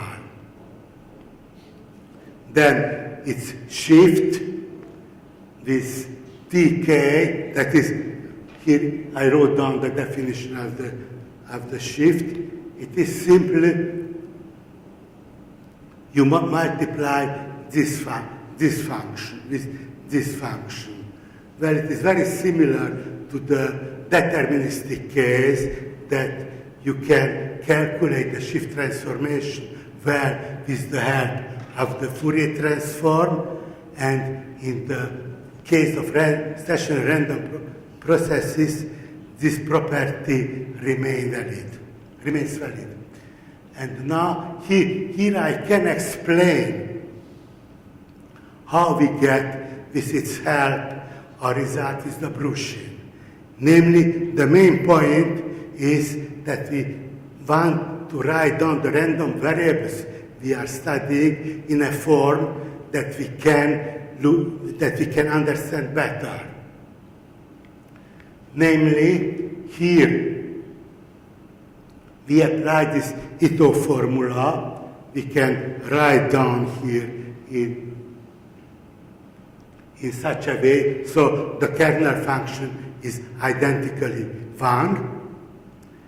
And then here is HKXN, it's shift. Then we can write down in such a way, we can sum up, then we can normalize. We make a good change of variable, and then we get such an integral. Here, the kernel function has a limit. This Gn, which is written down here, it is a rescaling of the origin spectral measure. Okay? Then it has a limit if the covariance function behaves like in our theorem. And then this suggests a limit theorem that here we get the limit in such a way that here in the function we write the limit, here in the Gn take the limit, and then we expect that what we get is the limit. The question is whether this limiting procedure is allowed. The answer is that if K alpha is smaller than 1, the answer is yes. Otherwise, the answer is no. In that case, there is a Gaussian limit. And then this picture can be carried out also in the vector valued case, where here first I wrote down the limit theorem in the vector valued case. Here we had a stationary random sequence vector valued with nice property. Here I take a function which is somehow similar to the Hermite polynomial. In the one-dimensional case, take the sum, and then we get a similar limit. Everything is explained. Well, it can be done, but I think it is not so that we get the natural analog of the scalar valued case. I think the really important, the interesting point is not so much what it looks like, but the question is why it holds. Namely, here we have the multivariate in Ito's formula. In the Ito's formula, we get a formula for the Hermite polynomials. Here, a similar result for the multidimensional version of the Hermite polynomials to the so-called weak polynomials. Naturally, in a correct explanation, I have enough time, I should explain what these weak polynomials mean, but this is a meaningful object. And then we get the same limiting procedure. We can write down the sum as in the scalar valued case, get the same limit. And now still one question which I would like to discuss, namely, here we have such a picture. We wrote up a random variable in such a form. We know that both the kernel function converges in a nice way. We also know that the spectral measure Gn has a nice limit in the nice way. Can we say that Zn tends to Z0, that is the integrals have a limit? The answer is that this is in itself not enough. Still, you have a very important property which you have to define, namely that the measure mu_n here, this measure which is closely related to the Wiener-2 integrals, which I am working with, must be compact in this sense.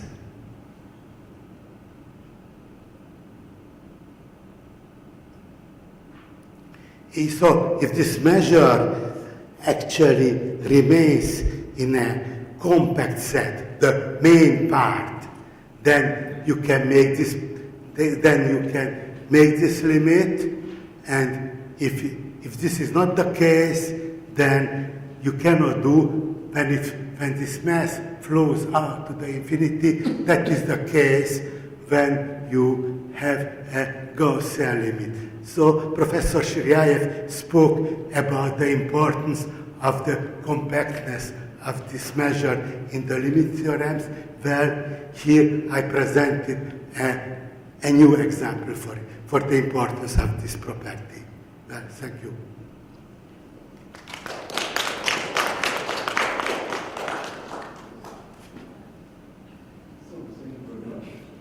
Other questions or remarks?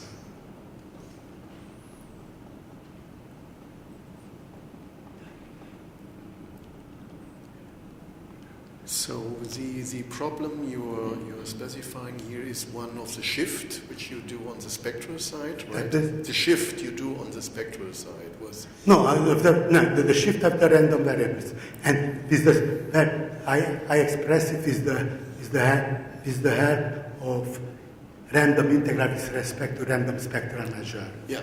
Multiple. Yeah. And you need the Wick ordering somehow to make everything nice, right? No. You mentioned the Wick products. Yes. You need the Wick ordering to make things. So that in the scalar valued case you have an expansion with respect to the Hermite polynomials, and the Wick polynomials take its role in the multidimensional. So I have an expansion in the Wick polynomials, and if it is order k or elements of order k and larger, then you get this result. Okay, yeah, I see. But you need the compactness, and that was missing in Archon's. But that is condition k alpha smaller than 1. That was which guaranteed this condition. I see. Yeah. Okay. Further questions or remarks? Well, if that's not the case, then thank our speaker again.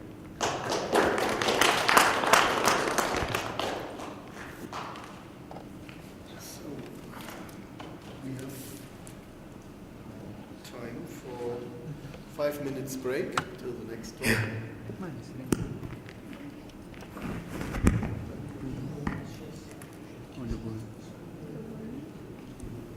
Wait, please.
That clock counts, I would say.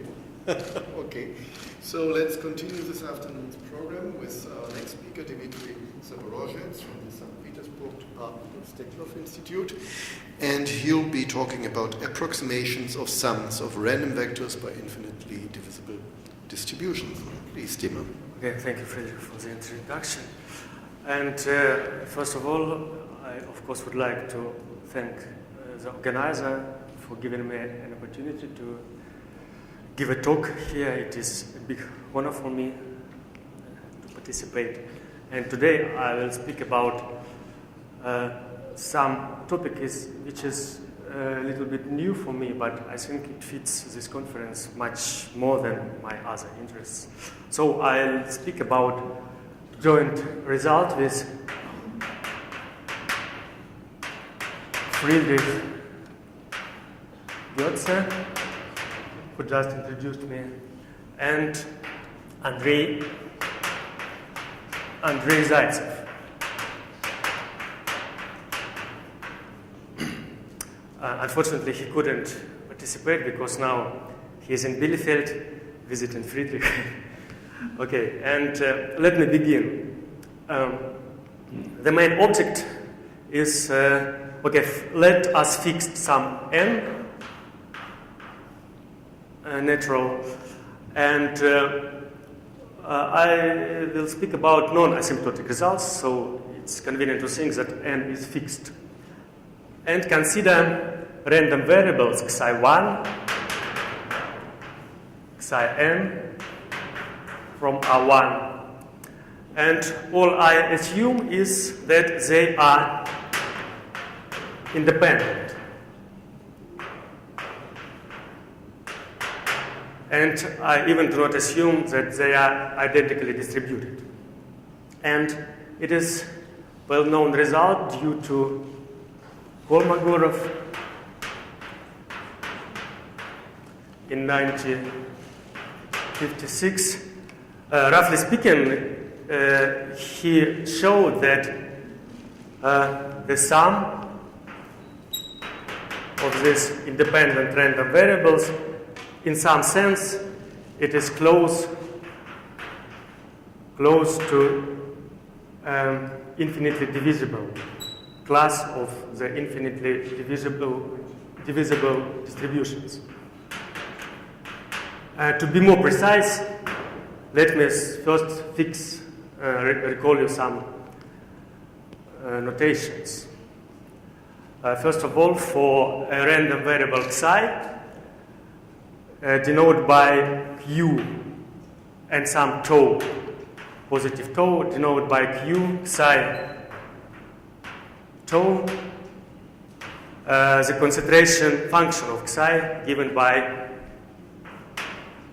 the following. It is supremum of all real x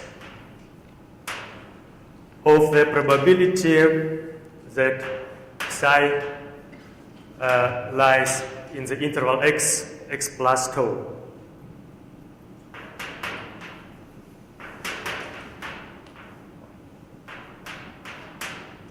It is well known Levy concentration function. And also, of course, all of you know it, but let me anyway recall the Levy metric for random variables xi prime, the Levy distance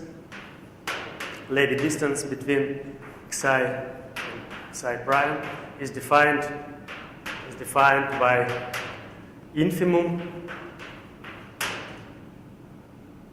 over all positive lambda, such that the following relation between the distribution functions of xi and psi primes holds. First of all, the probability that xi is not greater than x is at most the same probability, not the same, sorry. Xi prime is not greater than x plus lambda and plus lambda.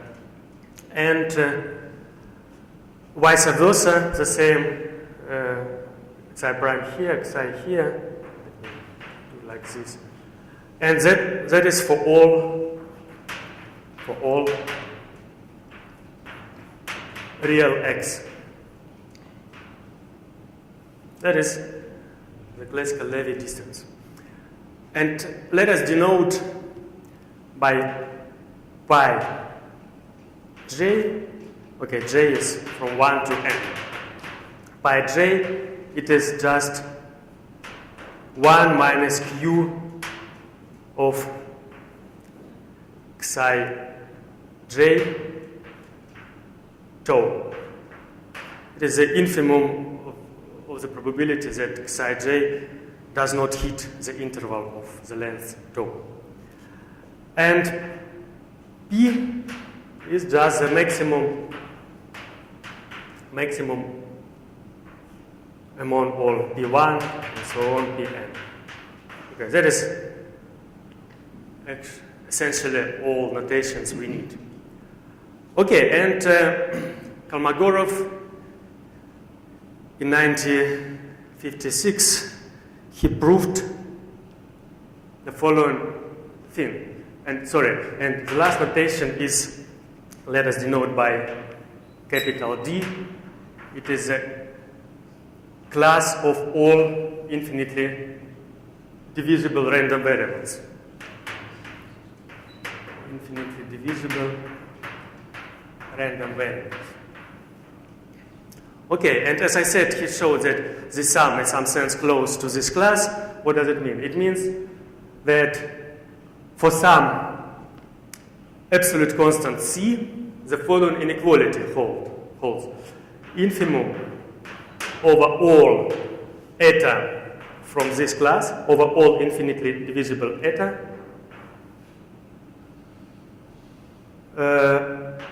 of the Levy distance. Oh, sorry, why I put it here like this? It's just n. Levy distance, the Levy distance. Levy distance between the sum, psi 1 plus psi n, and eta. In fact, it is just the distance between the sum and the infinitely divisible class D. It is at most this absolute constant c, and p to the power 1 over 5, 1/5, plus tau to the power 1/2, and absolute value of log tau to the power 1/4 plus 1. Kolmogorov actually formulated this result in slightly different form, but for us it is convenient to and also not for all tau, but for us it's convenient to state it like this result. And it was in this paper which Albert Nikolaev mentioned today after Friedrich's talk, where he cited Prokhorov, and actually he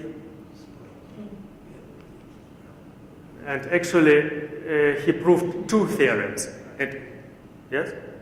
Sorry? Where is n? It's no n actually. For any fixed n, it does not depend on n. It depends on this p. P depends on n. Yeah, in some sense, p depends on n. Yeah.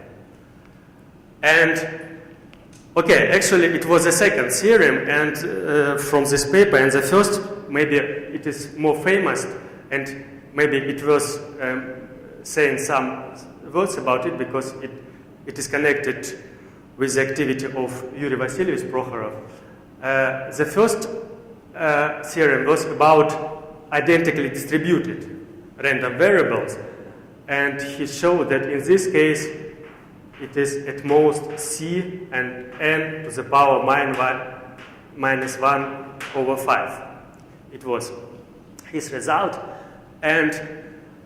But actually, the first who considered this setup was Prokhorov 1 year before, in 1995. 1955. It was a paper in Dokladie of Soviet Academy of Sciences. He proved that this quantity goes to zero. And then Kolmogorov decided to prove that actually it is uniform, the convergence is uniform, and he obtained this bound. And, okay, few more words about this IID case. Later, again, Prokhorov obtained the estimate 1n to the power minus 1/3 and log n plus 1 to the power 2, this estimate in IID case. And later, it was a paper by Ildar Ibragimov and Ernst Lvovich Pressman, where they showed that it is possible to use compound Poisson approximation here. It is possible to take, instead of eta, accompanying Poisson approximation and to obtain similar bounds. But optimal bound finally was obtained by Arak, where he showed that the optimal one here is n to the power minus 2/3. It was obtained by Arak as a final result. It is IID case, but my talk about non-IID case.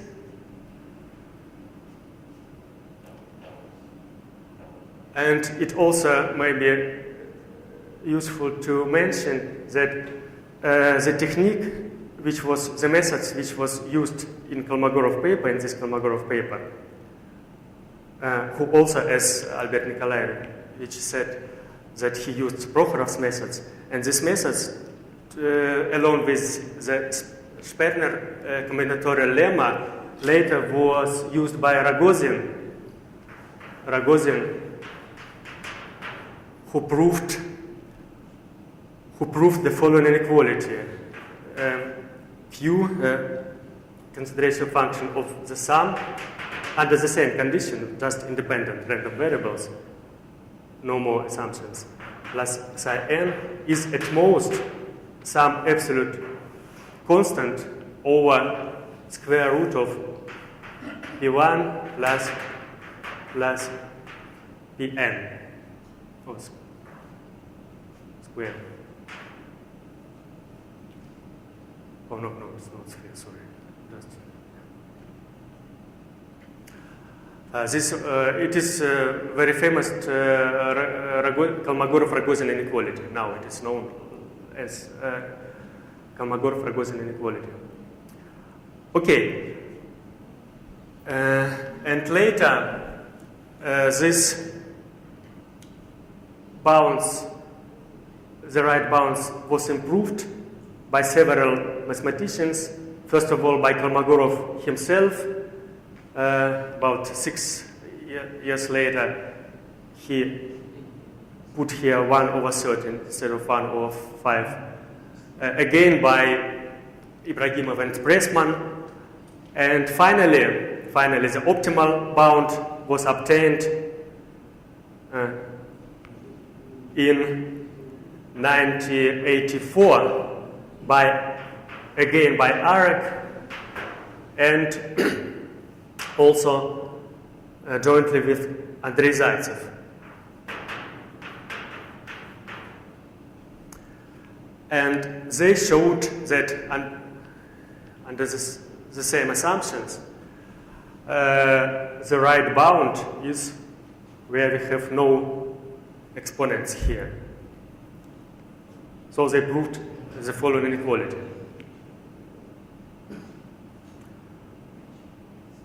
Okay, and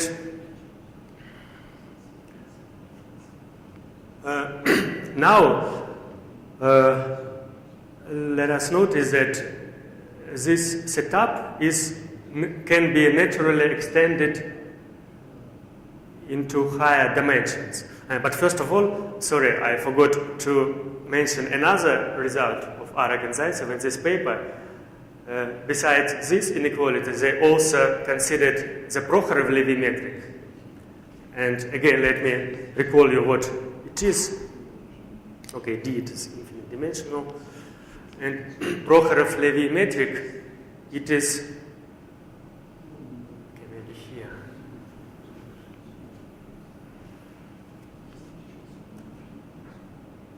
Again, for random variables xi prime, it is defined by pi xi prime. It is infimum of positive lambdas such that the probability of xi to be in some Borel set B is at least the probability of xi prime to be inside the lambda neighborhood of B. Lambda neighborhood, it is of course the set of points which are not further from B than lambda. The distance from these points to B is at most lambda. And plus lambda again. And the same vice versa, xi prime is here, xi is here. And it holds for all Borel sets B. So here we consider only half lines, and but here we consider all Borel sets. So in some sense it's stronger. Okay, and they showed that for the Prokhorov-Levy distance, the following inequality holds. Again, here we have infimum over all infinitely divisible distributions. Prokhorov-Levy distance from the sum xi1 plus xin and eta. So it is just the Prokhorov-Levy distance from the sum to the class D, class of the infinitely divisible distributions, random variables. And it is at most almost the same. Here we have the same thing like here, log tau plus 1, but also, because this distance is stronger, also we have some reminder, the sum j from 1 to n, pj squared. And in some sense they show that it is also optimal, this inequality. So it was their main result in this paper. And later, in 1989, Zaitsev generalized these two inequalities to higher dimensions. And before formulate his result, I again need some notation. First of all, we have to. Okay, maybe I erase this.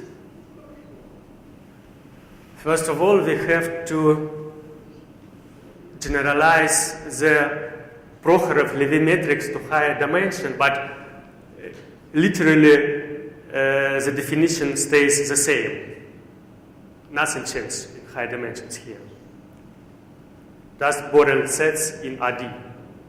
And lambda neighborhood also well defined in RD, and so on. And our setup is that we have xi1, xin. Now they are independent random vectors in RD.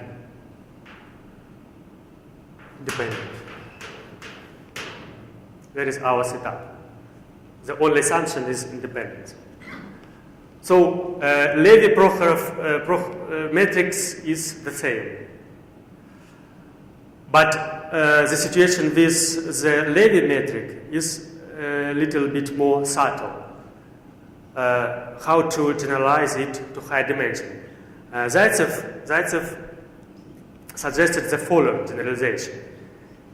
Let us denote by 1D. It is d-dimensional vectors which coordinates are just ones. 1, 1, so 1. And he suggested to consider the following multidimensional definition of the Levy metric. It is the following thing. It is defined by, again, infimum of lambda, such that probability that x is at most x is at most probability that psi prime is at most x plus lambda multiplied by this unit vector plus lambda, and vice versa, xi prime xi, for all x from RD. And having defined this multidimensional Levy metric, Zaitsev proved. Let me write this. In 1989, yes, as far as I remember, Zaitsev proved that. Let me denote this by this inequality by star, this inequality by 2 star. Zaitsev proved that star and double star hold in RD. That was the main result of Zaitsev. So, in some sense, he generalized these two inequalities to multidimensional case. Okay, but this definition of the multidimensional Levy metric has some disadvantages because it heavily depends on the coordinate system, on the standard basis. While the right hand side, here and here, which is composed of the consideration function, and it does not. And sorry, I forgot to define the concentration function in multidimensional case. In multidimensional case, the concentration function of a random vector psi, it is just supremum over all x from RD, the probability that the random vector hits the ball of radius tau centered at x. Maybe it's better to psi minus x is at most tau. Formally, it is a little bit different definition because here the interval of the length tau, so it is a ball of the radius 2 tau, and here the radius is tau. But because everything is up to constants, it doesn't matter for us. So in multidimensional, it's more convenient to consider this. Not with tau over 2, but with tau. Okay, and so as I told, this result due to Zaitsev with this definition of the Levy metric is not very natural because this definition depends, it's not coordinate free. while this definition, for example, is coordinate free. So our aim is to suggest a new definition, again stronger than this one, which is coordinate free, and still this inequality, two inequalities hold. And okay, so now I have time to do this, and maybe I need to erase something. Or maybe if I write here, is it okay on the lower half? Okay, first of all, let me introduce some more notations. Let me denote by PM, it is the class of, okay, let me denote it by this. It is the class of all polyhedral sets which are the intersection of M half spaces. So if it is bounded, then it is polytope. If it is unbounded, then it is polyhedral set. So, and let me write it down. What do I mean? It is just, so PM, it is a class of polyhedral sets which can be representative as following. P, it is the set of X from RD such that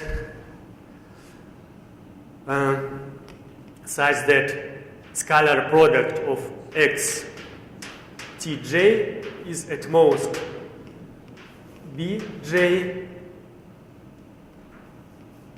for some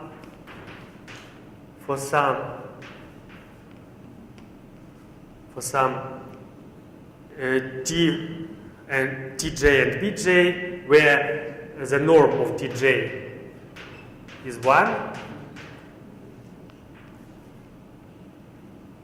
Bj is just real number, and J is from 1 to M. That is where M comes from. So it is just the intersection of M half spaces. Of course, this representation is not unique for any polyhedral set, but it does not matter for us. Now, okay, that is the class PM. And also consider some subclass P star. It is a class of PD. What it is? It is the following thing. First of all, let us denote by E1 and so on, En, it's standard orthonormal basis. Standard orthonormal basis in RD. And consider the polyhedral sets which are just the intersection of the half spaces which boundaries are parallel to coordinate planes. Formally, it is just, okay, it is the subclass, or it is the class of P stars, the subclass of PD, and which can be represented as almost the same, but here we have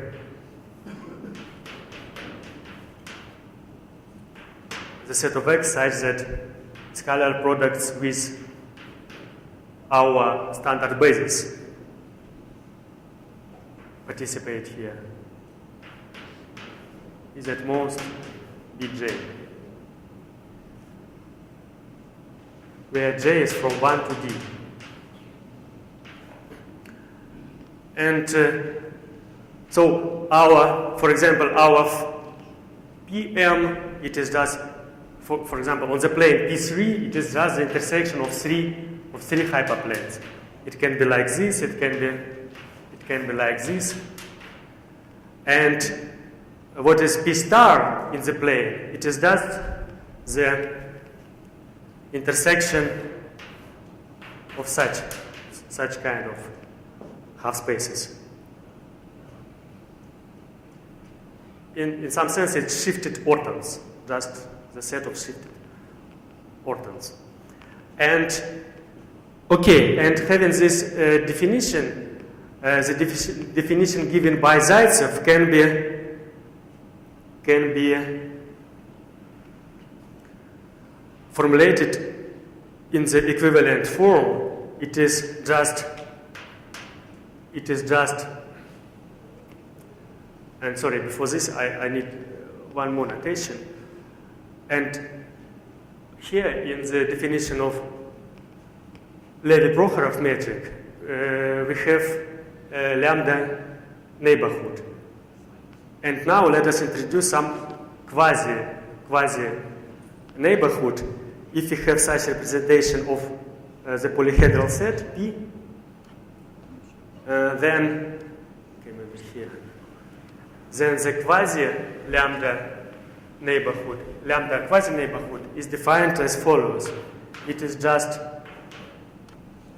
almost the same like here, but all half spaces are shifted by lambda x from RD, such that this scalar product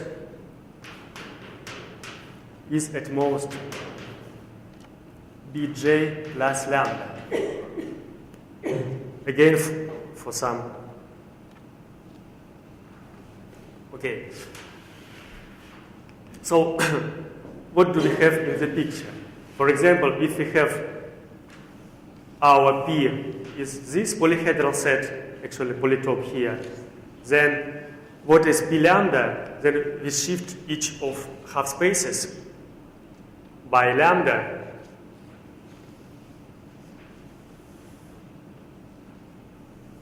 So it is quasi-neighborhood of this guy. And the real lambda neighborhood, actually it always contained in this neighborhood. Oh, sorry, because here we have upper index, here it's better to put lower index. And we always have this inclusion. The real neighborhood is a subset of the quasi-lambda neighborhood. On the picture, the real neighborhood is the following one. Of course, it's always inside this quasi-neighborhood. It's very easy to observe. Okay, so we always have this. And having defined this setup, the definition given by Zaitsev is actually equivalent to the following. It can be written in the form closer to the form of the Prokhorov-Levy metric. It is infimum of all lambda such that probability that psi lies in some polyhedral set P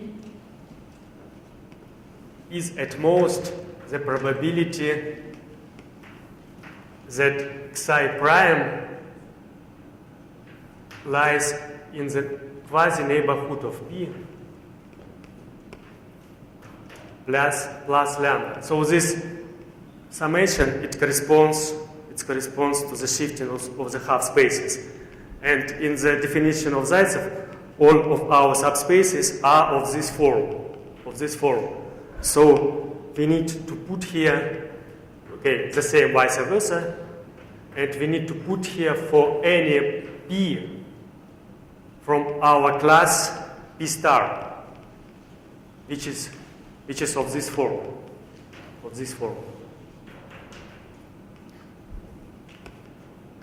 P star. So it is the equivalent form of the definition due to Zaitsev, which uses this polyhedral sets of this shape with half spaces with boundaries of the half spaces parallel to coordinate planes. And having this reformulation, now it is very easy to suggest the coordinate-free definition. Because here, as I said, this P star is a subclass of PD, and more generally PM. It is just the class of all polyhedral sets which are induced by at most M hyperplanes. So if we put here not just P star is parallel to coordinate planes, and put here arbitrary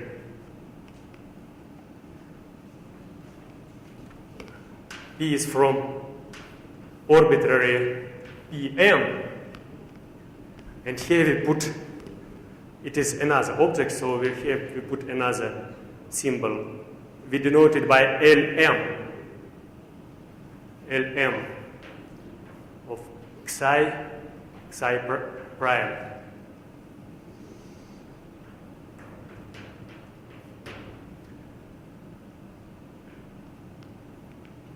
We have another definition, and now it is coordinate free. And for example, if we put M equals D here, then as I said, P star is in PD, and then this definition is a stronger version of Zaitsev definition, and also coordinate free. And what we managed to prove for this definition, which is coordinate free, it is almost the same two theorems. Actually, it is almost the same theorem, inequality star. But here, of course, sorry, I forgot to say, in the result of Zaitsev, the constant, of course, depends on D, on dimension, because it is absolute constant in the one-dimensional case, and in D-dimensional case, the constant, of course, depends on dimension D. But if we consider this metric Lm, then we have the following inequality. We have the same inequality, but here the constant depends, of course, on M. But surprisingly, it does not depend on D. Actually, although the result is D-dimensional, if we consider this class of polytopes which are induced by at most M half spaces, then the constant actually does not depend on D. It depends only on M. And once again, if we put here M equals D, then we recover a stronger version of Zaitsev result, coordinate-free version, and of course then tautologically it would be CD, which of course depends on D. And it is concerning the Levy metric. And concerning, also we proved the second theorem concerning the Prokhorov metric, because in this formulation, everything is all right with Prokhorov-Levy metric because it is already coordinate-free and the definition is very natural. But let us imagine for the moment that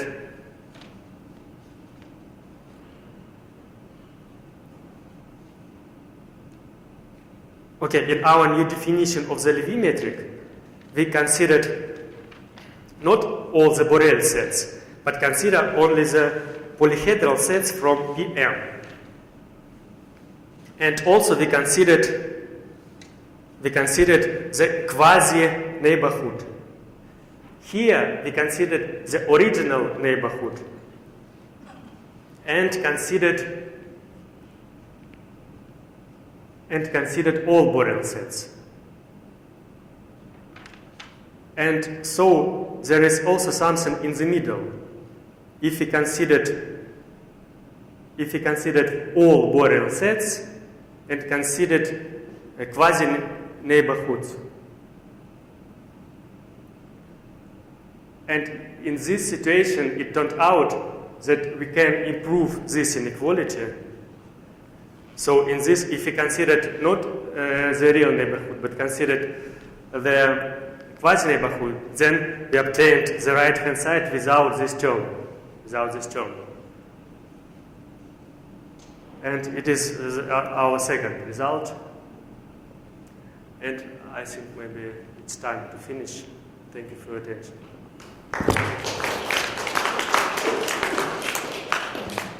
So, thank you, Dima. Are there questions or remarks? Yeah. Yeah, it is for any fixed tau. For any. Okay.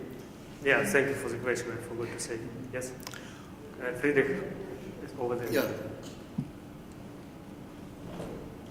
So maybe just to clarify. So several times you told about so-called high-dimensional situation. Okay, usually high-dimensional situation means that D and N are in some sense connected, and if D is much larger than N, then your results are beautiful. But as I understood, or maybe I am wrong. Actually, not high-dimensional, higher dimension. I mean, not high dimension, which, okay, you consider symptotic when dimension goes to infinity. No, it's not the case, I consider. Just, I mean, higher dimension, it means that D is greater than 1, but fixed. D is fixed. Okay. No, but it's also possible to understand what you said, not now, but during your talk, that star inequality is dimensional free. Sorry, what is that? Dimensional free. Three-dimensional. No, this one. Yes. This one, yes, because it does not depend on D. Yeah. Yes. Further questions or remarks? Yes?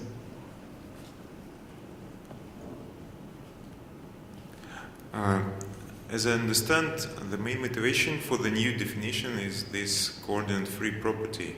But could you give us an example where this property is crucial and you could not use just old Levy metric? For example, if you rotate something, then it breaks. Okay, I will ask you at the coffee break. Okay, further questions or remarks? Well, if that's not the case, then let's thank our speaker.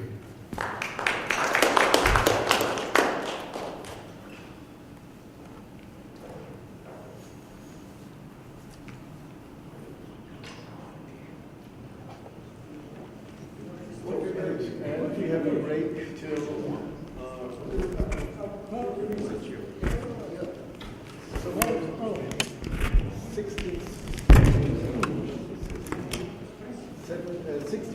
16:30 to 17. So it's a break till 5 o'clock. 2:30. 17. Half an hour. 1 minute. Half an hour. No, Half an hour. А ты что в среду делаешь? 5 o'clock. Учишься? А вечером? Тоже учишься? В кафе хотел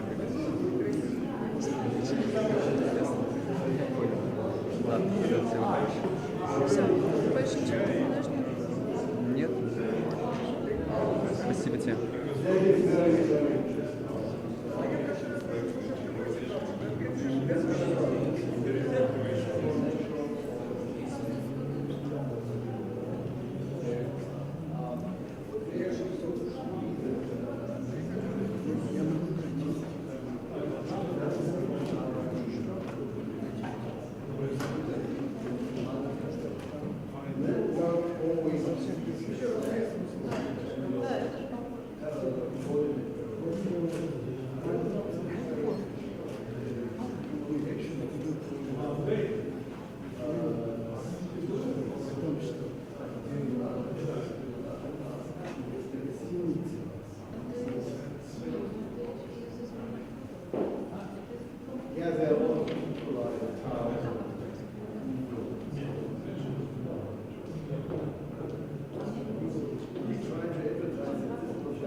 Second one, Yeah.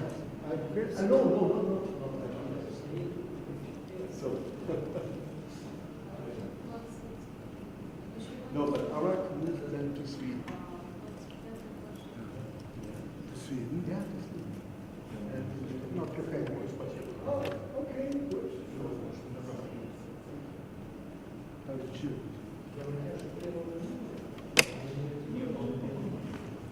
And he stopped doing these things. So the time for coffee break. Yeah. That's your work. Right. There's nothing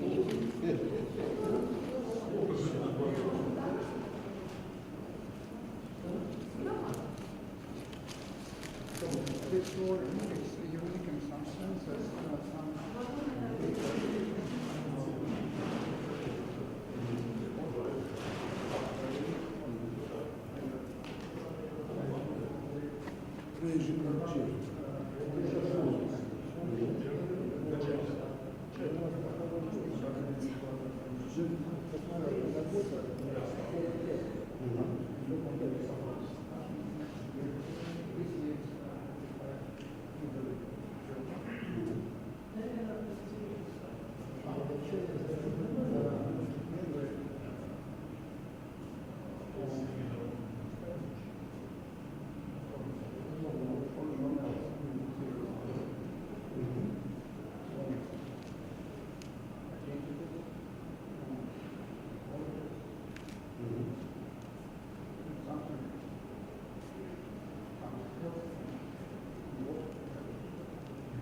Okay, good. After coffee.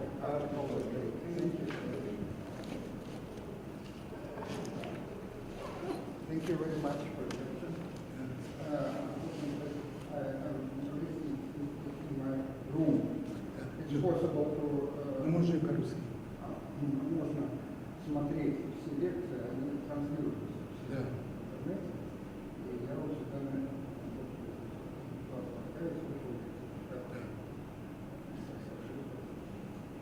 What? Sure. What? You. Yeah.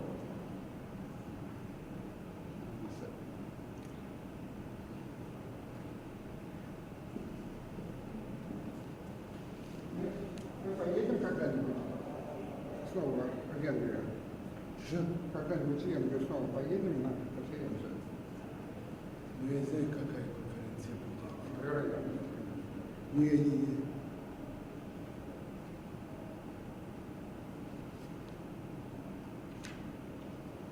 Пока никаких идей нет. Да. Подожди, он. А где вот Ласса Сейден, Ласса Сейден, он наш, когда ты в Стекловке работал. Ласса Сейден. Ну, я понял, но я не знаю, что с ним. Ну, что он есть? Но он в институте сейчас не работает. Нет. А немец? Он умер же давно.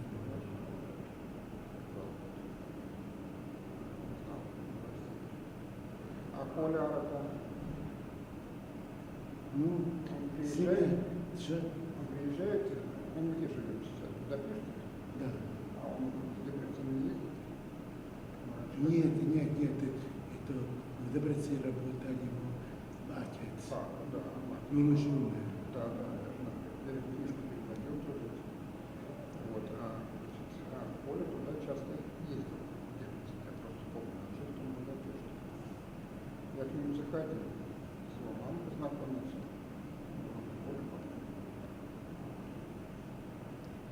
Вот, но он работает, да, в институте?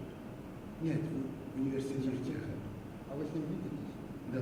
Будьте добры, передайте это на телефон. Например, когда... Меня все время переворачивает. Да, я знаю, что когда я приехал сюда, когда я получил советы, как ехать. Спасибо большое. Чего с ним писать?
нашел молодой человек, который будет снимать последний. Да, а где он? Вам подойти? Да, пусть он. Ему надо показать. Сейчас.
А девушка что уже? Или это ваша уже? Это моя. А, понятно. Вот, собирался два доклада. Так, значит, начнем с микрофона. Важно вешать микрофон посередине, вот так вот докладчику. Примерно таком уровне. Соответственно, если вот такой свитер прям засчитываете все, ну, не скоро, включается он вот так. Нажали, вот он заработал. Раз, два, три, все слышно. Бывает, что случайно человек там нажал, так, ко времени, включается сам микрофон. Поэтому, чтобы вы видели на всякий случай, что все работает. Вот здесь вот, ну встаньте, чтобы вы видели. Здесь вот второй канал, нижний строчек, вот это бегает, индикация. Это вот должно работать, когда микрофоны включены. Обращайте внимание, вот сейчас я выключил, только вот это, но это не нужно, потому что он ловит все шумы. Что еще? Вы сколько будете докладов снимать? Ну, 1,5 часа. Ну, один, что ли, доклад будет снимать, или 2? Или уже остался, я уже там потерял? Мне сказали, что 2 по 45. То есть, видимо, сколько, 2 доклада? Ну, 2 там по расписанию, что у нас там? Вроде 2 еще осталось. Вот брейк, да, 2 доклада. Да, значит, соответственно,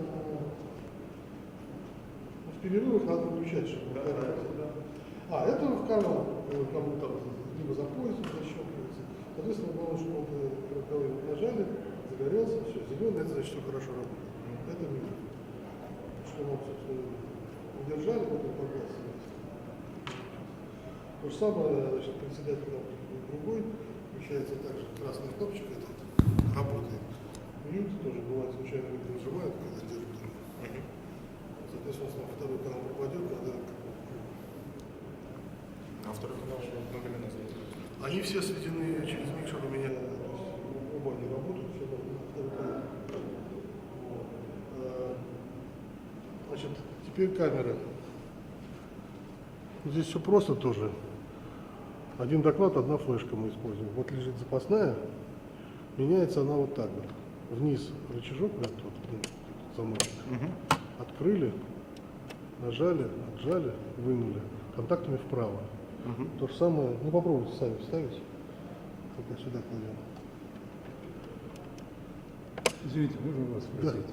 Вот доклады, которые записывались здесь, потом для простых смертных они... Конечно, обязательно. Каким образом? На мат-нет заходите, matnet.ru. Так.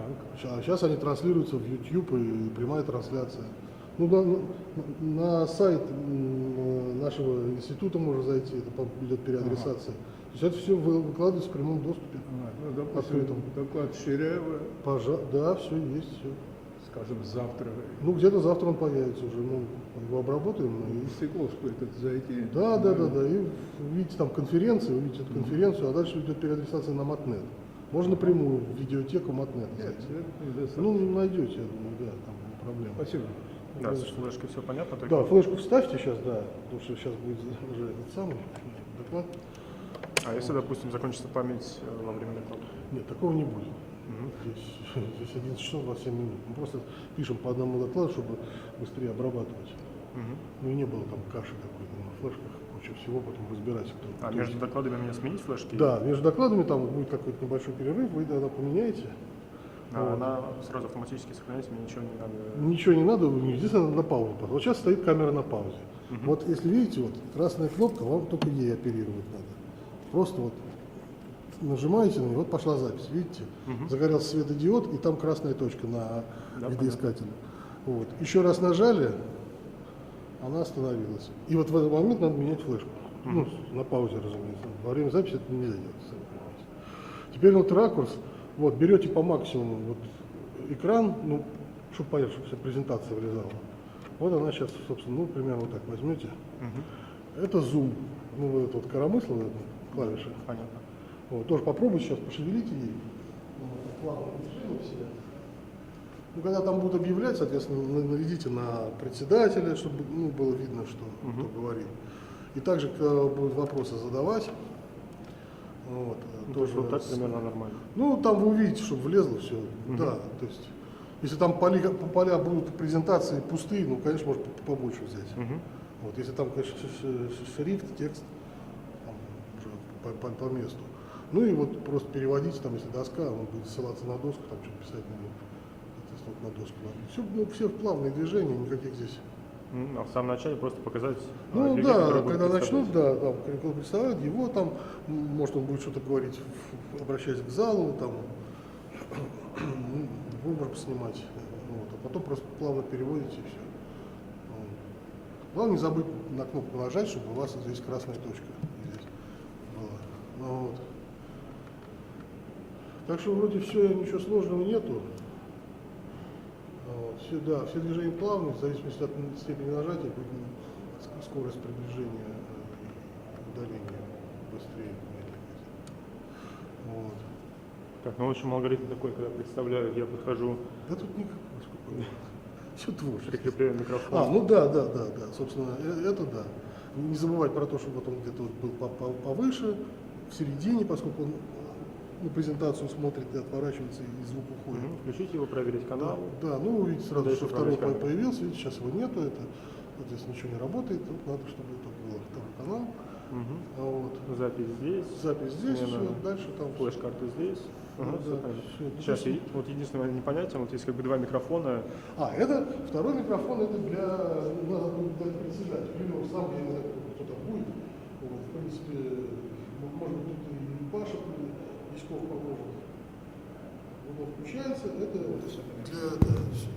В общем, сам докладчик, он... Сам докладчик, вешаем на него, и желательно еще, чтобы в карман, где нет сотового телефона. Понимаете, потому что сотовый телефон всегда опрашивает станцию и генерит, а это будет трескать. Здрасте. А сейчас вы, да, будете? Я буду, да. Хорошо. Чтобы вы мне объяснили. Давайте. Сейчас я дам свою флешку, ладно?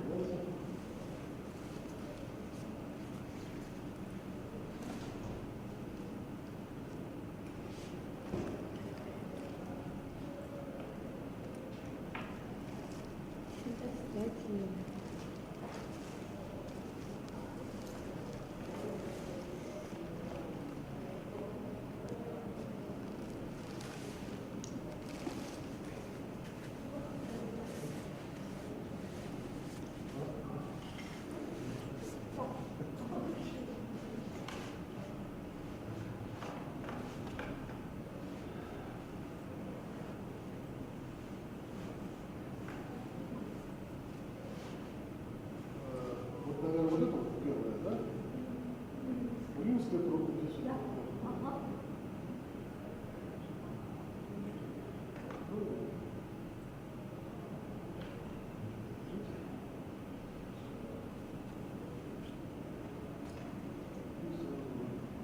Вот, значит так.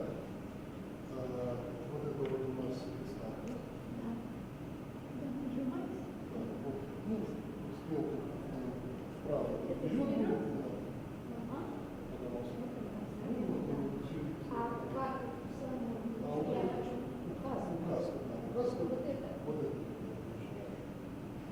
Она очень слабенькая, хотите, на вкус, какая есть. Но не ставьте, она, к сожалению, не ставит. Я думаю, в конце концов, то, что там...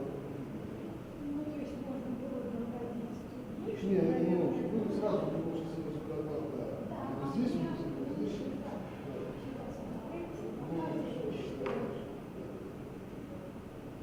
Начинается у нас 5. Ну, вам микрофон прицепить, дальше, наверное, сюда вот. Ну, вы сами там повыше, вот это здесь. Можете? Только вы вешаете на веточку, ладно? На бейдж. Да, она болтается, это все придет кричать. Вот если у вас вот сюда можно, ну, нет, просто сейчас мы с вами да, посмотрим, значит, вот так. Вы сами можете это сделать, да? А это в кармашек. Или сложно. Вот в джинсе есть все. Мы с вами тренировались, да, потому что получает, я вам показал, но на всякий случай. Чтобы не растеряется. Вам спасибо. У вас вот презентация, да, была должна?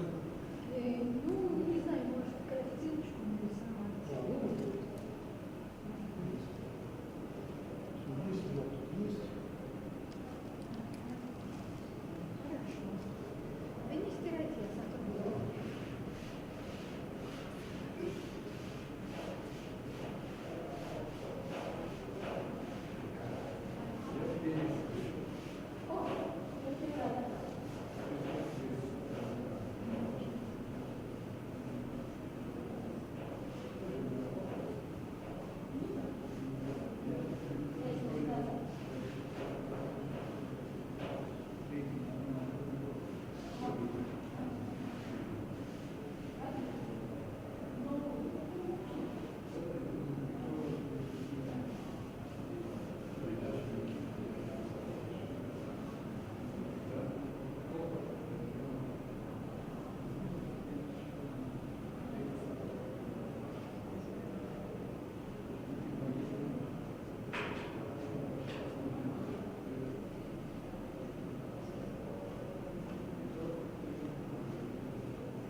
So let us begin the closing part of the conference for today.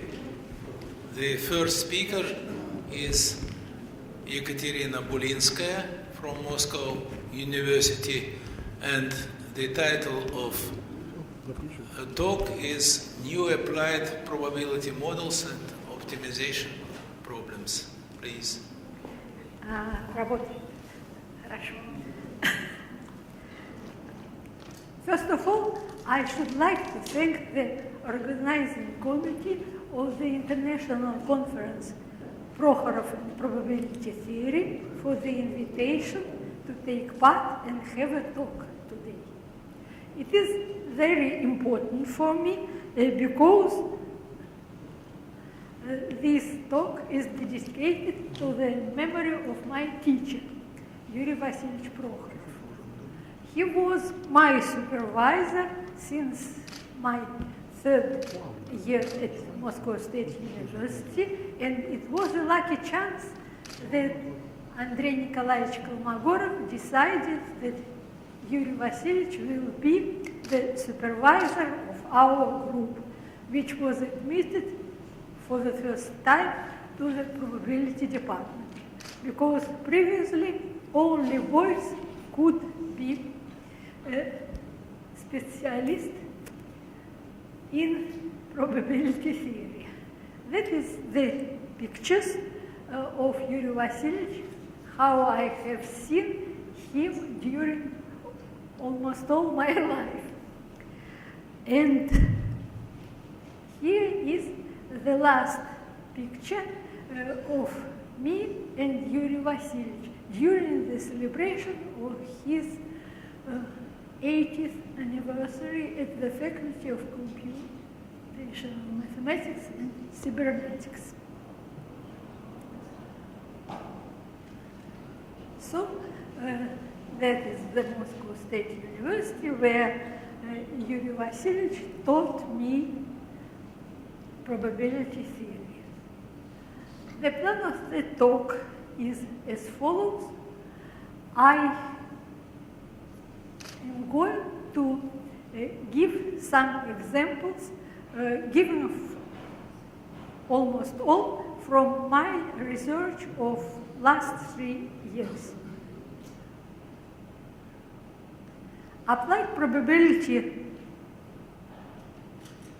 research domains such as insurance, inventory and dams, finance, queuing theory, reliability, some others can be considered as special cases of decision-making under uncertainty or risk management aimed at the system's performance optimization, thus eliminating or minimizing the risk. According to concise Oxford English Dictionary, risk is a hazard, a chance of bad consequences, loss or exposure to mischance. So the risk is subdivided into branches, pure and speculative. Pure risk entails loss only, whereas speculative can bring also gains. And it is characteristic for exchange gamble, so for financial mathematics. Whereas pure risk, which is subdivided to physical and moral, is specific for insurance and other branches, applied branches. Recall the following well-known facts. To study a real-life process or a system, it is useful to construct a mathematical model. There are a lot of models describing more or less precisely a given system. And the same model can describe the processes arising in different research domains. The crucial question in all investigations pertaining to decision making is how to choose an appropriate mathematical model. So we have to formulate the real problem, make assumptions, formulate the mathematical problem, solve the mathematical problem, interpret solution, and validate model. If all is okay, it corresponds to real life, one can use model to explain, predict, design, etc. However, there is another possibility which explains why there exist a lot of models describing the same real problem. We have to return to make assumptions.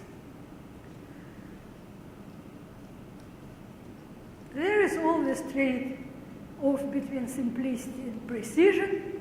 The poor model fit is the first source of decision errors, whereas a complicated model also can lead to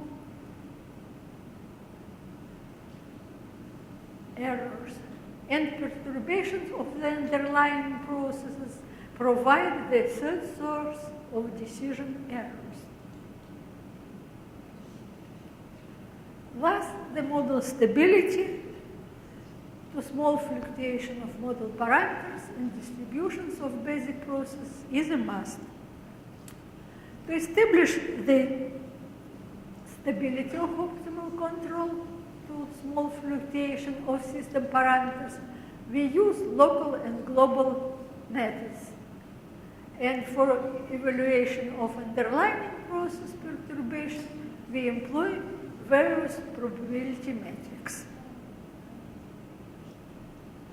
That is the scheme of general input-output applied probability models.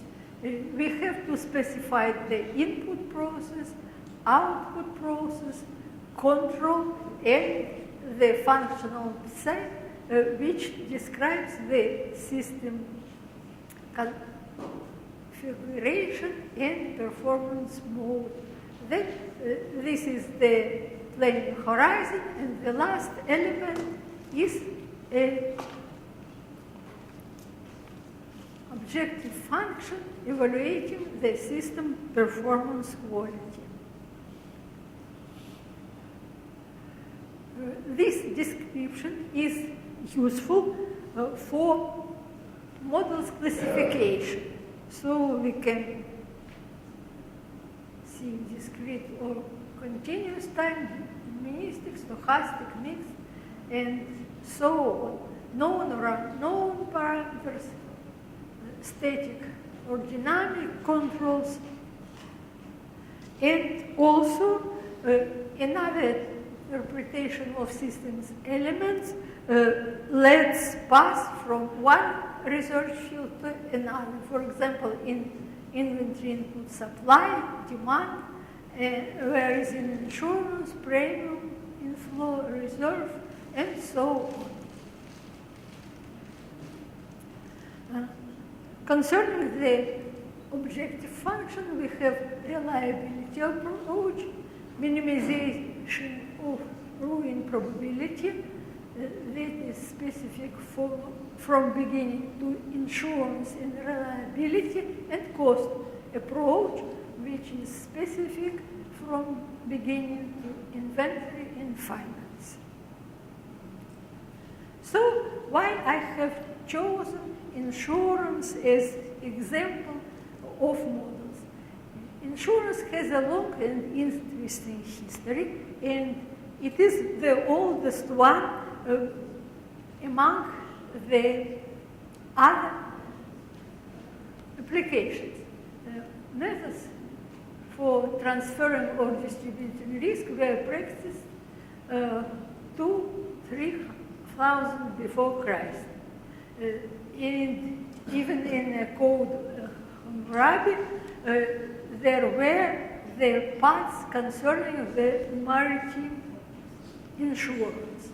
Then appeared mutual society with no external shareholders, and next step is joint stock companies. The primary task of modern insurance company is identification of policyholders' claims. The secondary task is dividend payments to shareholders. So it is well known that insurance models are of input-output type. We have to specify the premium inflow, claim payments, as well as the planning horizon. Thus, the company surplus is given in this form. And to accomplish the optimization, we have to introduce the feasible controls and objective functions. The most popular one in non-life insurance was the company Prokhorov and Probability for classical collective Kramer-Lundberg model. In other words, the main goal was to achieve a high reliability of the company. In practice, it turned out that the negative surplus level not always leads to bankruptcy, since the company may use, for example, bank loan to avoid insolvency. So they were defined that studies absolute ruin, Parisian ruin, as well as omega models in the framework of reliability approach. New problems have arisen in actuarial sciences during the last 20 years. This period is characterized by the interplay of insurance and finance, unification of reliability and cost approaches, as well as consideration of complex systems. Sophisticated mathematical tools are used for analysis and optimization of insurance systems, including dividends, reinsurance, and investments. Since I have not much time, I am going to cancel some parts. The discrete time model became also popular in applied probability, and it can be explained as follows. They are more precise. In some situations, for example, the reinsurance treaty is concluded at the end of the year. In other cases, they can be used as approximation of the corresponding continuous time models. So we consider at first two discrete time insurance models and study the quality of their performance.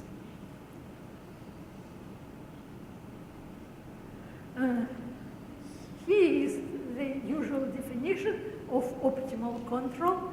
It gives infimum or supremum of the objective function, and the collection of UT star is called an optimal policy.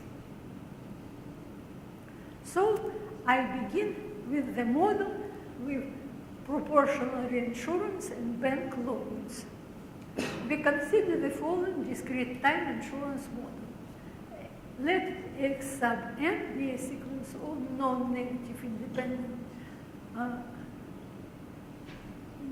identically distributed random variables, non-negative, with distribution function f and density and finite expectation. Here, X sub k is the claim size during the kth period. The initial capital or surplus of the company equals X.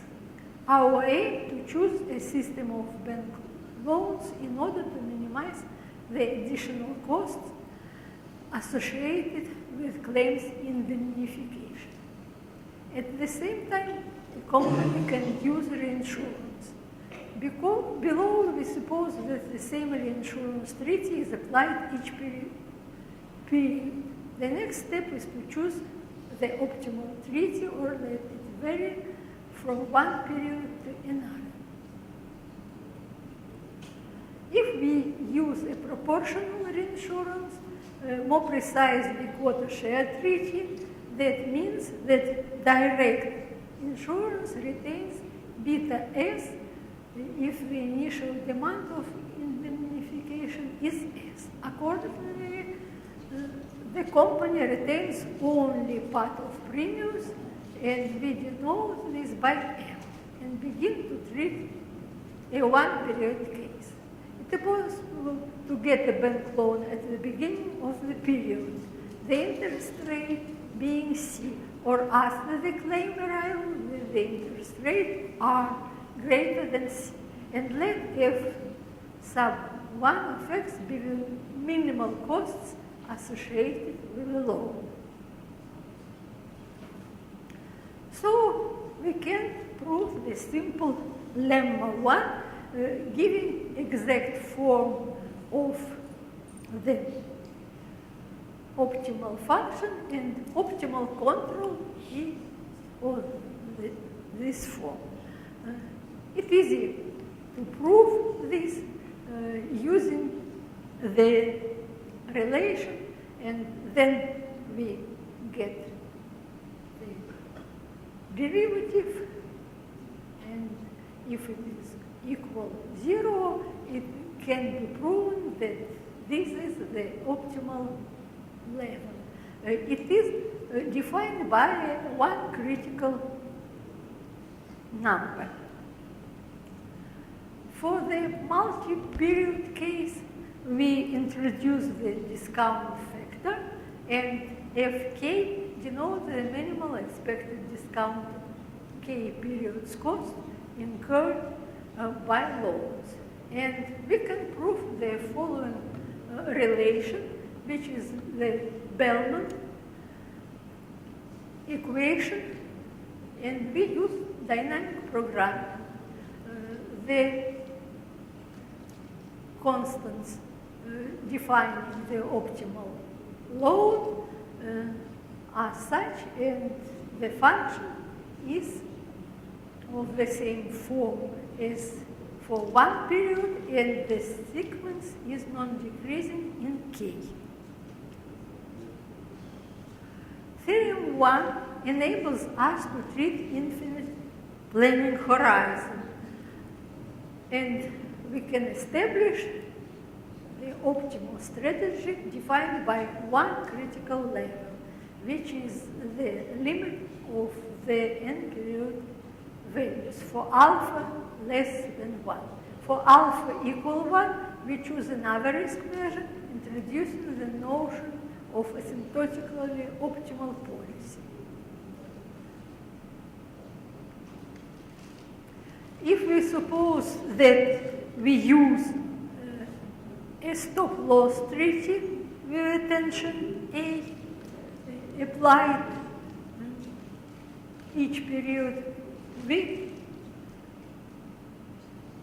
have the following costs if F1 is equal to minimum. And optimal load is given also by one critical number. For multi-step case, we have the following Bellman equation with such value. And optimal levels also form an increasing sequence. It is possible to consider the infinite planning horizon, proving the following corollary. A functional equation has a unique solution for alpha less than 1. To deal with incomplete information, we need more definitions. A policy is stationary if this is satisfied. A policy is asymptotically optimal if the long-run mean costs are the same as for optimal policy. And policy is empirical if it is based on previous observations of the system.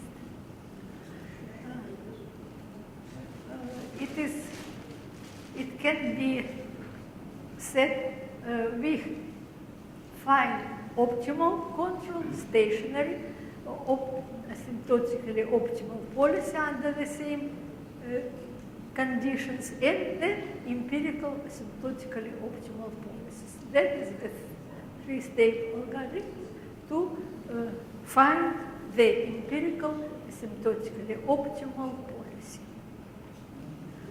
Now I like to turn to dividends. A dividend is a payment made by a corporation to its shareholders, usually as a distribution of profits. It was Bruno Definetti who introduced the dividend study in actuarial mathematics in 1957, just the year when Yuri Vasilyevich Prokhorov began to be my scientific supervisor. Definetti told that under net profit condition, the insurance company surplus would become infinite as time grows. This being unrealistic, it is necessary to choose a dividend strategy. And that was the beginning of cost approach in actuarial mathematics. There exist a lot of papers devoted to dividend payments. Expected discounted dividends paid before ruin are usually taken as objective function. Already in classical textbooks and the paper. The barrier strategy is the most popular one, although it was established by SQ and Muller that the optimal dividend strategy is not always barrier. Many ramifications of this strategy were proposed nowadays, and about some of them I am going to speak. To emphasize the fruitfulness of cost approach, below we investigate the model with dividend payments dual to classical Kramer-Lundberg model.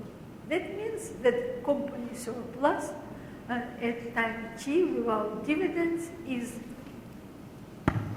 described by the following relation. Here U is the initial surplus, C1 is the expenses rate, and the last terms represent the company profit.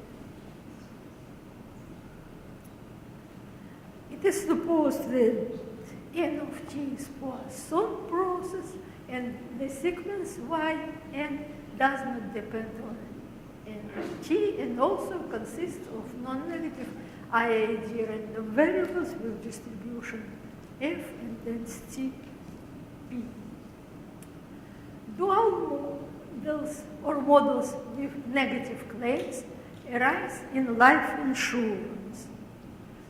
A pension fund or insurance company providing life annuity is a typical example. Here C1 is the rate of pension payments, and S of t is the fund gain up to time t caused by the deaths of their customers. There exist other possible interpretations. Now I have no time, so I skip. It is necessary to introduce the strategy of dividend payments.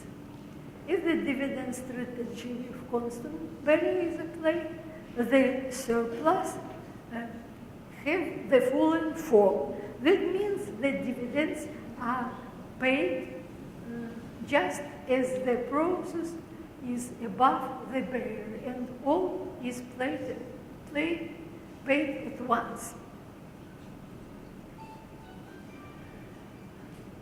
So the objective function has the following form, but I have considered the threshold strategy. Here the modified process, we define dividends paid at the rate alpha after crossing the threshold. So the process has the following form, and the dividends are given in this form. See the picture. Here we see that the slope is greater when we are above the barrier or threshold. Why it is chosen? Because it is realistic not to pay a lump sum at once, but to pay gradually. Maybe in between comes another gain and we have more dividends. For threshold strategy, we have the following system of integral differential equation for our function V1 and V2. Then, if we suppose that the jumps are exponential, the expected discount cost can be calculated in explicit form with these coefficients, one negative, the other positive. And to prove this result, we apply to both sides of integral differential equations the operator, and for u greater, then we will get the second order differential equation. Its characteristic equation has two roots, one negative, one positive. In the same way, we proceed in the case u between 0 and b and obtain the other differential equation with negative and positive root for characteristic equation. And thus we can obtain the optimal threshold in the explicit form, and in order to prove this result, we maximize the expression of VUB for two domains separately and find the values of B star, providing the maximum coincide. Now we turn to the continuous time models and introduce the dividend strategy with implementation delay for standard Kramer-Lundberg model. The aim of this part of the presentation is to consider a generalization of strategy treated in Decius-Wu and Buletskaya-Shigida, focusing all our attention on problems of parameter statistical estimation and simulation. Thus, we begin by giving the model description and preliminary results, and objective function is calculated. It is compared with a similar expression until classical rule given by Decius and Wu. Statistical estimates are proposed and numerical results obtained by application of Python are provided as well. I am grateful to my co-author, Shigida, who provided the simulation. So we consider the standard Kramer-Lundberg model and assume additionally that the claims distribution is exponential. If the condition such holds, ruin happens with probability 1. So further on, we suppose the next profit condition to be fulfilled. The preliminary results I have to skip. Then we introduce two non-negative real value, and L sub I, L1 less than L2 are two levels. We use the following definition and obtain a system of equation which gives the following results, which will be used later. Here we exceed from the interval L1, L2 by crossing the lower level, and here we come to the upper level because the growth is continuous. So we will use the fact that x sub t has independent increments and is translation invariant. So the strong Markov property is applicable. And also xt minus expectation is martingale. So the optimal stopping theorem is applicable. That will be used in our proof.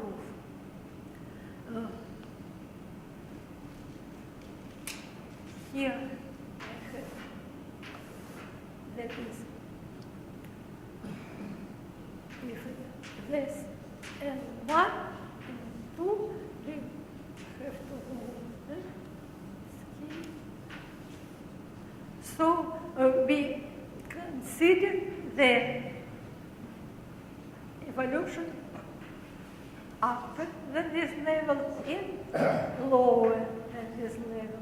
If we start from x here, less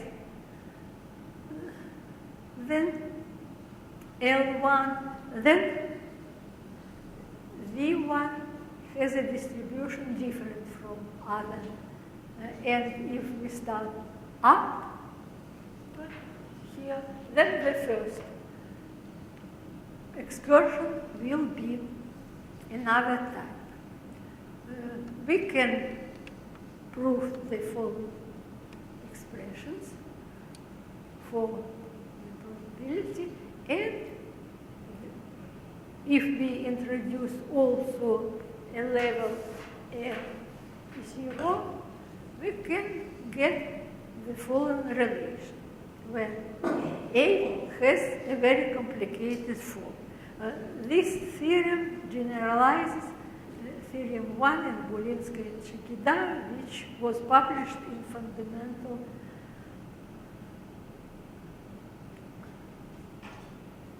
and Applied Probability. The next theorem gives this function.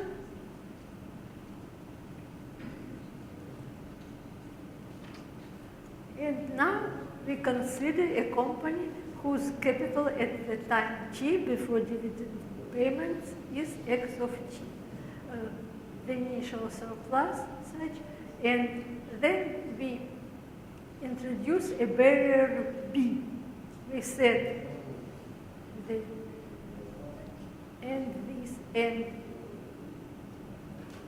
t tau 0x is the first time the xt hits the barrier, and tau xe is the first time that the length of the excursion about this level is greater than h. We have to pay back if we stay about the barrier longer than h. So we define the time of Parisian ruin. Parisian ruin means that we stay below the level 0 longer than d.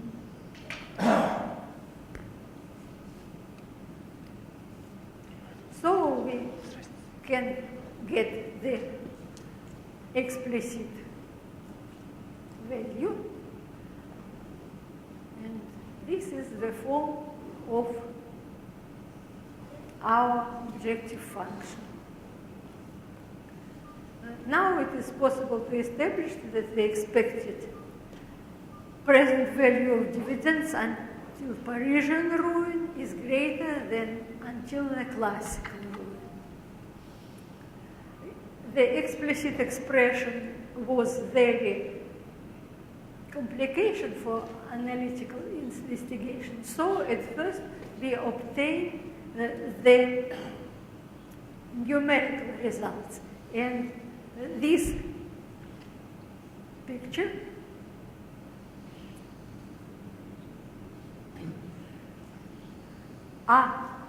these pictures are similar for different initial states, X.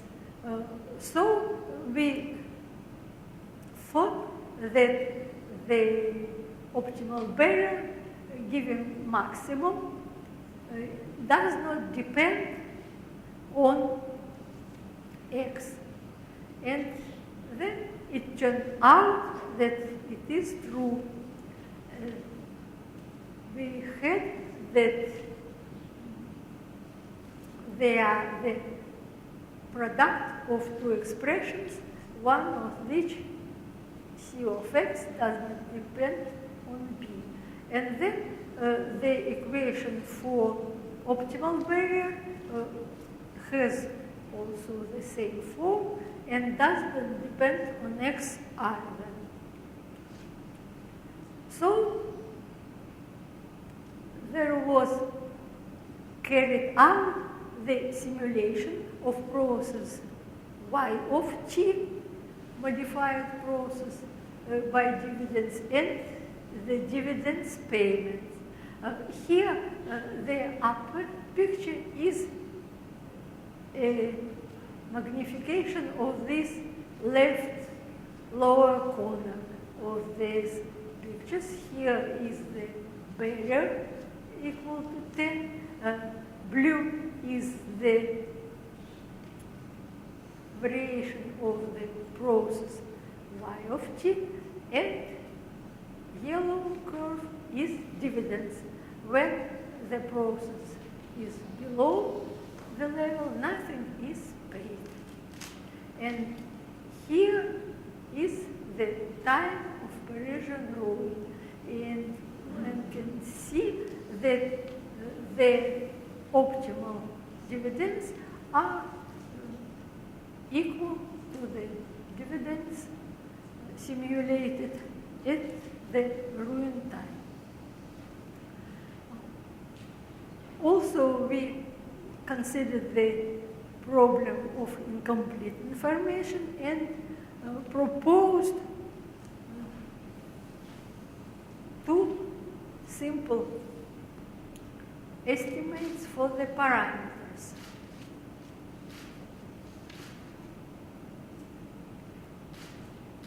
And then we obtained also these simulation results, where yellow are the paid dividends, blue is the simulation of process, and we can see that at time of ruin vertical line, they coincide. And if there is no ruin, there is no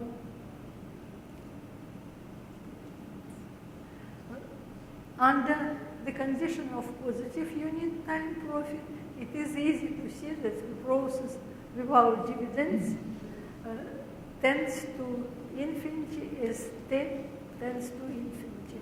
So it is interesting to study the distribution of recovery time. For dual process with dividend thresholds, it is possible to study the Parisian ruin. More complicated parameter estimates can be considered, and sensitivity analysis is performed and stability conditions are established. And now I have no time to present the model with spectrally negative Levy process. The process which we consider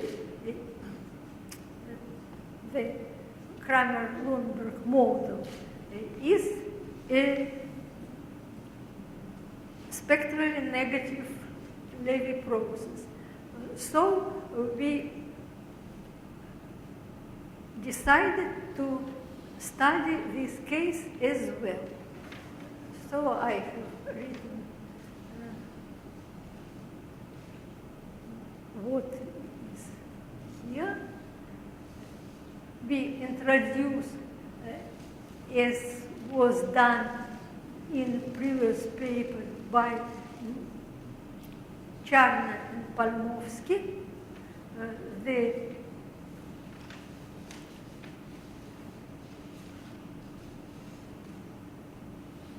change of measure and introduce the scale functions.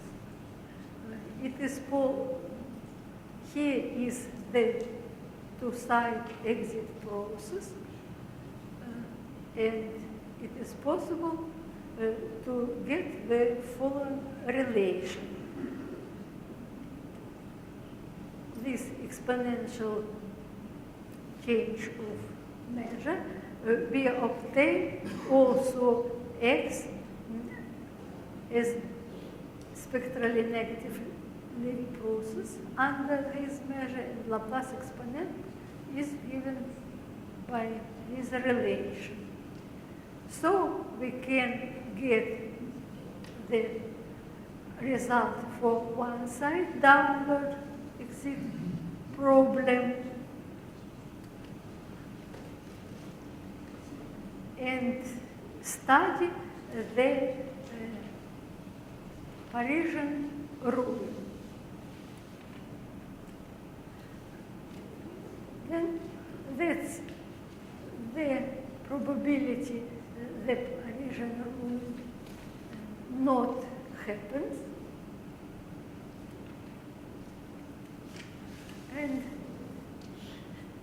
I have no time for dividends with Parisian implementation detail and Parisian rule. I have to say that two scenarios were considered by Charna and Palmovsky, either Parisian implementation delay or Parisian ruling with dividends. So we can get these results together to consider such a strategy. And this is some references.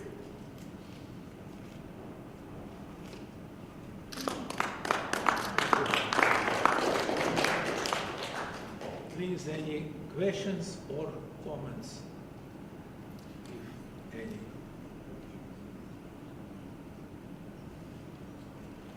There is no time.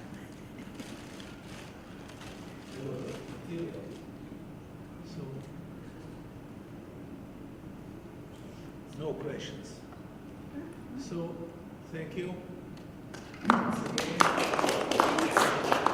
was a pleasure. And this was the closing. No. No, no.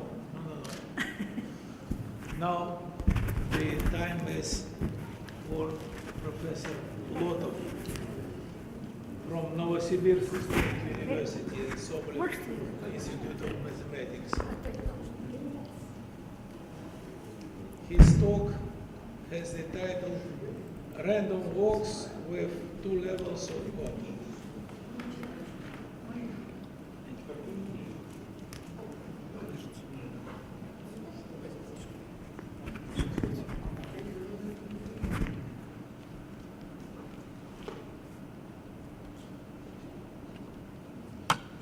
Это не будет.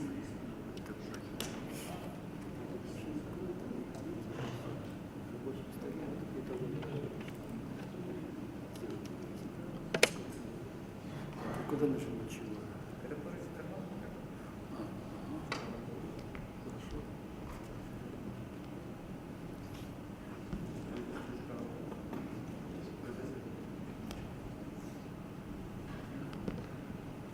First of all, I would like to thank organizers of conference for their kind invitation.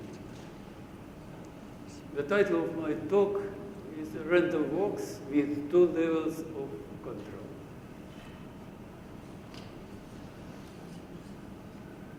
In the paper 1964, published in the Proceedings of the Steklov Mathematical Institute in Russian, Yuri Vasilievich Prokhorov introduced and studied the winner process with two levels of control. The drift of this process changed when the trajectory reached the boundary of a state. To study properties of this process, he approximated the process by a simple random walk and used known results in the Ruin problem for simplest random walk. This walk gave rise to a series of articles on random walks and stochastic processes with different types of control when trajectories reach certain levels of adjustment. My talk also follows this direction. Let x, y is upper index j be two independent sequences of independent random variables identically distributed for fixed Ga. And denote Sn and J sums. And remark is that the first sequence, random variables from the first sequence have positive mean, and the second sequence consists of random variables with negative drift. For arbitrary positive number b introduce stopping time n1. The first passage time for the first random walk. This random variable is proper. It has finite velocity probability 1, and n2 corresponding passage hitting time for the second random walk, having negative drift. And now we introduce random walk and the study yn. It is defined as follows.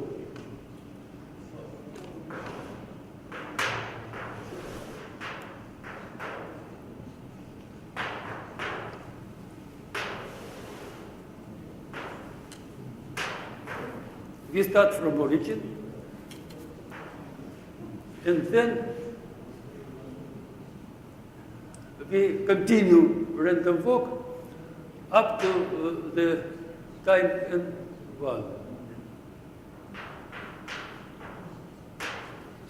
But position above this level is considered as undesirable, so we ignore overshoot.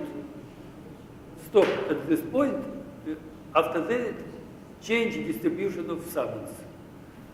We continue random walk. Now, taking summons from the second sequence with negative mean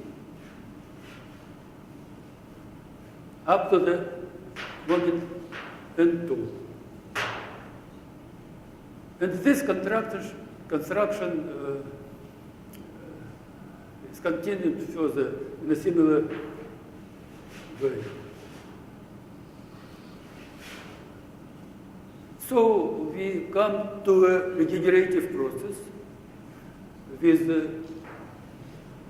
regenerating cycle T1,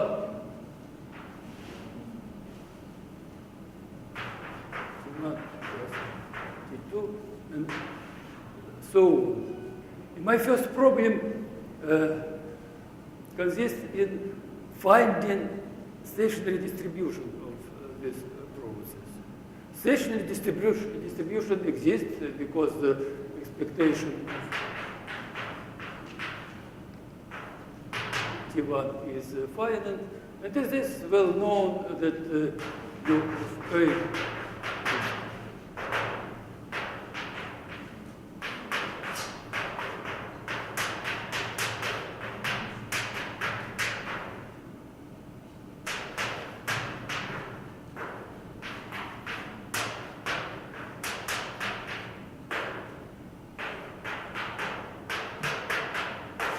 how to find this stationary distribution. It is well known that in boundary crossing problem, better to start with Laplace transform or with dual Laplace transform of the distribution of interest.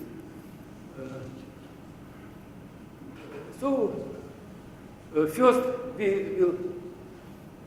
I will find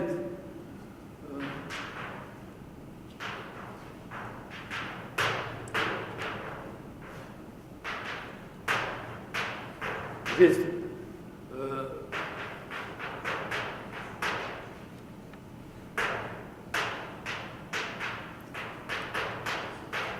double transform.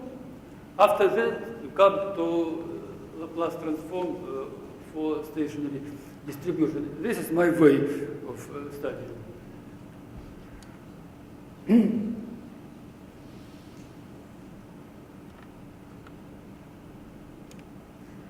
Denote S1 infimum of trajectory if the infimum is finite for this random walk.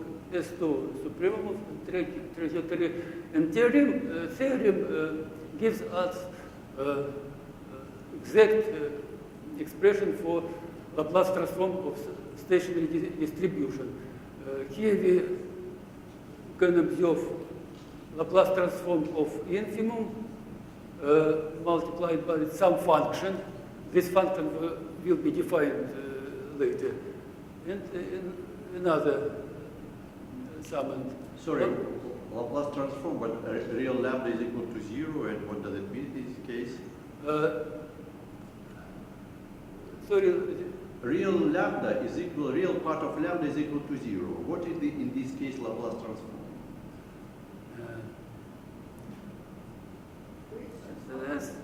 There is some tradition. Laplace transform, this term to use when minus epsilon, and maybe better to say Fourier. Yes. Okay. Consider first simplest case when right tail distribution for the first sequence is exponential and left tail distribution of second sequence is exponential. Then these functions A and A1 and A2 can be calculated very quickly. This is obviously Laplace transform of the measure which has a unit atom at origin and uniformly distributed mass over the interval 0b. And here we have the Laplace transform of the measure which has unit atom at the point B and such integral. These quantities also can be calculated very easily, denominators. But this is a very simple partial case. In general case, the function A, J of lambda are expressed via components of the Wiener-Hopf factorization. What is the reason to use the Wiener-Hopf factorization? To explain this phenomenon, we will introduce ladder epochs, so-called descending ladder epochs, ascending ladder epochs, and ladder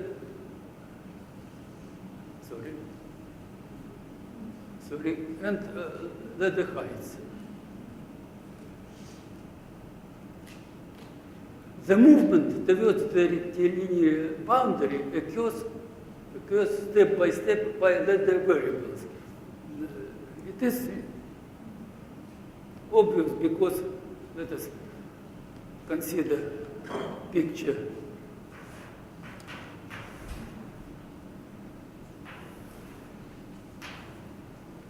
Let n be minimum n, and we are interested in the joint distribution of the pair n and s. Consider trajectory of our random walk. This is first ladder epoch, and this is first ladder height. Fix this level and continue our random walk. This is second ladder height, and this interval has the same distribution as first interval. And so on. When trajectory reached this level, then Sn, this quantity, is the sum random variables ladder heights. They are IID, and N is equal to the sum of random variables identically distributed as ladder epoch. This is why joint distribution of this pair inevitably will be expressed via joint distribution of epochs and heights. If we are interested in dual Laplace transform of this pair, we inevitably come to expressions consisting of dual Laplace transform of ladder variables.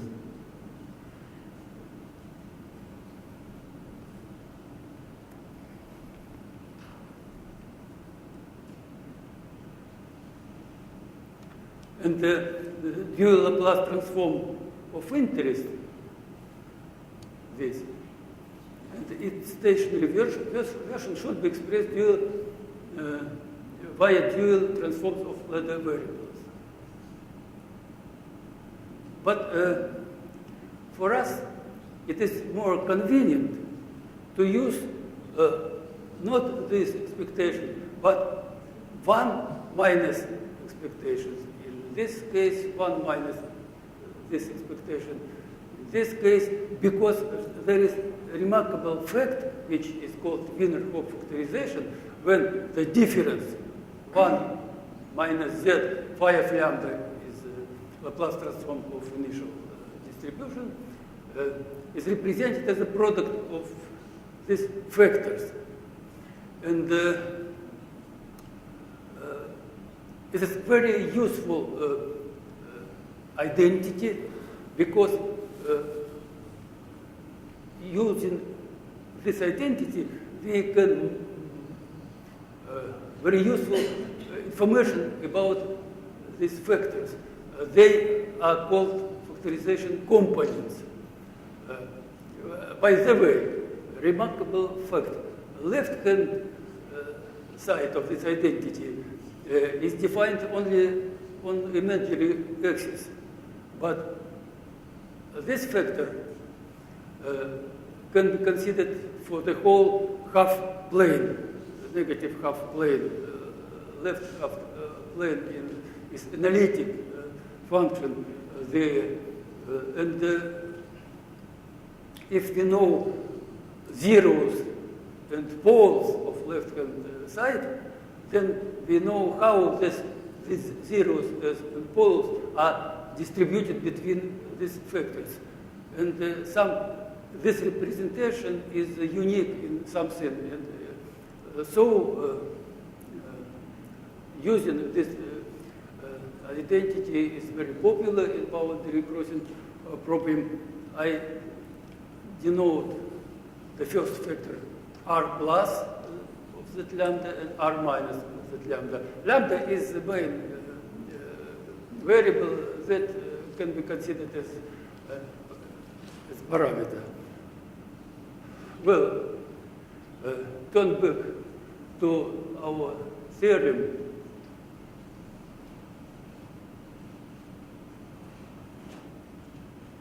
Now we can explain the structure of this function A1 and A2.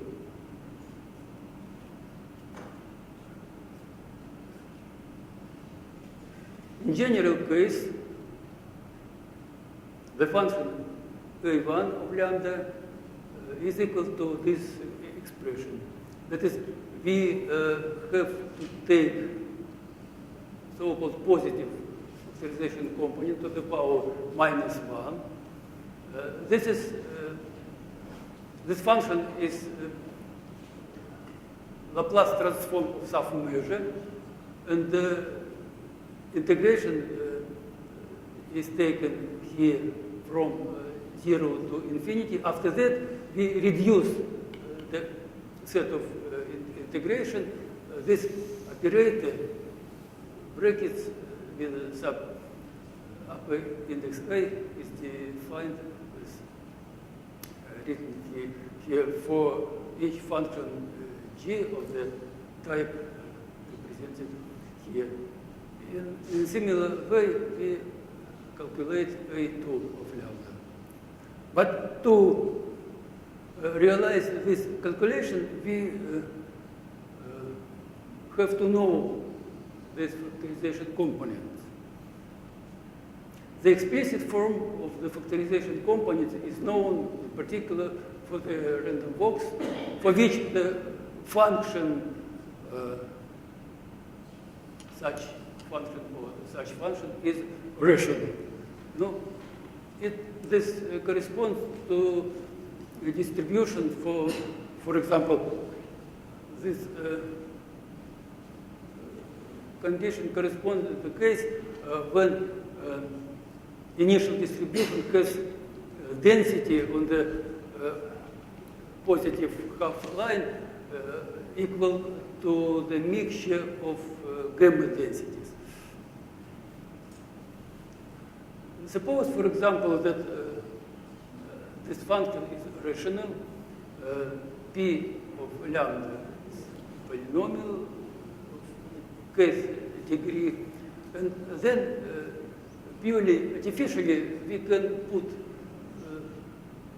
as a positive factorization component such also rational function where lambda of the lambda capital of the lambda is such polynomial.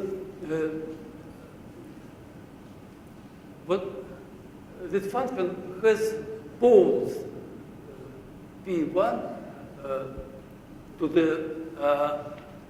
the right from imaginary axis, and the argument principle from complex analysis guarantees us that there exist k zeros of this function, and it is obvious that if we multiply these two functions, we will have factorization which it looks like inner Hopf factorization. It's really so, because when we multiply this difference to p of lambda, we compensate poles of this function, and when we divide this numerator to polynomial lambda, we can compensate zeros of this function. So in order to calculate function A1 of lambda, we must take this function to the power -1. It also will be rational function. After that, we decompose this rational function on simple fraction, and after that, calculation of this function becomes a simple exercise. The second part of our consideration is some attempt to give asymptotic representation for the stationary distribution. It turned out that we can give asymptotic representation for the function j of lambda as b tends to infinity. As a result, we find principal terms of such asymptotic and give exponential estimates for remainders. And principal terms looks like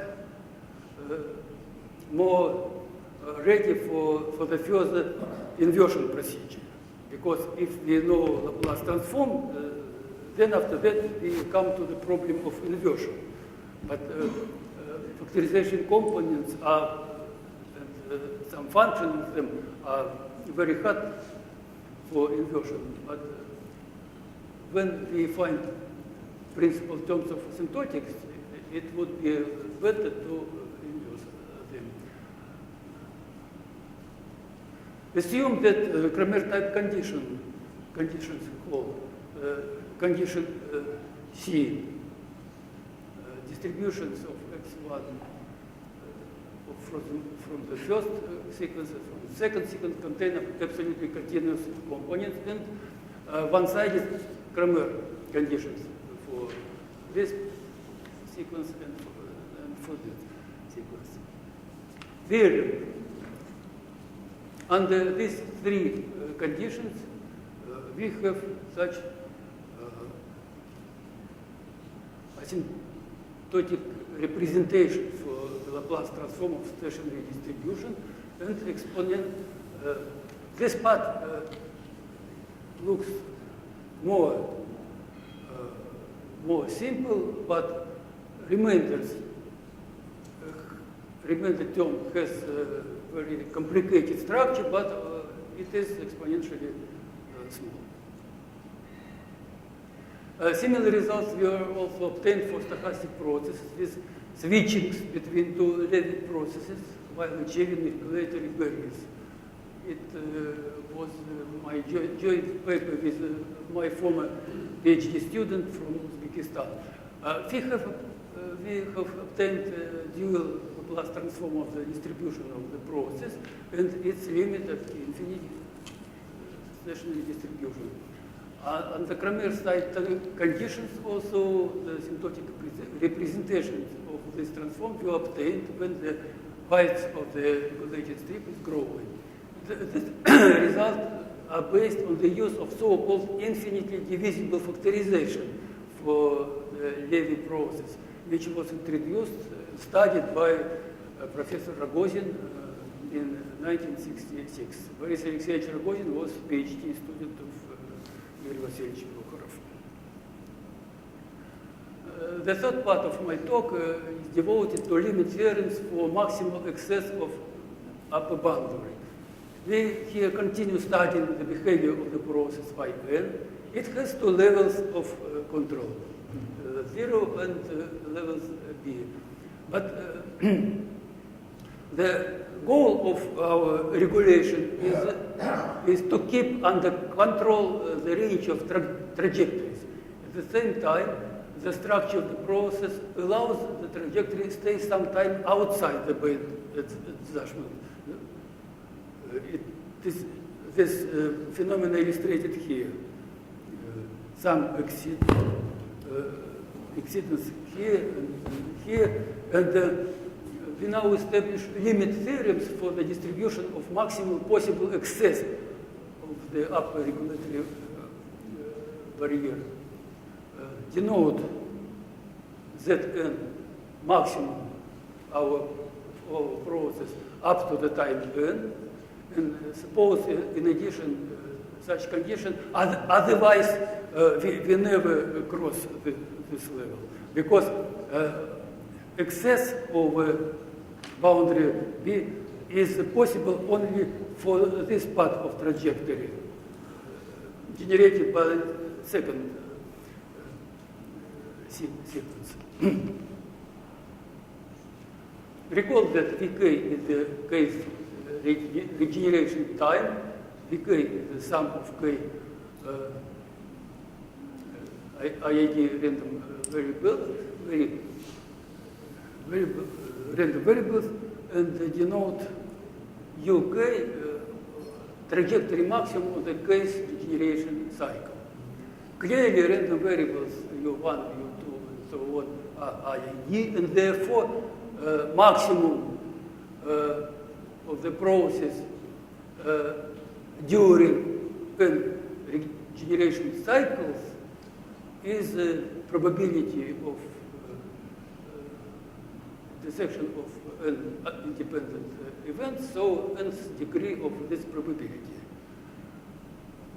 It is well known that limiting distribution of ZVn depends on the asymptotic behavior of the function of the tail distribution for maximum on the cycle. And we need to use this asymptotic property of the tail distribution. For the probability U1 greater than B plus X, we consider auxiliary problem. Random walk with the two linear boundaries. Denote by n minimum n first exit time from the interval minus bx. With here use random walk generated by the second sequence. And let beta of bx probability that exit from the interval happens through the upper boundary. It is easily seen that our probability of interest coincides with this probability B. In a game setting, this probability beta of Bx is called usually ruin probability. That's really so, because if we want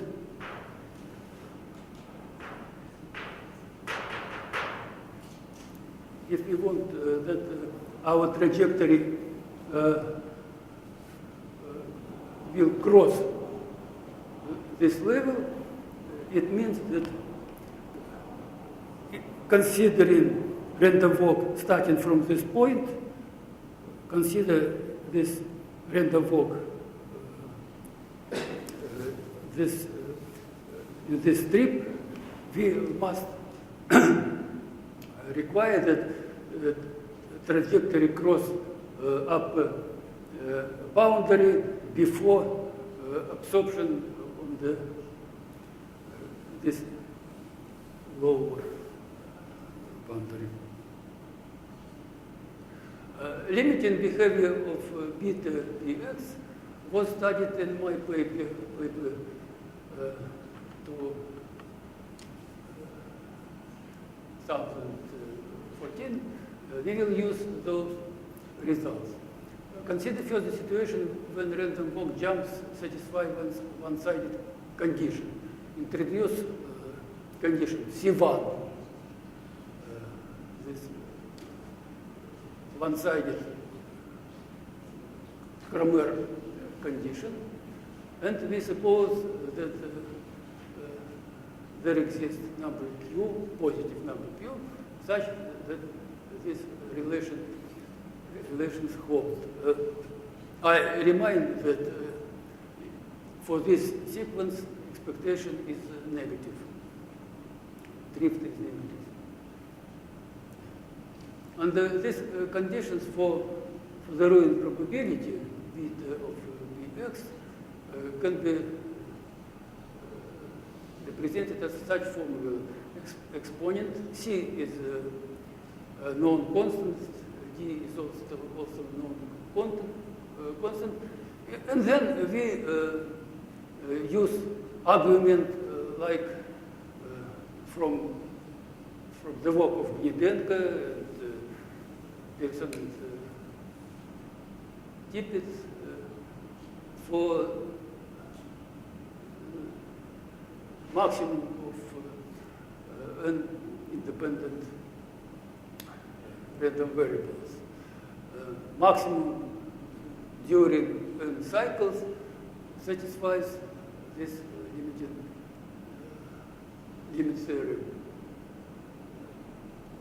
Recall that A is finite. We can apply the law of large numbers and rewrite that assertion as a limit theorem when here we have non-random index. This symbol denotes nearest integer to t. And another situation when random walk jumps has Habitailed distribution. Unfortunately, there are no asymptotic results for Rowen probability in this case when B remains bounded. So we will consider situation when X and B are connected. Suppose that cell distribution is a regular varying function, and it was established in my paper that in this case, the Rowen probability for such boundaries can be represented as such asymptotic expression, and this gives us a possibility to calculate asymptotic distribution for maximum during n cycles, and then to reformulate this result for the maximum at the moment from 0 to n. Вот и сам. Да?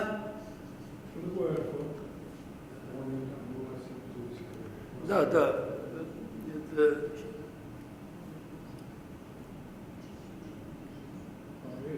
regular variation. Thank you for the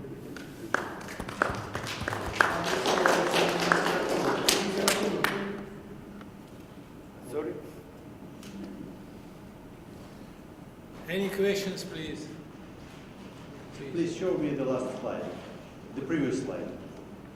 So you see that at the left-hand side you have fractional NA, and at the right-hand side also fractional X. And A is not fractional.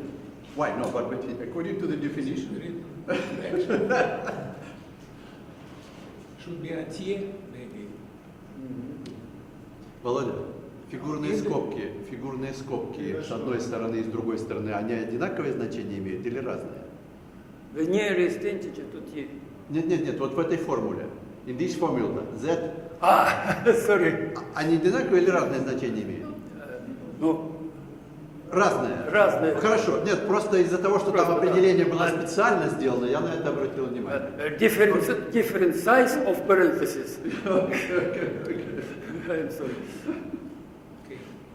More questions, please. May I go to the blackboard? Okay.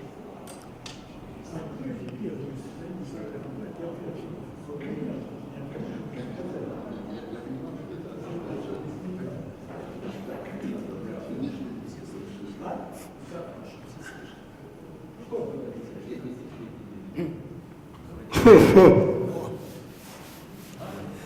would like to say the following. How paper of Prokhorov have been appeared. The story was the following. In our Department of Probability here in Siklov Institute, we had a project which was called control of stochastic processes. And so, I began to do the following problem. I can explain you, and later you will see why Prokhorov began to do this one. So, suppose that you have stochastic differential equation. Here are some function axt dt plus Brownian motion. Our process start from 0, and so x0 is equal to 0, and so we have trajectory. But A is a control, and we suppose that our control is such that. But when it was, how to say, before 64, then, and if I consider but what I want to find this control such that if I reach boundary this one plus 1 or minus 1, and so let's denote by tau the first moment when we reach boundary plus minus 1. And so I want to following. Let's consider expectation tau, which depends, of course, on control A. And after this, I take superior on A, superior of such type. So I want to be in this couloir as long as it's possible. And control A is a control. But it was a period when we know only the following. It's necessary to have a solution of stochastic differential equation. And we know that solution exists if A satisfy Lipschitz conditions. A belongs satisfy to Lipschitz conditions. So, but intuitively, it's absolutely clear that situation is the following. If you close, if you want maximum this one, then you should be as far as it's possible from boundaries. And so you should be here, near 0. And so it's intuitively absolutely clear that optimal solution is minus signum xt dt plus differential of Brownian motion. It's trivial. Intuitively, it's absolutely clear. If you here, you go as possible with rate equal to 1 this direction, but here you're going in this direction. So I wrote this equation, but function sigma is very bad. It's not the Lipschitz function. But according to it, we know that stochastic differential equation exists if this function satisfies to Lipschitz conditions. But in the same times, intuitively, I had feeling that there exists this object. And so the problem was to understand, does exist solution this stochastic differential equation, which is measurable with respect to Brownian motion? I proved this one. No, maybe later I will tell you. But at that time, I proved it by very artificial way. At that time, I had postgraduate student Zvonkin, and I proposed Zvonkin to do the following. Prove that if A simply measurable and bounded function, measurable and bounded function without any Lipschitz condition, will exist strong solutions. And Zvonkin proved it. And the idea was the following. No, let's suppose that we can construct some function. Suppose that there exists solution, and suppose that you can find such function f, function with such that the drift term equal to 0. But then for y diffusion terms will be appear, and so it's necessary to have smooth diffusion coefficient. And so Zvonkin constructed one-to-one transformation such that new y has solution, and after this he returned back. And so I remember that then in 1974 was meeting in Japan. I told Ita that in fact, if we consider such stochastic differential equation, it has solution. He said that is impossible. And so it was very long conversation. But near us was Shinzo Watanabe, and Shinzo Watanabe very immediately, practically immediately understood what it was. No, after this, they began to say, da, da, da, da, da, da. I didn't understand. And so it accepted this. And so it's clear that optimal control here.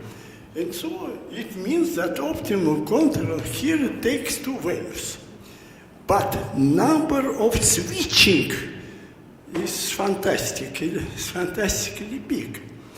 And exactly, then I told this story to Prokhorov. Prokhorov said, but it's necessary to have, to construct control such that distance between two switching will be bigger or equal some constant. And so after this, exactly after this, he proposed two levels such that if you reach this boundary, you must go as quick as it possible. But as quick is equal to 1 in this direction. But if you reach this boundary, you are going in this direction. And so it was practical, it was concrete example. But let's go to the optimization problem. How it's necessary to formulate this problem? No, probably one way is the following.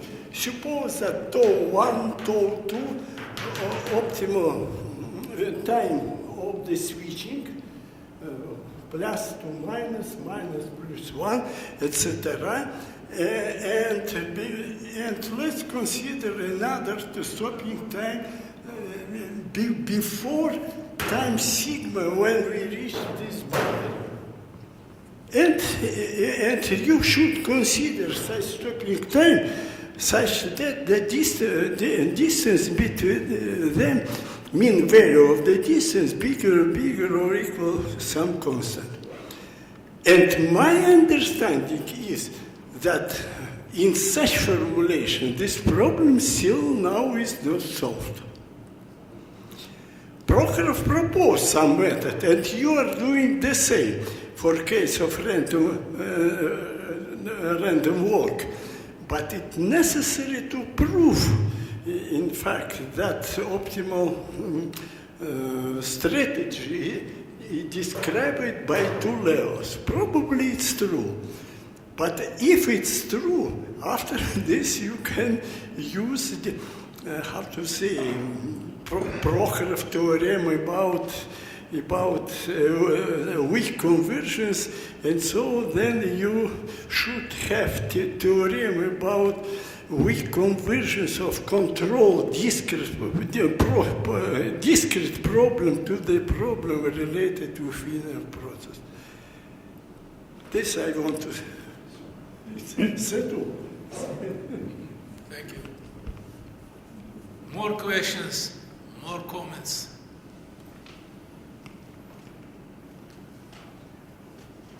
If not, so let us think.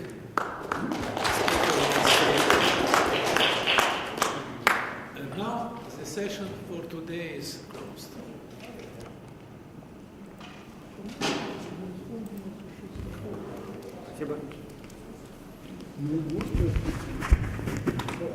So we are welcome everybody. We have welcome party in the hall. Please.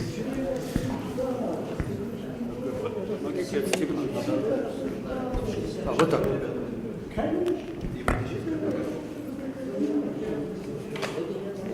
Я тоже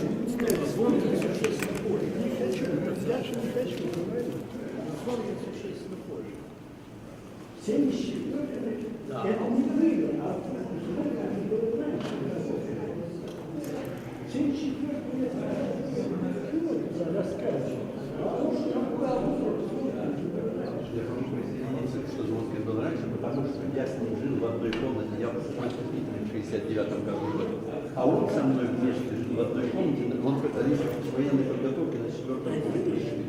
И он меня как раз проверял, хорошо ли я готов. 69-й.